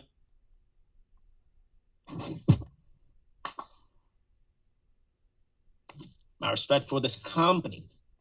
But there comes a point where you got to put the smile away, and you got to be like serious for once. Finn loses. I don't know what else there is for him. I really don't. Oh, but mid-card run. No. It's his time. It's his turn. It's his time. Give it to him. If you don't, it's a big L in your case, WWE. It's a big L. Damian, I'm cool with him cashing in. I've said it before on X, on Twitter, whatever you want to call it. Wouldn't mind Damian cashing in. All the Judgment Day have gold. Well, mostly have gold. Damian has Money in the Bank. Rhea has the Women's World Championship. And, of course, Dominic's the North American champion. You want that Evolution-type moment next week on Raw? You have all of Judgment Day standing in front of that entire crowd as champions. Does Damian cash in? I don't freaking know. Does Jordan Devlin join the Judgment Day? I don't freaking know. But all I know is my guy should walk out champion. He's earned it. Most people I've talked to say he's earned it. And I think it's time to pull the trigger. My prediction, my guy walks out World Heavyweight Champion. If he doesn't, then I don't know what else. I don't know what else, WWE. I don't know what else you're doing, honestly. That's my stance. That's my opinion. Regardless, I will still support that man. Who the hell is laughing? That's Keshawn. So I will forever support that man, regardless. Got it. And that's all I got, honestly. Does Damian cash in? I don't know. If he does, I'll be happy. As long as Seth does not walk out champion. I personally like him as a challenger than a champion right now. And the song. Let's talk about the song, right? The song, right? Personally, I think the song is more over than Seth. Seth is great, but I personally think the song is more over than Seth. That's just me. Get mad at me in the comments down below. I could care less. I think, Seth's been a great champion. He's great. He defended NXT. He's defended a few Raws. He's been a great champion. But let's be honest, it's honestly the secondary championship. It's in its infancy. It's in its like growing stages right now. Maybe it'll become a main world championship once the belts get off Roman. But for now, it is a mid-card championship, sadly. That was made because of Roman Reigns, sadly, in his schedule. So, keep it on Seth. Again, do whatever you want. Do whatever you want. But personally, Finn needs to win this. Finn takes the World Heavyweight Championship. Again, does Damian cash in? We're going to find out. Does Jordan Devlin appear? We're going to find out. Finn Balor takes the World Heavyweight Championship. Case closed. That was a hell of a story. That was amazing. I just felt like I was sitting down like listening to the teacher tell a really dramatic story, and I was into every single bit of it. Good times indeed. I don't know how much that man means to me. Oh, I've known you since well, 2017. You're my boy, but now I want Finn to lose even more because I know exactly how pissed you're gonna be. Damn, what a you're dick. my brother. Dick. I'm being honest. You're my brother, obviously, and I love you, obviously. But I just have to see you get mad. I have to see this. No, you really don't want to see me. Yes, I do. I mean, again, your funeral if you want to see that, but I promise you probably will disown my ass if you see me when I'm going to do probably. No, most likely not. Beast and Austin have seen this firsthand a few months ago at Stand and Deliver. You really don't. Christian hasn't seen it, and I would get fired if Christian were to see what I might do. So I'm going to. I have to see this now. I had our buddy Mike. That was bad. So y'all better pray and hope Finn wins the world title or Damian cashes in. Because if I see a Money in the Bank cash in wasted again, because I was pissed when Theory lost last year. If you waste Damian Priest, then you don't want to know what's going to happen, honestly. You really don't. What's going to happen? I guess we'll have to find out. I feel like this is the Daniel Bryan video pack. A monster. He turns into a monster. Unpopular opinion. You got him mad at him. Imagine Dragon's song "Monster" is better than Skillet's "Monster." To me, at least. Two different types of monster we're talking about. Yeah, but to me, Imagine Dragon's "Monster" is better than Skillet's "Monster." To me, at least. I guess. Okay. All right. Well, I must say, Willie, that is a hell of a story. And yeah, I agree. I understand what Finn Balor means to you. I've known you for years, and every single time that I'm in an event where Finn Balor's out, I always give you a shout out every time he shows up. I love that, man. Yeah. Him and Becky. Even are like even when if you remember from my vlog from WrestleMania 39, when Demon Balor showed up to face Edge inside Hell in a Cell, both Long Night Josh and I gave you a shout out. Yep. That was good times. I might do that the same. I mean, I don't think I'm vlogging for SummerSlam, but I might just give a shout out regardless. So did I. Give a shout out at Extreme Rules when Finn made his entrance. I was like, "Do you see that heel, Balor? Do you see that heel, Balor?" I remember seeing him back in January and bawling my eyes over the first time. Now, granted, I was made fun of, and I could care less about that shit. But still, My point stands. I got to see my hero for the first time back in January. That is true. The only thing I could talk about that night and that week, and I still haven't shut up about it. I appreciate that, man. That man's amazing. I see a lot of myself in him, honestly. There's your story. Him and people like Bryan Danielson. But still, my point stands. Yep. Okay. All right. With that being said, we're gonna finally move on to Beast, who Willie's wanted to be last, and we're about to find out why. So take it away. The floor is yours. Now, this is a tricky thing, ladies and gentlemen. This is a very, very tricky thing. You could go one of two ways.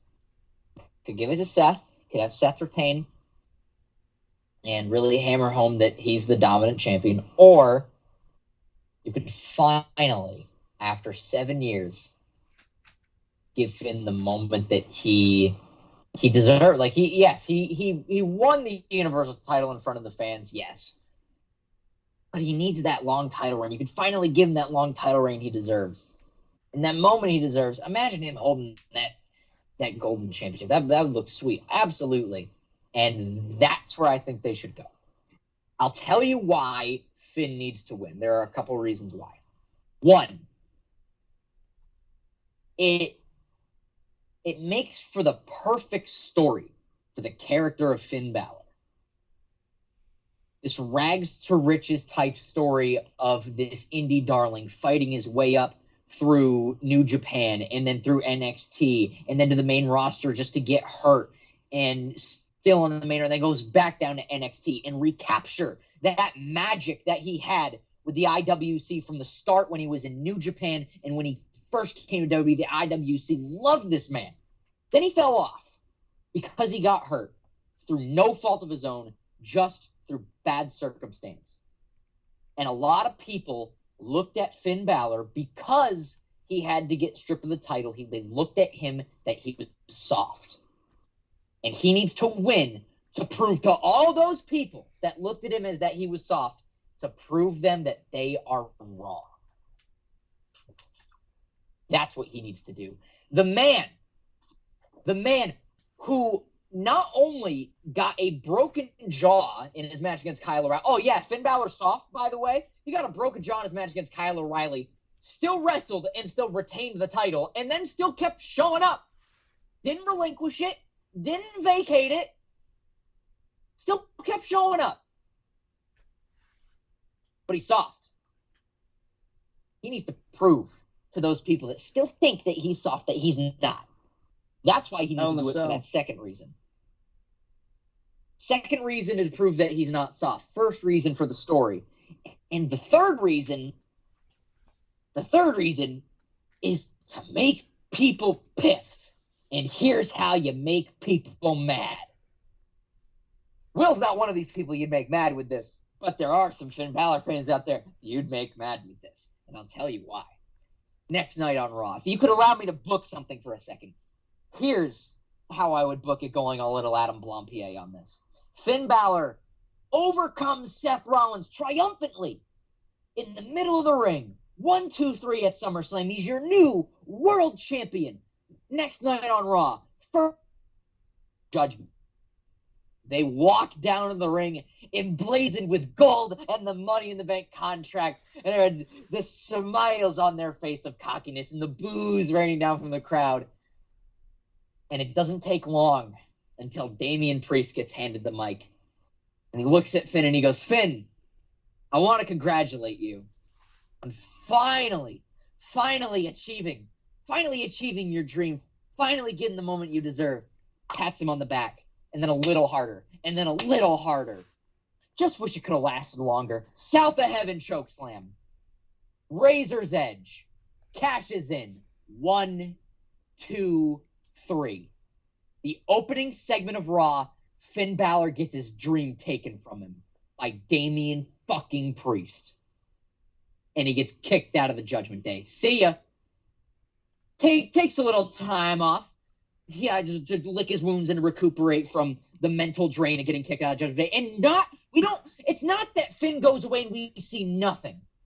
Periodically, we get vignettes of Finn in a dark room talking ominously about how much that meant to him and how much that he wants to shove it down Damien's throat. And this is the key phrase, how he wants to be the one to shove it down Damien's throat.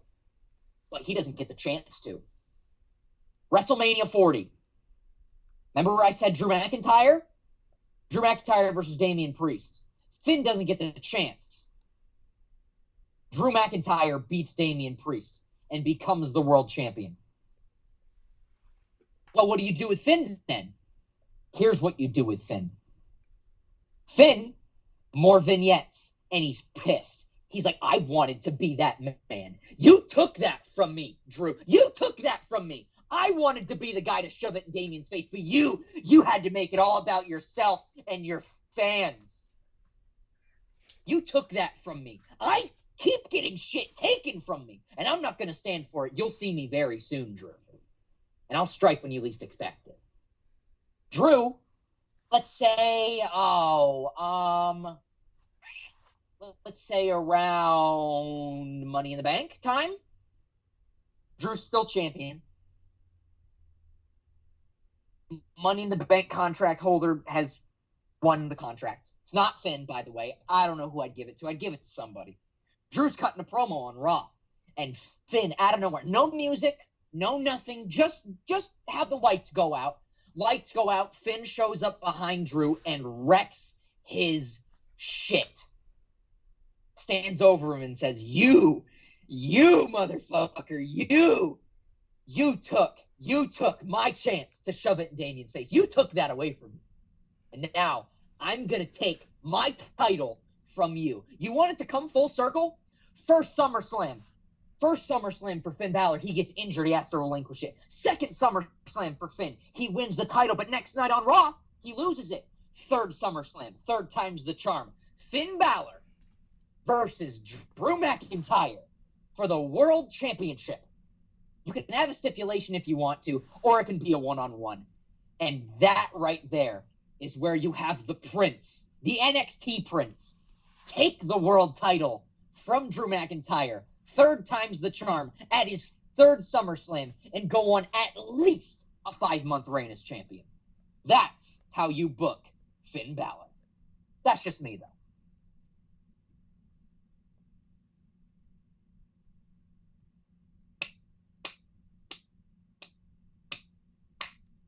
Well done, Beast Boy.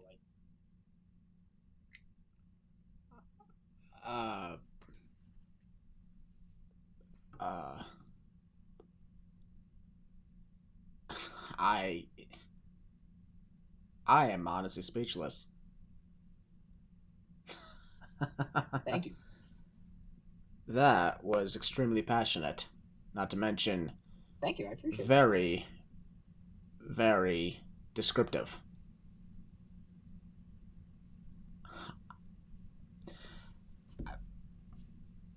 We shall leave it at that, folks. We're going to move on to the main event now. Ooh, buddy. Sure, let's be honest, there's literally nothing else that can be said about that. Everything was said, and everything and more was said. But now, with 3 hours into the podcast, it's time to talk the main event. It is... Oh, wait, that's one thing I have to say about this main event. Yeah. I'm assuming this is the big thing that you've been talking about, Keshawn? Mm. And if it is, well, shall we put you on? Well, it's one of the big things. The real big thing was the thing I said about Io's cash in. Ah, fair point.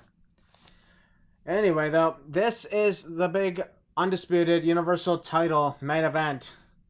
The match I know is going to be on last because this isn't just any sort of match. It's also known as a tribal combat match.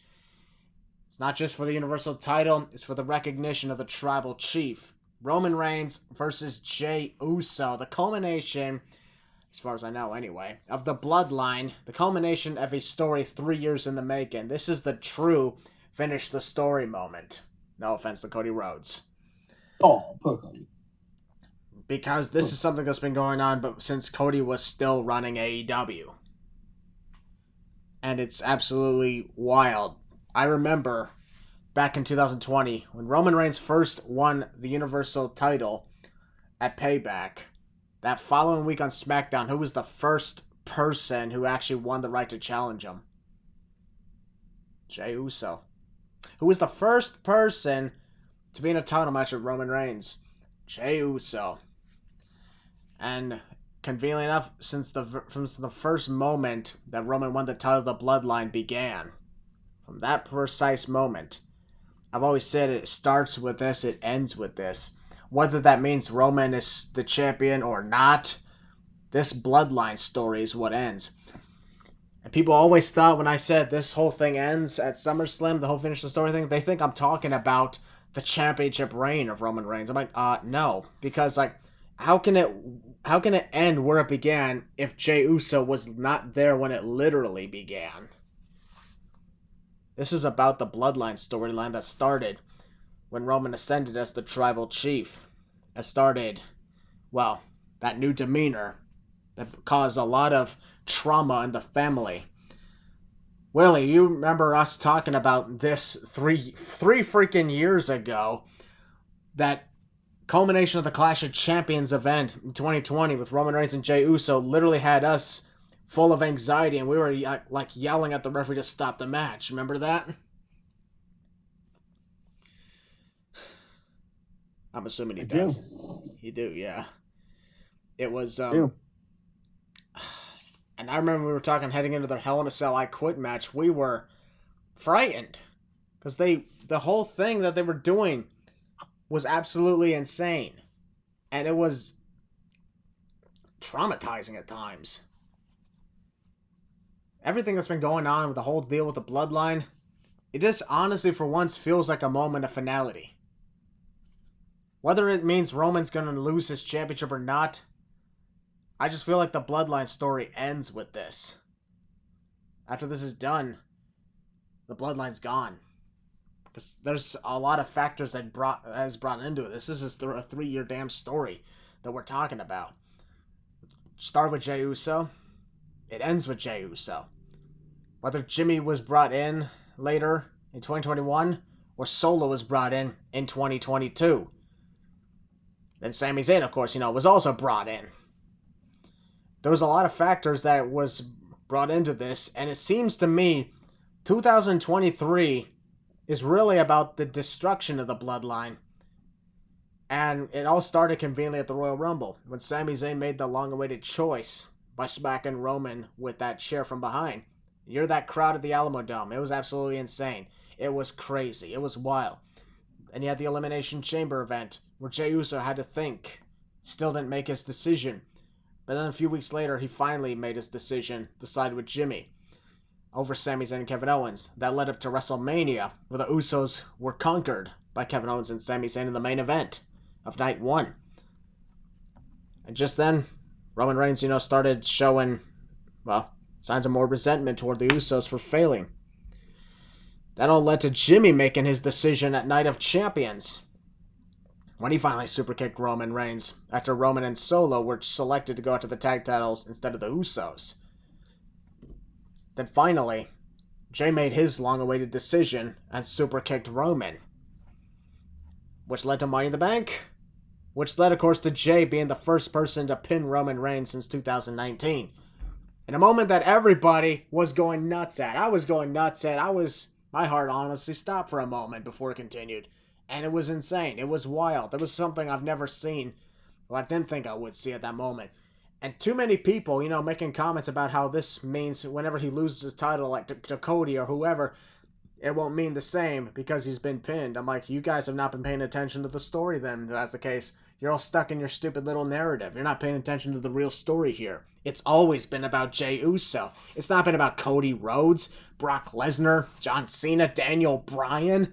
anybody that Roman has faced off for the last 3 years, it's always been Jey Uso, who's been there since the first week of his title reign. Jey Uso, who's been the guy prominent. Because if you think about it, when Jey was, ever since Roman won the title, when he wasn't facing Jey Uso, he was winning matches thanks to Jey Uso, thanks to Jimmy Uso, then thanks to Solo, thanks to the Bloodline.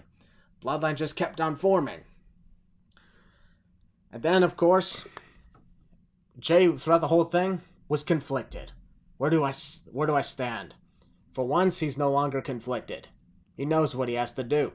With the idea of this being tribal combat, seems to me like Roman Reigns, despite asking about the elders, doesn't give a damn about what the elders think, and thus he's disrespecting his own tribe by continuously having Solo attack Jey. Because with the rules of tribal combat, by Samoan tradition, this is between Roman and Jey only. The bloodline, the blood relatives, they cannot be involved by Samoan tradition. But Roman showed he doesn't care. Solo obviously doesn't care. But at the same time, Solo Sikoa, there's a lot of components, like I mentioned, in this whole thing. Solo Sikoa cares a lot about what's going on because he wants to be the tribal chief. You can see it in his eyes. He looks down at that necklace. He's looking at Roman like he wants to spike him. You can tell. This is not. It's only going to be a matter of time before Solo finally takes matters into his own hands. He's always been the street champion. He's always been the guy.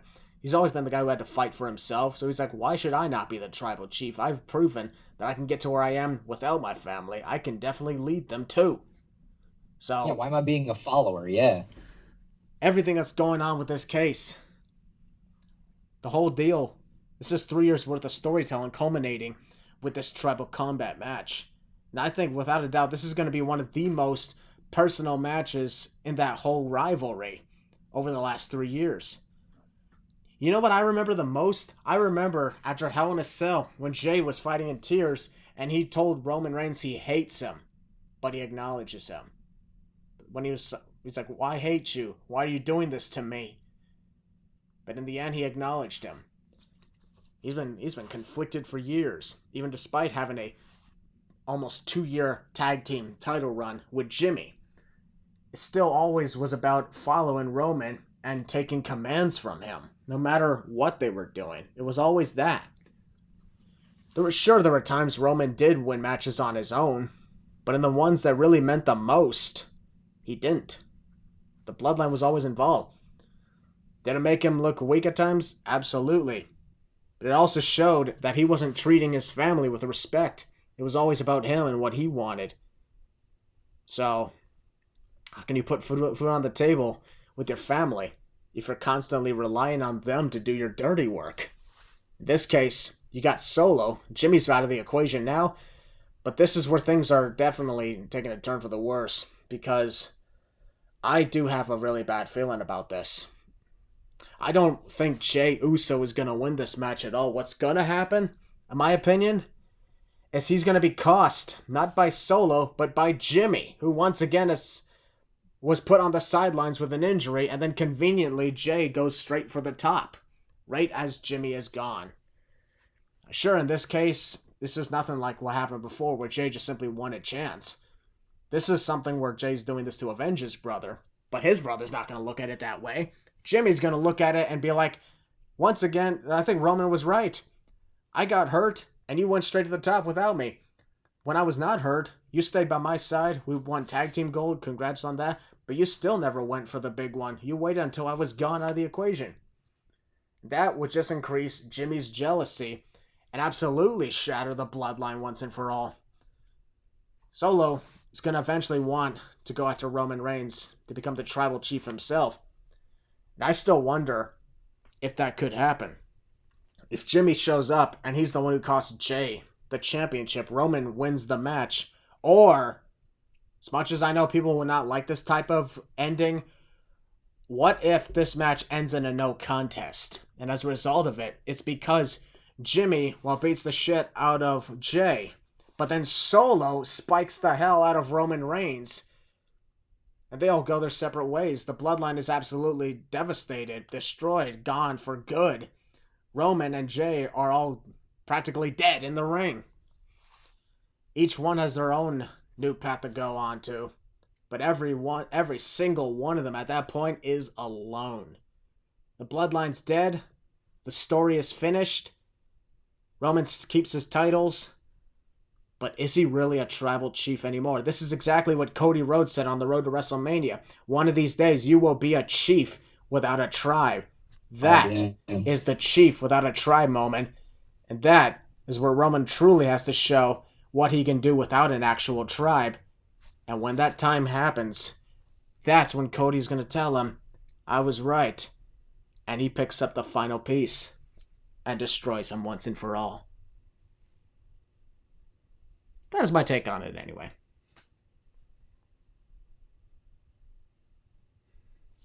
I mean, yeah.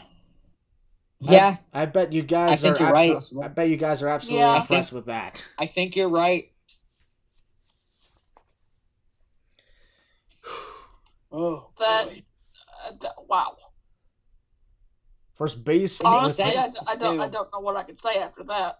First base with what he said about the whole thing with Finn Balor, Seth Rollins, and now me with this. Yeah, right? Good Lord. This just got, I'll be honest, I'm a little shook up. I'm shaking a little bit.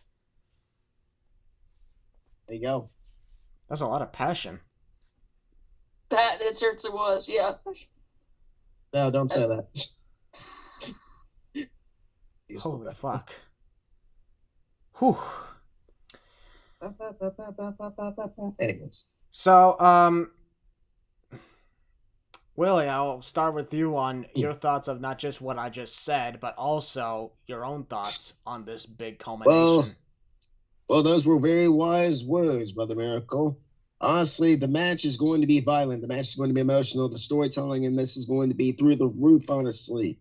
And I do see, of course, the Tribal Chief walking out champ. Why? Because the Tribal Chief, you can't bet against the Tribal Chief. That's why.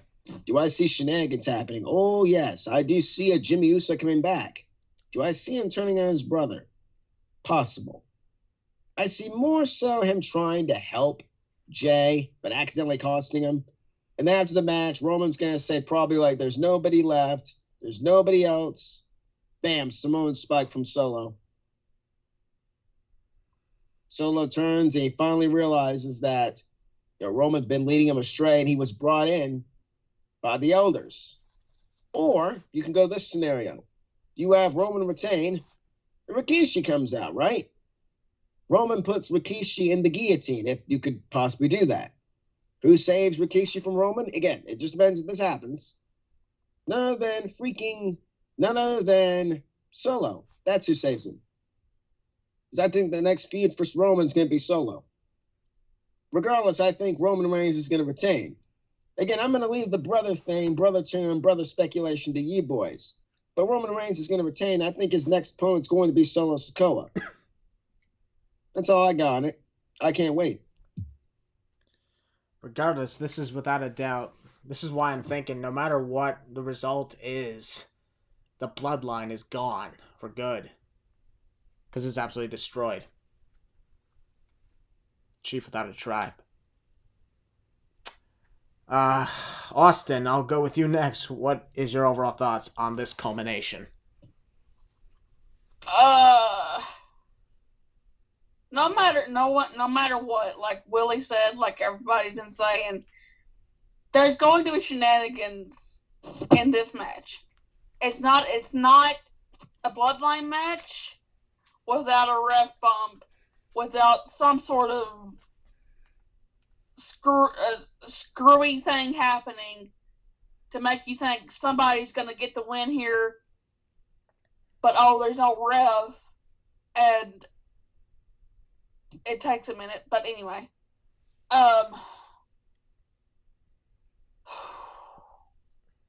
honestly, as much as I would love to see Jay win the title and get the tribal chief status, I think Roman's retaining. He's got to retain. And as for when he drops it, I don't know. But like I said, I can see Roman retaining. So. All right. Keshawn, what are your overall thoughts on this culmination? Oh, man. All I can really say is this hands down is without a doubt a top 5 storyline in the history of wrestling. This is a storyline that we're going to be showing our grandkids, and they're going to be showing their grandkids. This is an all-timer, a straight-up all-timer. As for what happens, I cannot bet against my tribal chief. And I think in a way, it's pretty much spoiled when Solo's going to spike Roman, because I've noticed, because obviously his thumb is taped up for that reason, for the spike. So if his hand that isn't taped up is next to Roman, yeah, he's more than likely gonna spike Roman. And for who I think winning, I am not betting against my tribal chief. As I said, I'm going with Roman with a Jimmy Uso heel turn, because you actually did make some good points. You made some good points as to why Jimmy would turn on Jay. And there's another thing I've been wanting to clear up. There's some people that say Roman takes control of the entire family since he's the tribal chief. But in reality, the only one that truly is in charge of the entire family is the Matai of the Samoan family. And as far as I know, the only Matai of the Noye Fatu family is the High Chief, Peter Maivia.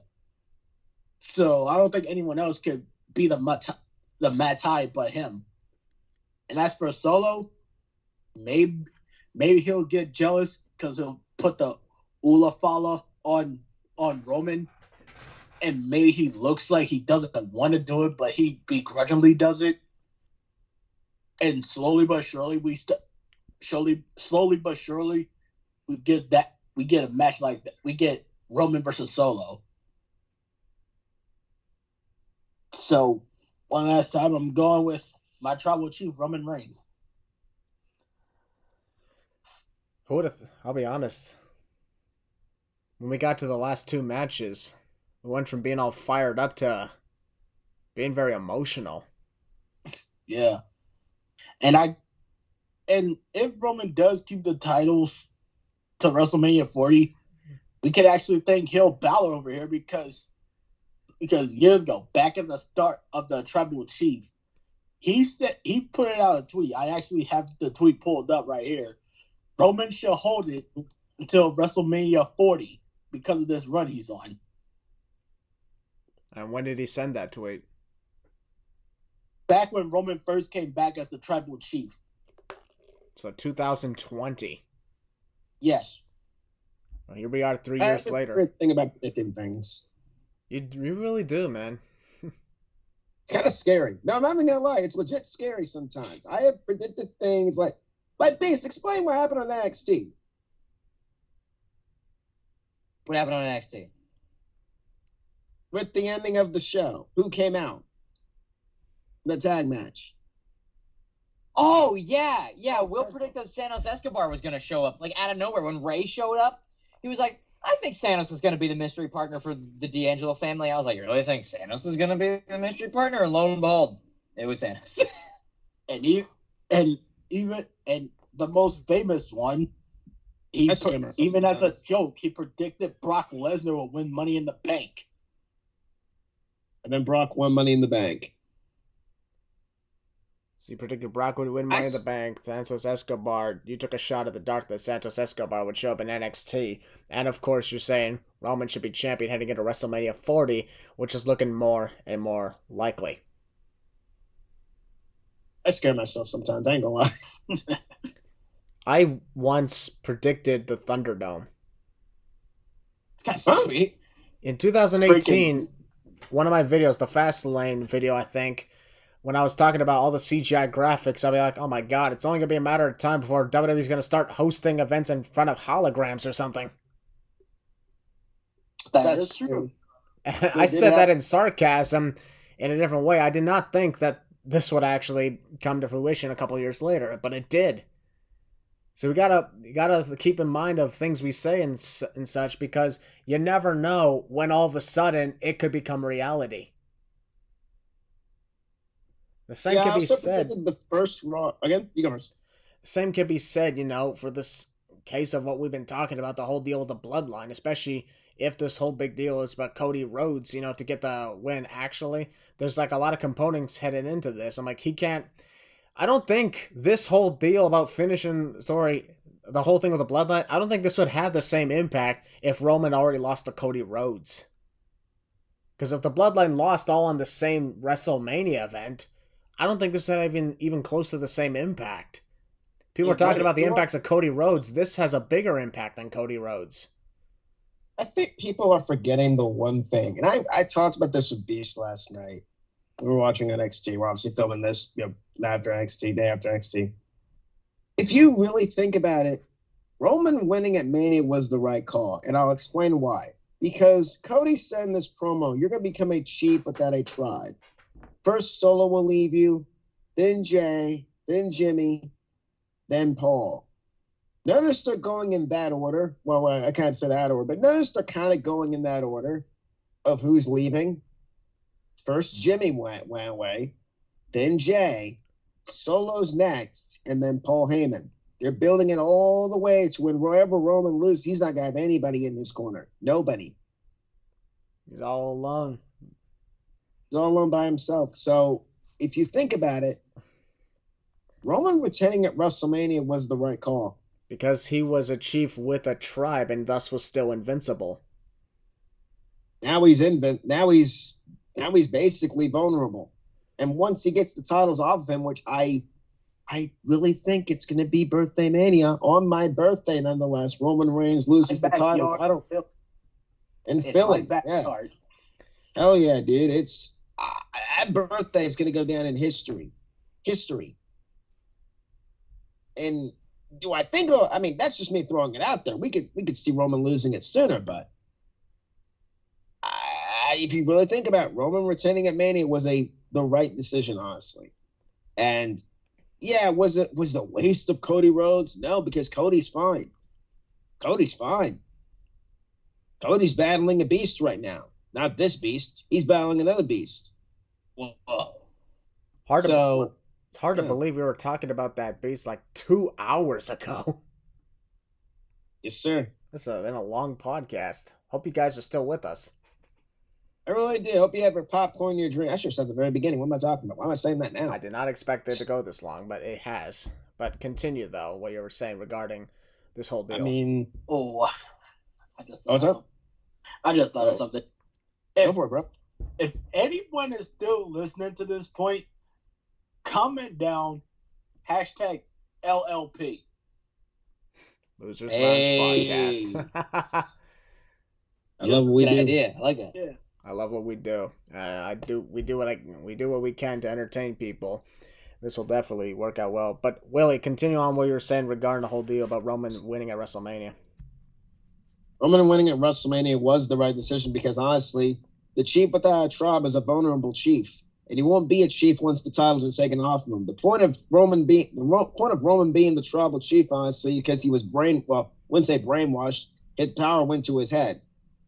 So Roman finally being knocked down a peg by his own family, which I guarantee you probably will be so. I know people are expecting The Rock, and no people, The Rock is not showing up at the end of the show. If The Rock even shows up, good God, this show's going to be insane. But I don't see it happening. But Roman losing at Mania, at WrestleMania 40, is a good storybook ending.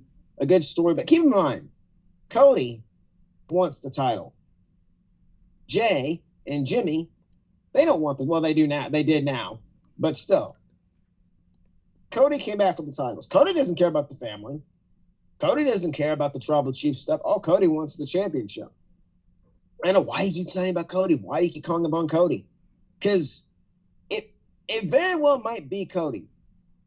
it might be Cody for all. There's nobody else outside of Solo, and that's Jay, and that's about it. There's really nobody else.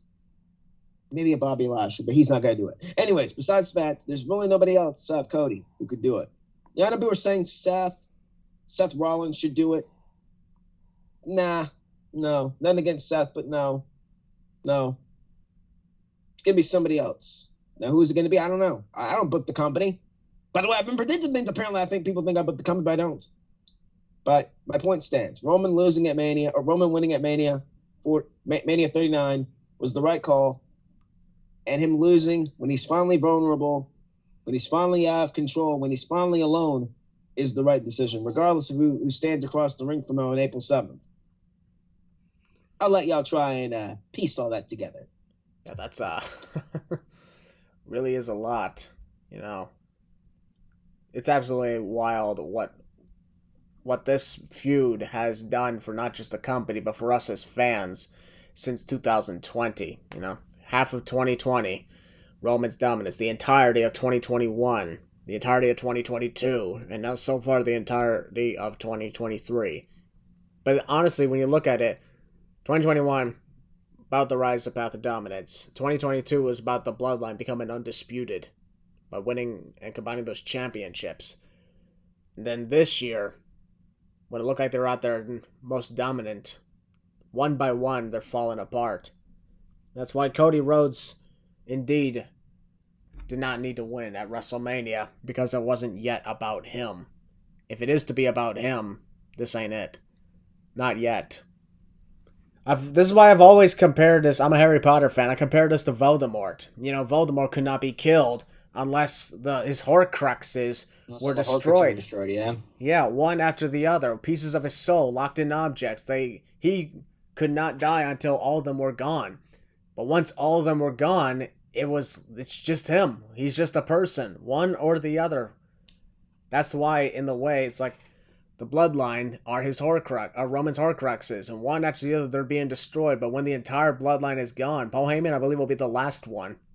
Once he's out of the picture, and it's just Roman Reigns, it's just him, and Cody takes it. That's the way to go. My opinion, Roman Reigns will never ever be the same again after this.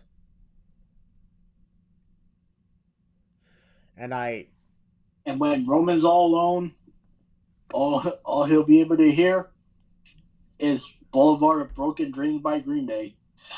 True. Nah. Because he's going to be walking a lonely road. Well, that, but also he'll be hearing Kingdom. And the words, True. Your winner and the new WWE champion, Cody Rhodes. And I do think they will retire the Universal Championship. They will. There's no need for it after that. Yeah, because after this run ends, what else could you do with it? That's it. Nothing. Nobody's surpassing that reign. Nobody. No one. It's over. Nobody. It goes away. The story ends.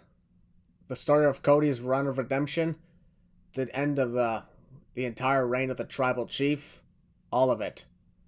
But then that's the real question, and it's just a question we'll ask it when the time comes, and that is where do we go with it? But exactly, I've already said my piece. Willie said his piece. Keshawn, you said your piece, and Austin, you said your piece. There's still one more of us that has yet to say his piece about this whole thing, and I know he's really passionate about a lot of things, so that's why, Beast, I'll give the floor to you, man. Take it away, brother. Christian, you made a lot of really good points. Will made a lot of really good points. Keshawn, Austin, you all made good points. I don't know how much more there is to say, but I'll try my best. I think there is a decision to be made with this main event that either way they go, someone's not going to be happy, and a lot of people are going to be happy. You can't please everybody. Someone's going to be pissed either way they go. I don't know which way they should go, though. I really don't. You could go we all know, like Austin said, It's a fucking bloodline match. We all know there's going to be a ref bump. There's going to be shenanigans. It's also no DQ, so probably going to get some interference. Might get a Jimmy Uso heel turn.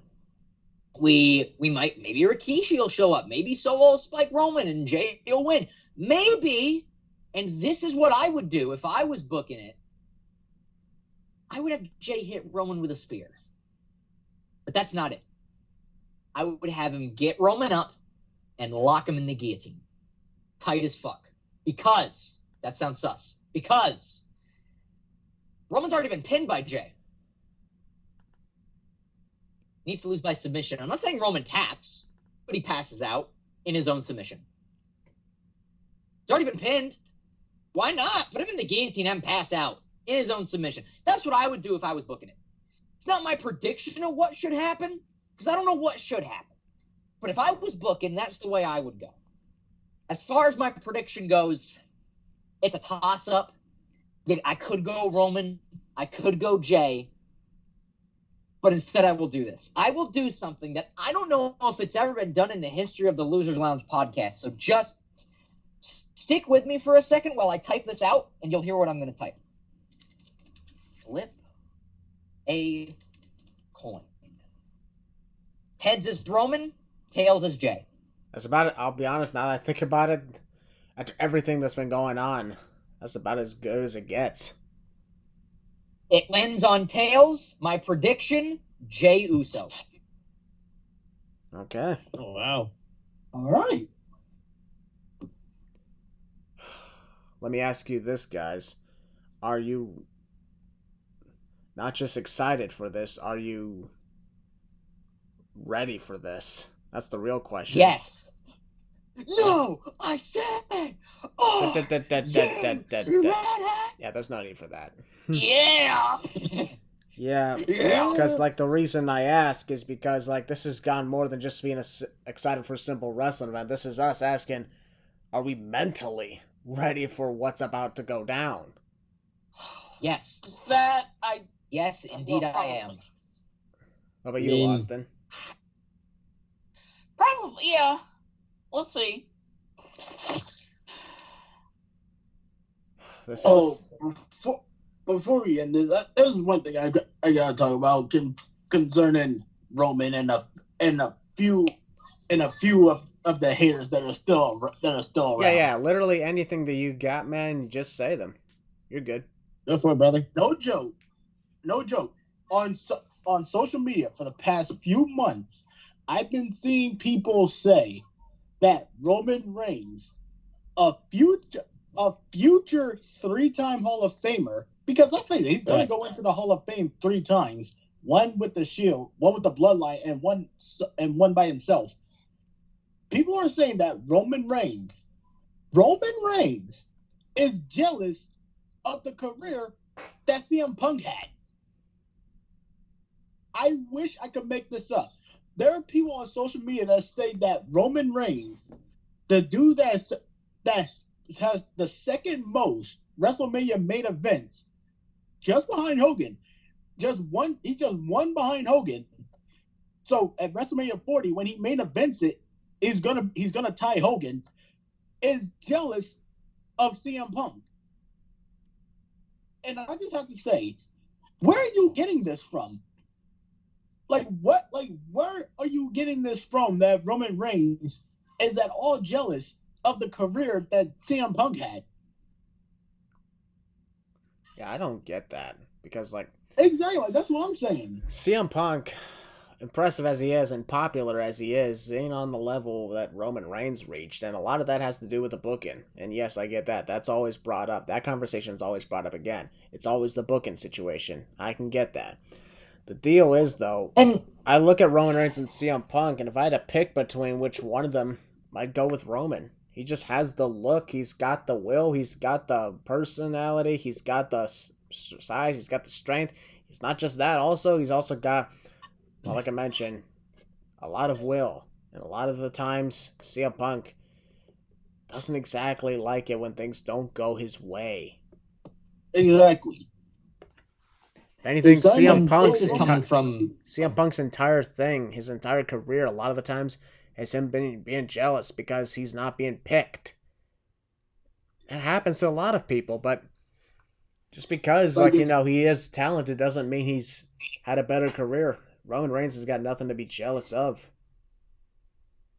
Yeah, and this is coming from a big Punk fan, probably one of the biggest Punk fans out there. I love Punk, but comparing Roman to him and saying that Roman is jealous of him, I'm gonna play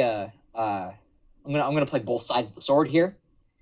I'm gonna play a nice little I guess call me a liberal in this situation if you want, but I think both guys have nothing to be jealous of either way. They're both certified legends. Punk's great. Roman's great. They both have paved their career in their own way, and saying that Punk's jealous of Roman or Roman is jealous of Punk, it's asinine either way. It doesn't make any fucking sense. It's like comparing apples to oranges. Yes, they both were world champions, but they both had very different paths to becoming world champion and both different career paths. It's not... How do you compare them?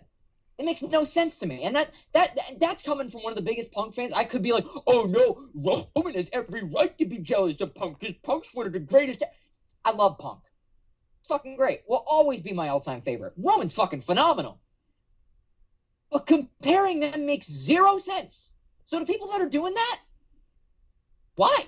What satisfaction do you get? What satisfaction do you get of comparing two people who have vastly different career paths, vastly different paths to the world championship, vastly different livelihood? What satisfaction do you get? How does it make any sense? You're just trying to get likes and clicks and interaction on social media. That's what you're trying to get. So don't do that shit. Just like them for who they are. Like them for how their careers are. Like them for what they provide, what entertainment they provide in the middle of the ring. That's what I do. That's coming from one of the biggest Punk fans out there. Get your fucking heads out of your asses. Jesus Christ. That's the deal. People these days, all they want is attention. That's the thing. That a lot of the times I don't even think they believe that sort of stuff themselves, because if you look around, a lot of the positive takes don't get a lot of attention because a lot of times you just agree with it and you're like, yep, True. I agree. Let's move on. Anything negative, however, True. That's going to get you attention because people think you're either overreacting, you're telling the truth, you're spitting facts, or you're just being a douchebag. That's a deal with a lot of things these days. A lot of positivity. That is one of the truest statements I've heard in my life. A lot of positive things don't get attention. A lot of negative things, they get all the attention because, it's fun to see drama. It's fun to see people throw fits. It's fun to see people, lose control. That's why, no disrespect, that's why JD from NY exists. I mean, I'm not saying he's a guy who said any of that, because I know for a fact, I think the guy's a douche. But I'll be honest, he's not that stupid. I like people on social media who make as many brain dead takes as they can.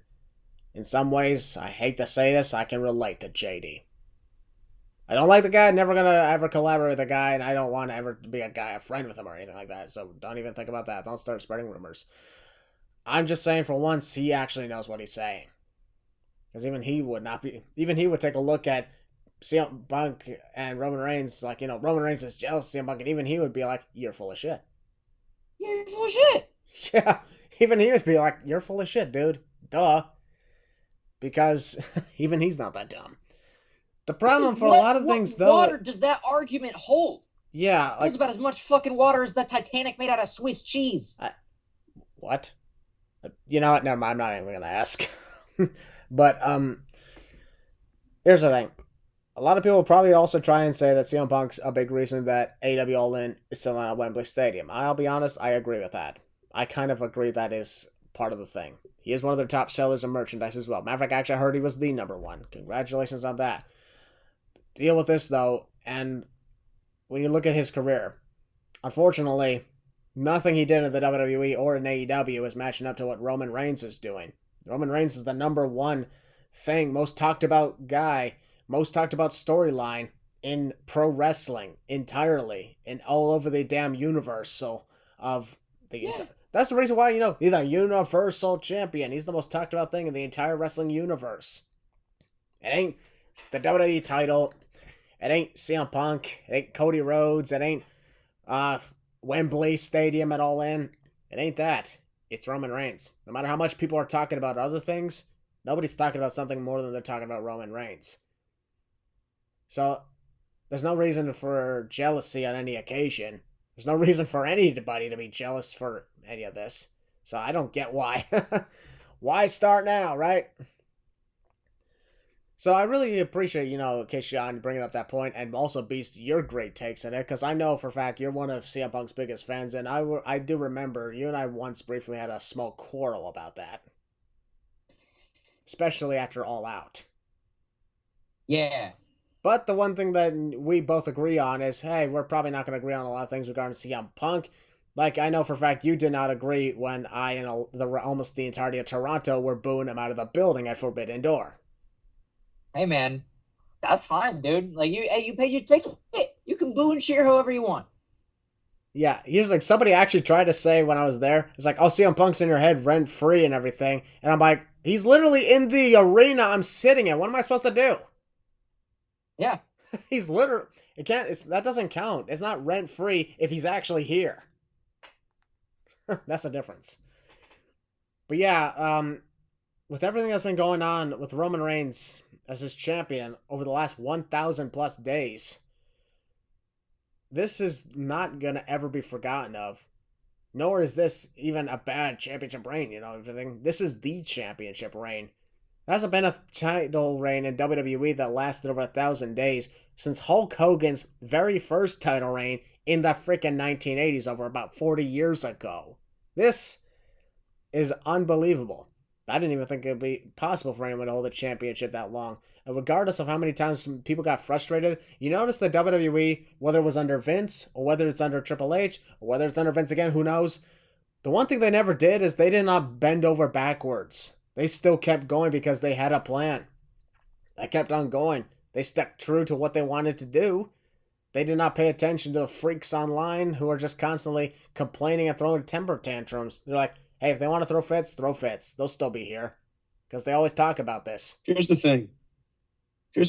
Wrestling, doesn't matter if it's AEW, WWE, New Japan Pro Wrestling, Impact Wrestling, things in general, movies, music, it don't matter. They don't give a shit about you. They don't. All they see is dollar signs, basically. That's what businesses do. They especially don't care what the internet thinks. They especially don't care what the internet thinks. You can put all your hashtags. The internet thinks they care, but they don't. They don't. That's the thing, Beast. Like, I've been trying to explain for months and months and years, but people don't want to grasp it. It's true. Y'all can type down in the comments below. Y'all are wrong. Y'all the same people doing this and playing on social media, blah, blah, blah. Oh, y'all are doing that, blah, blah. Yeah. Just trying to get a point across.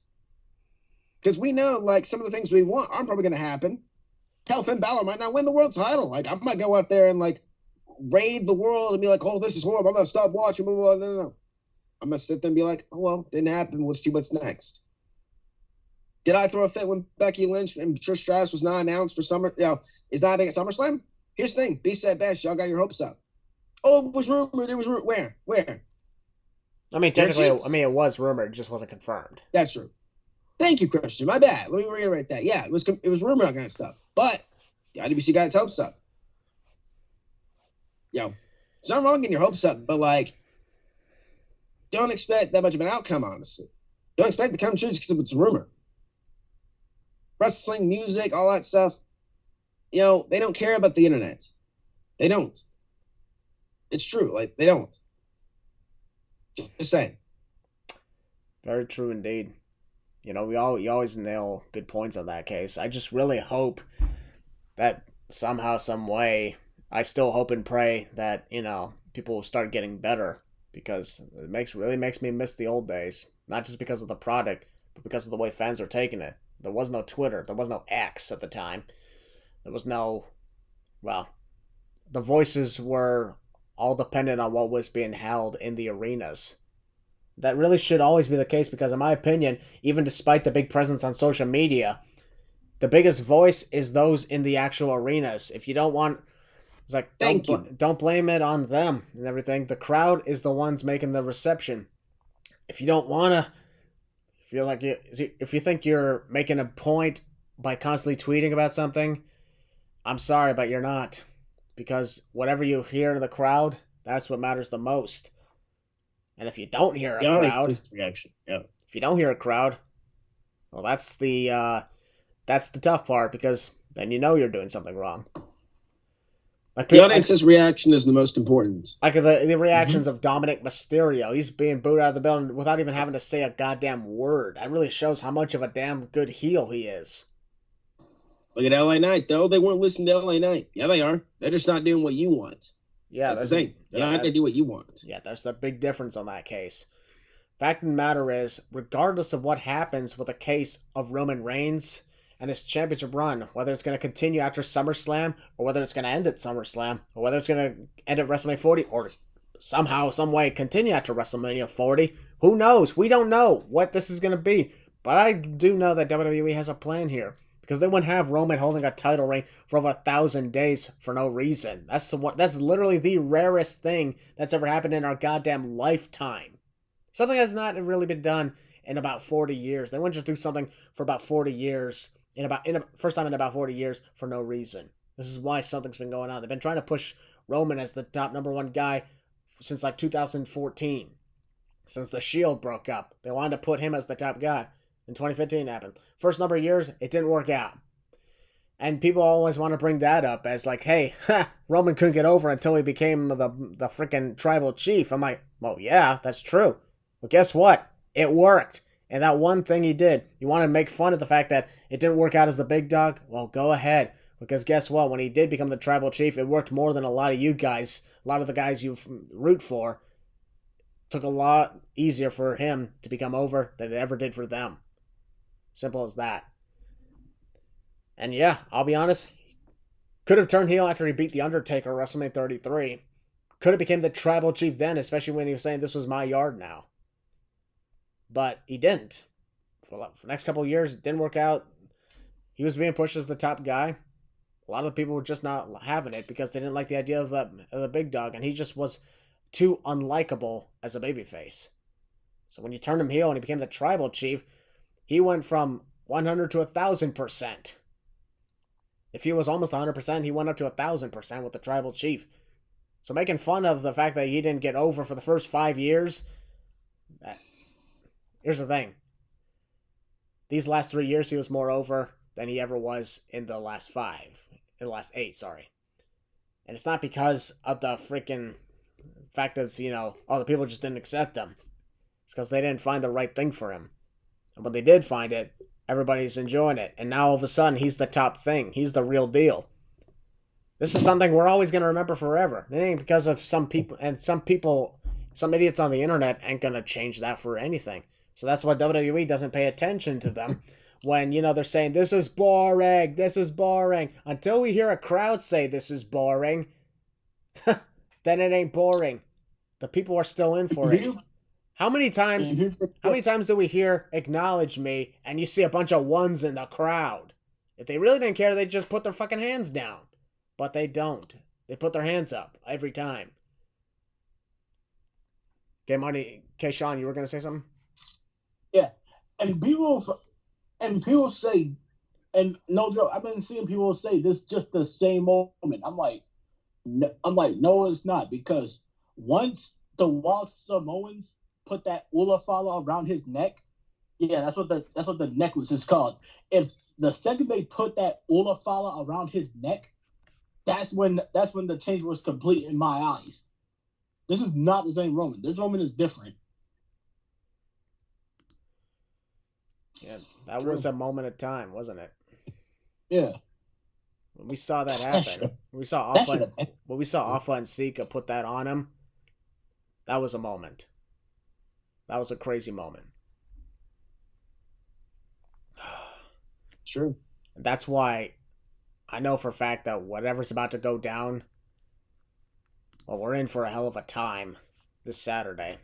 Because SummerSlam, I just got this odd feeling that this whole big storyline for the last 3 years, it truly is coming to an end. Or if it's not going to end, this is the closing chapter. Exactly. It's just going to culminate with a distraction of Roman Reigns. And here's a question I want to ask you guys before we wrap things up. Whenever the time comes when Roman Reigns does lose the titles as no longer Universal Champion, where do we go with him? I don't know. Personally, I think he takes some time off. Even if he comes back, how the hell can you ever top this? True. You can't. Don't even try. You can't. Exactly what Keshawn said. You can't even try it. And there's some people that say they're not gonna let that when they become parents, they're not gonna have their kids watch this title reign. That's not possible because no matter what, I'm good. Well, that just happened. Hey. We'll get back. I mean, we'll get he's back that to point. I mean, yeah. You can't recreate this. You can't go back and create magic. Just like with Finn Balor, you can't go back and reach back into 2016 and recreate what happened then. If it happens now, you can't really recreate if that makes any sense. Just like Becky Lynch at lightning in a bottle WrestleMania. twice. Exactly. Look at Drew McIntyre. Again, it goes back to a beast. Like, you can't recapture. Yeah, Drew will win a time in front of a crowd, but you can't recapture what would have happened. Just saying. Oh, how do you know? Like, how do you know you weren't there? Blah, blah, blah. Again, just saying, you really can't recapture it. Really capture the same magic. I don't know. Just like, with a few other things. Like, Daniel Bryan's win at WrestleMania. You can't recapture that. Obviously, you can't now, but still, you get my point. You can't recapture the Tribal Chief. Nobody. And I mean nobody in professional wrestling right now. Nobody. Right now, and that goes to everyone in the stratosphere of professional wrestling. Nobody can recapture or do what Roman Reigns is doing right now. Oh, that's knocking on wrestling companies. No, it's not.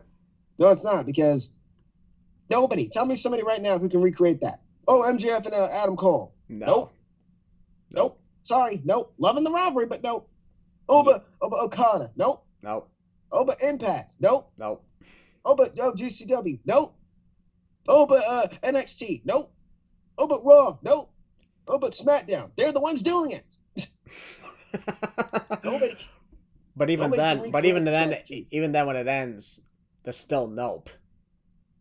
No. Nobody but Joe NOI can recreate that. Nor will he try and recreate that. Because Triple H is a smart man at times. But still, Okay, I'm my back. point stands.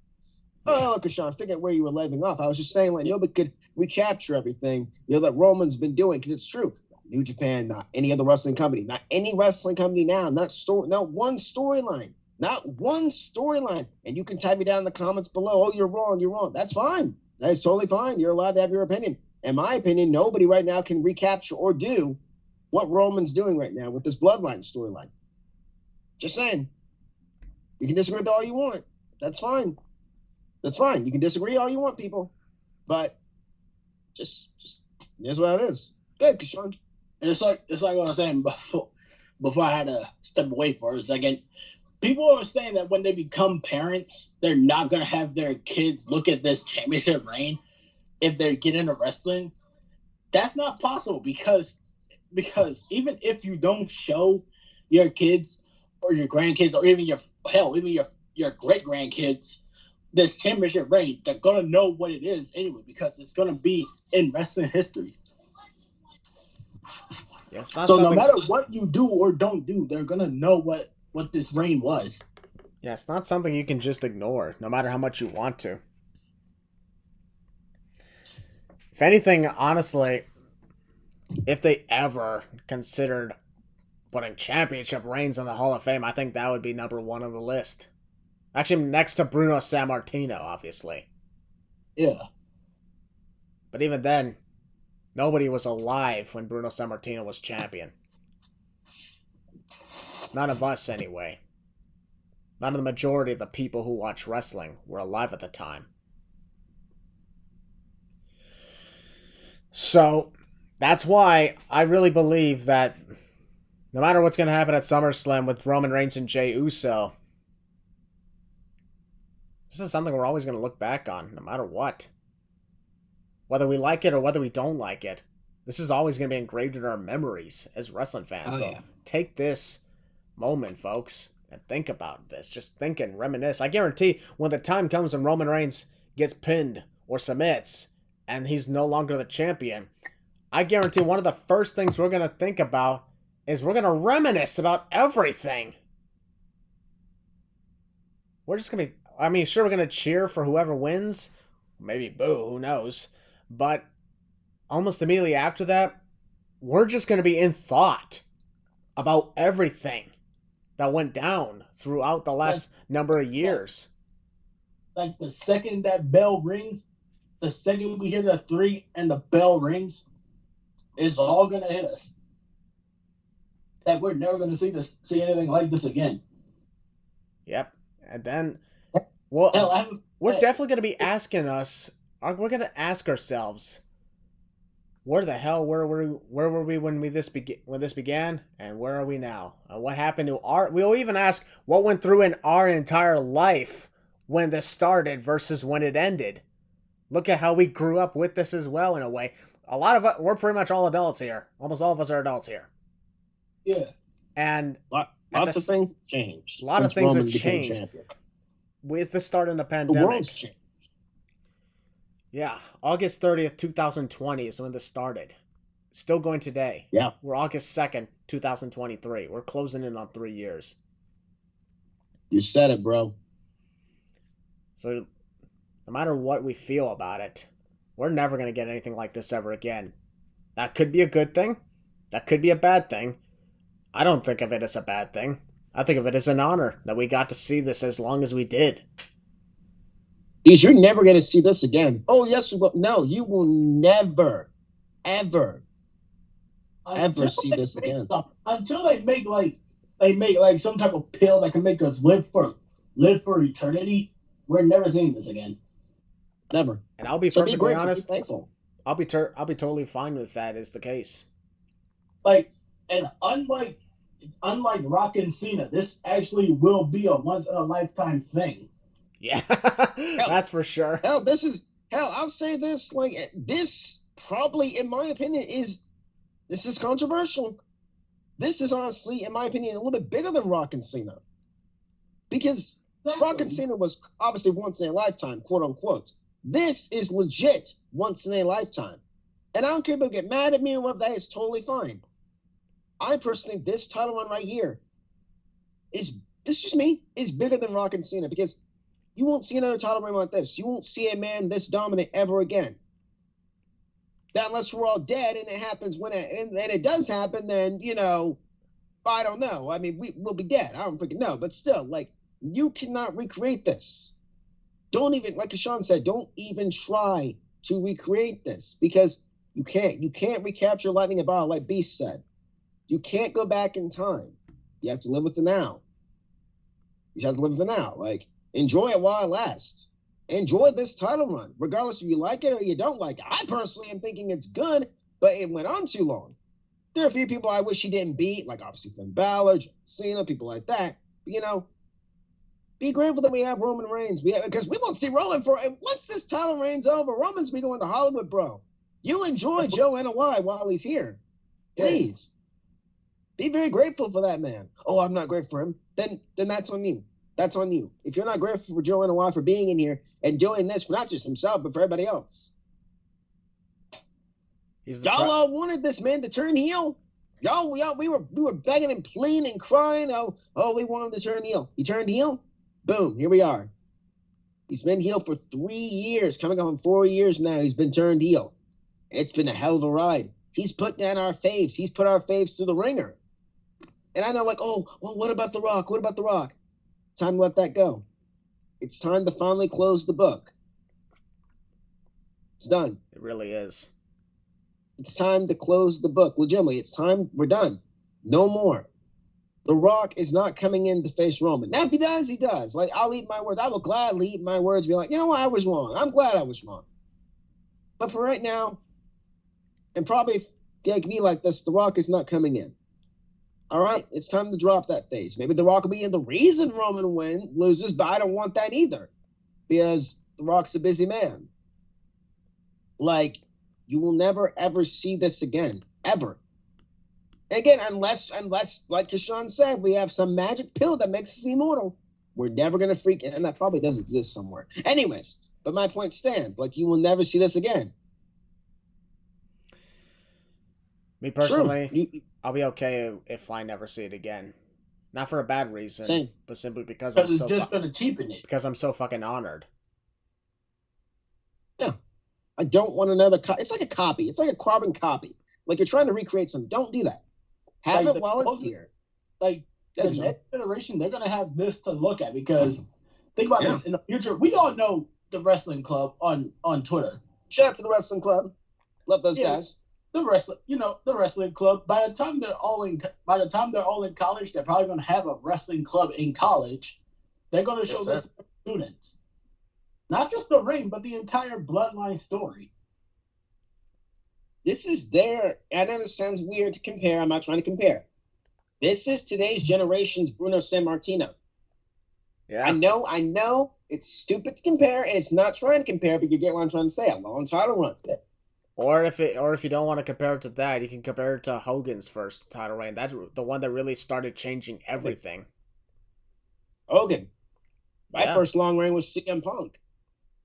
First long reign, yeah, it's the first longest reign I've ever seen as well. I mean, I've seen John Cena with his 380-day title reign that one time, but then before CM Punk showed up, and now we have Roman with everything that he's done, and it's absolutely insane. It is. Be grateful you have Joanna White here. Be grateful because that man's going to be gone soon in Hollywood. Like, that man's going to be getting roles pretty soon. Be grateful for people like Roman Reigns. Be grateful for people like Becky Lynch, Seth Rollins, Finn Balor, because let's be honest, like, these people are getting up there, man. My guy just turned 42 or 43, for God's sakes. Yeah, Like, he's getting up there in age. Like, they're all getting old. Like, they may look young, but they're getting up there. He's still in his prime. That's the scariest thing. He He's is. still prime. Still in his prime. Yeah. They're all still in their prime. Like, look at all this. Look at the new generation coming up. Where do you think we're going to be now with a Braun Breaker, Mello, Grayson Waller, LA Knight? Well, sure should have him in that. Yeah, I mean, or Roxanne Perez. That's their where are they getting when they get up there in the stratosphere? Like, be grateful for these people. Be grateful that you have these people here because sooner or later, you're not going to see them in the ring anymore. They might become coaches for all we know down the road. Like, is how it is. Like, I grew up with the Batistas, the Edges, the Rey Mysterios, the Undertakers.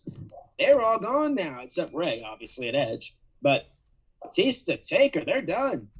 My all-time favorite, the man who got me into professional wrestling, Dave Batista's done. He's in Hollywood now. I was grateful to see him on my TV every freaking week. I was grateful and thankful to see that man on TV. Taker, thankful and grateful to see that man on TV. Rey Mysterio, I'm grateful he's here for now, for the time we have him. Edge, I'm still shocked this man is still around, like, wrestling-wise.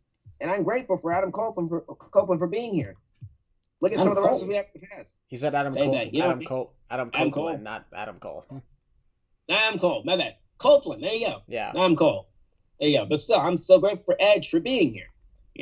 Sure, Keshawn's grateful for Roman Reigns, and these guys are grateful that, Beast, him, Punk. Never thought we'd see Punk back in the ring.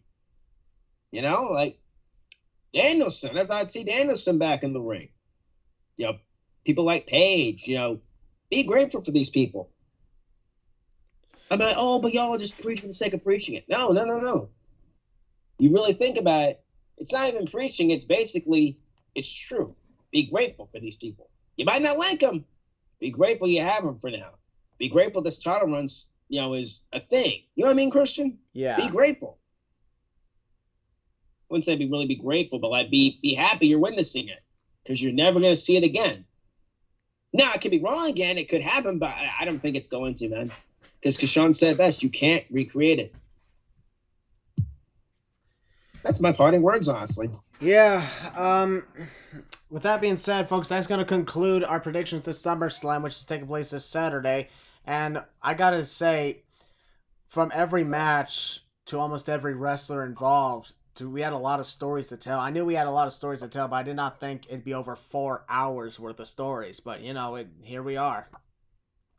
That's the great thing about this podcast is that we're storytellers. We're innovators. We try to go out there and do things different, obviously. We try and, go off the cuff without going off the cuff that makes any sense. We're guys who tell it how it is, regardless if you like it or if you don't.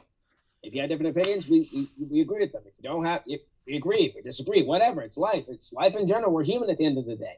That's what we do. That's why we do what we do. We don't do it for the views. We don't do it for the freaking comments. We don't do it for any of that. We do it to entertain every single one of you guys. And that's the reason why you're here. Yep. We love what we do. And to be able to sit down and just talk with you guys about wrestling has always been one of the best things about my life, and I'm never going to take it for granted. Amen, brother. I got a freaking Skype crew I always hang out with. These boys are part of it. Yep. What? Yes, sir. So I'm going to also... Yeah! So in closing, I'll ask Austin, what was your thoughts on being back for this podcast? Oh, I absolutely loved it. I just want to say, Christian, I thank you for inviting me to be back on here in the first place. Yep. Seriously. Precisely, man. I got your back. Okay, Always. Hey, Sean, you've been here so many times over the last couple of years. How does that feel every time you're on here? And it just gets better and better, man, to hop on here for a few hours with a few buddies and just talk some wrestling. There's no better feeling than that, honestly. No better feeling than just get a group of your buddies together and just talk about some wrestling. Yeah. And of course, Beast, every time you're on the podcast, what do you think? Man, it really is a dream come true. I know it sounds corny, but as a guy who grew up as a fan of you, Christian, I've found your channel, God, years ago, maybe 2015. I found like I grew up watching guys like Brian Zane. I grew up watching Mongo Slade, guys like that, and just to be a part of the Losers Lounge, a podcast that I listened to over the many years, to be a part of that. This is what, like my fifth one, probably, I think, in that ballpark.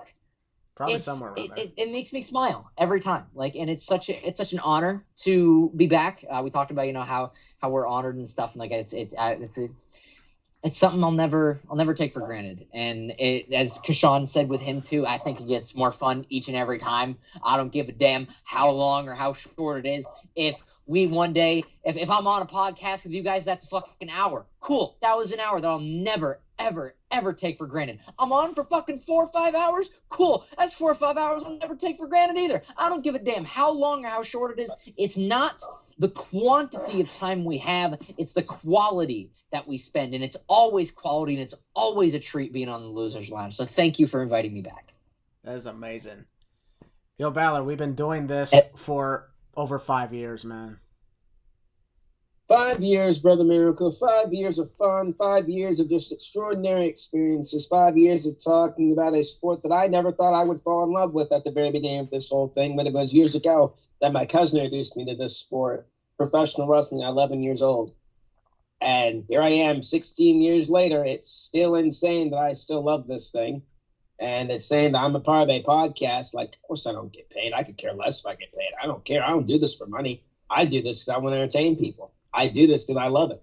That's why I freaking started a YouTube channel, because of this whole thing. That's right, by the way. And that's why I gathered these boys up. The plug. What's up? Shameless plug. There you go. I was going to plug mine too, but I didn't want to be big. That's fine. I follow BeastMode and all these guys. But yeah, no, seriously, that's why myself and Double R, who is not here, shout out Double R, by the way, we love you, Ryan. We formed this group, like this Skype group that we talk to every freaking week. We talk about wrestling, we talk about things we love. That's why we formed that shit. And we have this bond and kind of stuff. We have our own freaking group chat on Twitter and kind of stuff. Dedicated to this whole thing. We love wrestling. It's one thing that brought us together as professional wrestling. So honestly, I guarantee you, we probably wouldn't be doing this if that wasn't for this sport, honestly. Regardless of what you think or you don't think, wrestling brings people together. That's the one important thing. Regardless if you like the wrestlers, you like the company, doesn't matter the company. WWE, New Japan Pro Wrestling, Impact Wrestling, GCW, don't matter. Wrestling brings people together. At the end of the day, as long as you're entertained, that's all that matters. That's the one thing you should take away from what we do as well. As long as you're entertained, that's all we care about. The negative views, the positive views, those are great. We like them, honestly, because that gives us fuel, honestly, on what we do. And, 6 years next year, it's going to be 6 years since we've been doing this. Shit, that's insane. But, I love what we do, honestly, Christian. It's great. I'm grateful I found you. I'm grateful I found these gentlemen. These guys are my brothers, my best friends. I appreciate them. I love what I do, honestly. It's amazing. I know that no matter what goes on in our lives, we always support each other to the very end, no matter what's going on, whether we got something we got going on, whether it's positive, whether it's negative. The one thing that's important is we always have each other's backs. That's never going to change for any reason. You know it. So, 5.5 years, 120 episodes. I don't regret a single damn thing. I don't either. even if there's some members who used to be guests on this podcast who we no longer talk to for either personal reasons or everybody that just moved on, I'm still glad that they were there because, at the time, they joined us to sit down and just talk wrestling. That's why we do this. We don't do this for all the dumb shit and everything to get the attention. We do this because we feel like there's even some people out there who are willing to take the time to listen to us probably talking for 4 hours. Because, for a lot of them, if they have, a business trip that takes a long time to get there, well, they have something to listen to on the way. So we're kind of giving help to them as well. And even if they're just, trying to listen to something while they're working, they do that too. We're not going to... Yes, sir, you know it. When it comes to podcasts, we can do this... We could do this for a long time, but still never get old. Because, it's all about our unified goal of being wrestling fans. It's always been that way. Whether we're exhausted, whether we're having fun, whether we're not having fun, we always know this is our one chance to just escape from reality for a while. Don't exactly have a lot of that. Hell yeah. I've done this show when I was sick before. I didn't care. Boys try to talk me out. I'm like, nah, I'm going to get on. I've been sick doing a lot of things on my YouTube channel for the sake of enjoying what I do. And I was sick at... Okay, so you go first. I was thinking about a video I saw a long time ago that Christian made. That's actually one of the funniest, in my opinion, that he's done. And believe it or not, it's actually not his Sins video. It's actually a really old skit, where he was acting like he was trying to get a job at WWE, and he said he said, "Have you ever heard of a 60-minute iron sex match? You get it one orgasm, you get a point." I always lost. that made me laugh so hard, bro. Yeah, how to screw up a WWE job interview. I was gonna make that a series, but then I just couldn't come up with a lot of things for other things. That's funny. It was hilarious. It was. I do this stuff because I love it. But folks, this will conclude our predictions to SummerSlam, which is once again this Saturday, Detroit, Michigan, Ford Field, which I will be part of. I'm so excited to be there. Like I mentioned, my second time attending SummerSlam, my 10th Big Four, and my 30th pay-per-view. So it's kind of history in the making for me. It's a good moment for me. But no matter what, I don't brag about my stuff. I'm just telling you this because it's something that means a lot to me, and I worked my way to do it. And if you got an ambition and you want a chance to attend these events, you should do it too, because you can do it. You can do it. That's the very important thing. You can do it. So the next time... I want to give a shout out though. Yeah, to sure. Somebody Go ahead. who couldn't be here, obviously. Sure, go ahead. Shout out to we obviously know him. Shout out to our buddy who could not be here, obviously. Shout out to our buddy Dustin, who's also going to the show as well, and he's going to the show. Hope you have a great time. Hope you enjoy it. And have a great experience as well. And to those who are going to SummerSlam as well, have a great time, have a great experience. And cheer for Big Balor, please. No, but all seriousness, have a great time. Yeah. The next time that you'll see us on the Losers Lounge, folks, will be at the end of this month, and we're going to be talking about AEW All in London at Wembley Stadium. That is going to be, hopefully, something amazing to talk about. You might see some guests for that one because, we're using the term all in. We'll go all in. I'll go all in my past. Yes, sir. Then after that, I'll go all in my past. Then after that, the following week, there will be 2 episodes, which will be talking about WWE Payback and AEW All Out, which will culminate the summer, of course. But that's then. Yes, this sir. is now. SummerSlam is coming up. I love you guys very much. I love the losers very much. I love my guests. I love everybody who listens to us, even those who hate me, because I know you secretly love me and you just want the attention of me. There you go. And to close off like we always do, I can never really say the words best myself, so that's why I leave it in the hands of heel Balor. Oh, hell yeah. We are Groot. Thank you for joining us. Really? Yeah, that's how we're ending it. Yeah, we are Groot. It means Losers Lounge. Wouldn't that mean I am Groot? Isn't that I am Groot, actually? We, the losers, and our guest are Groot. We are Groot.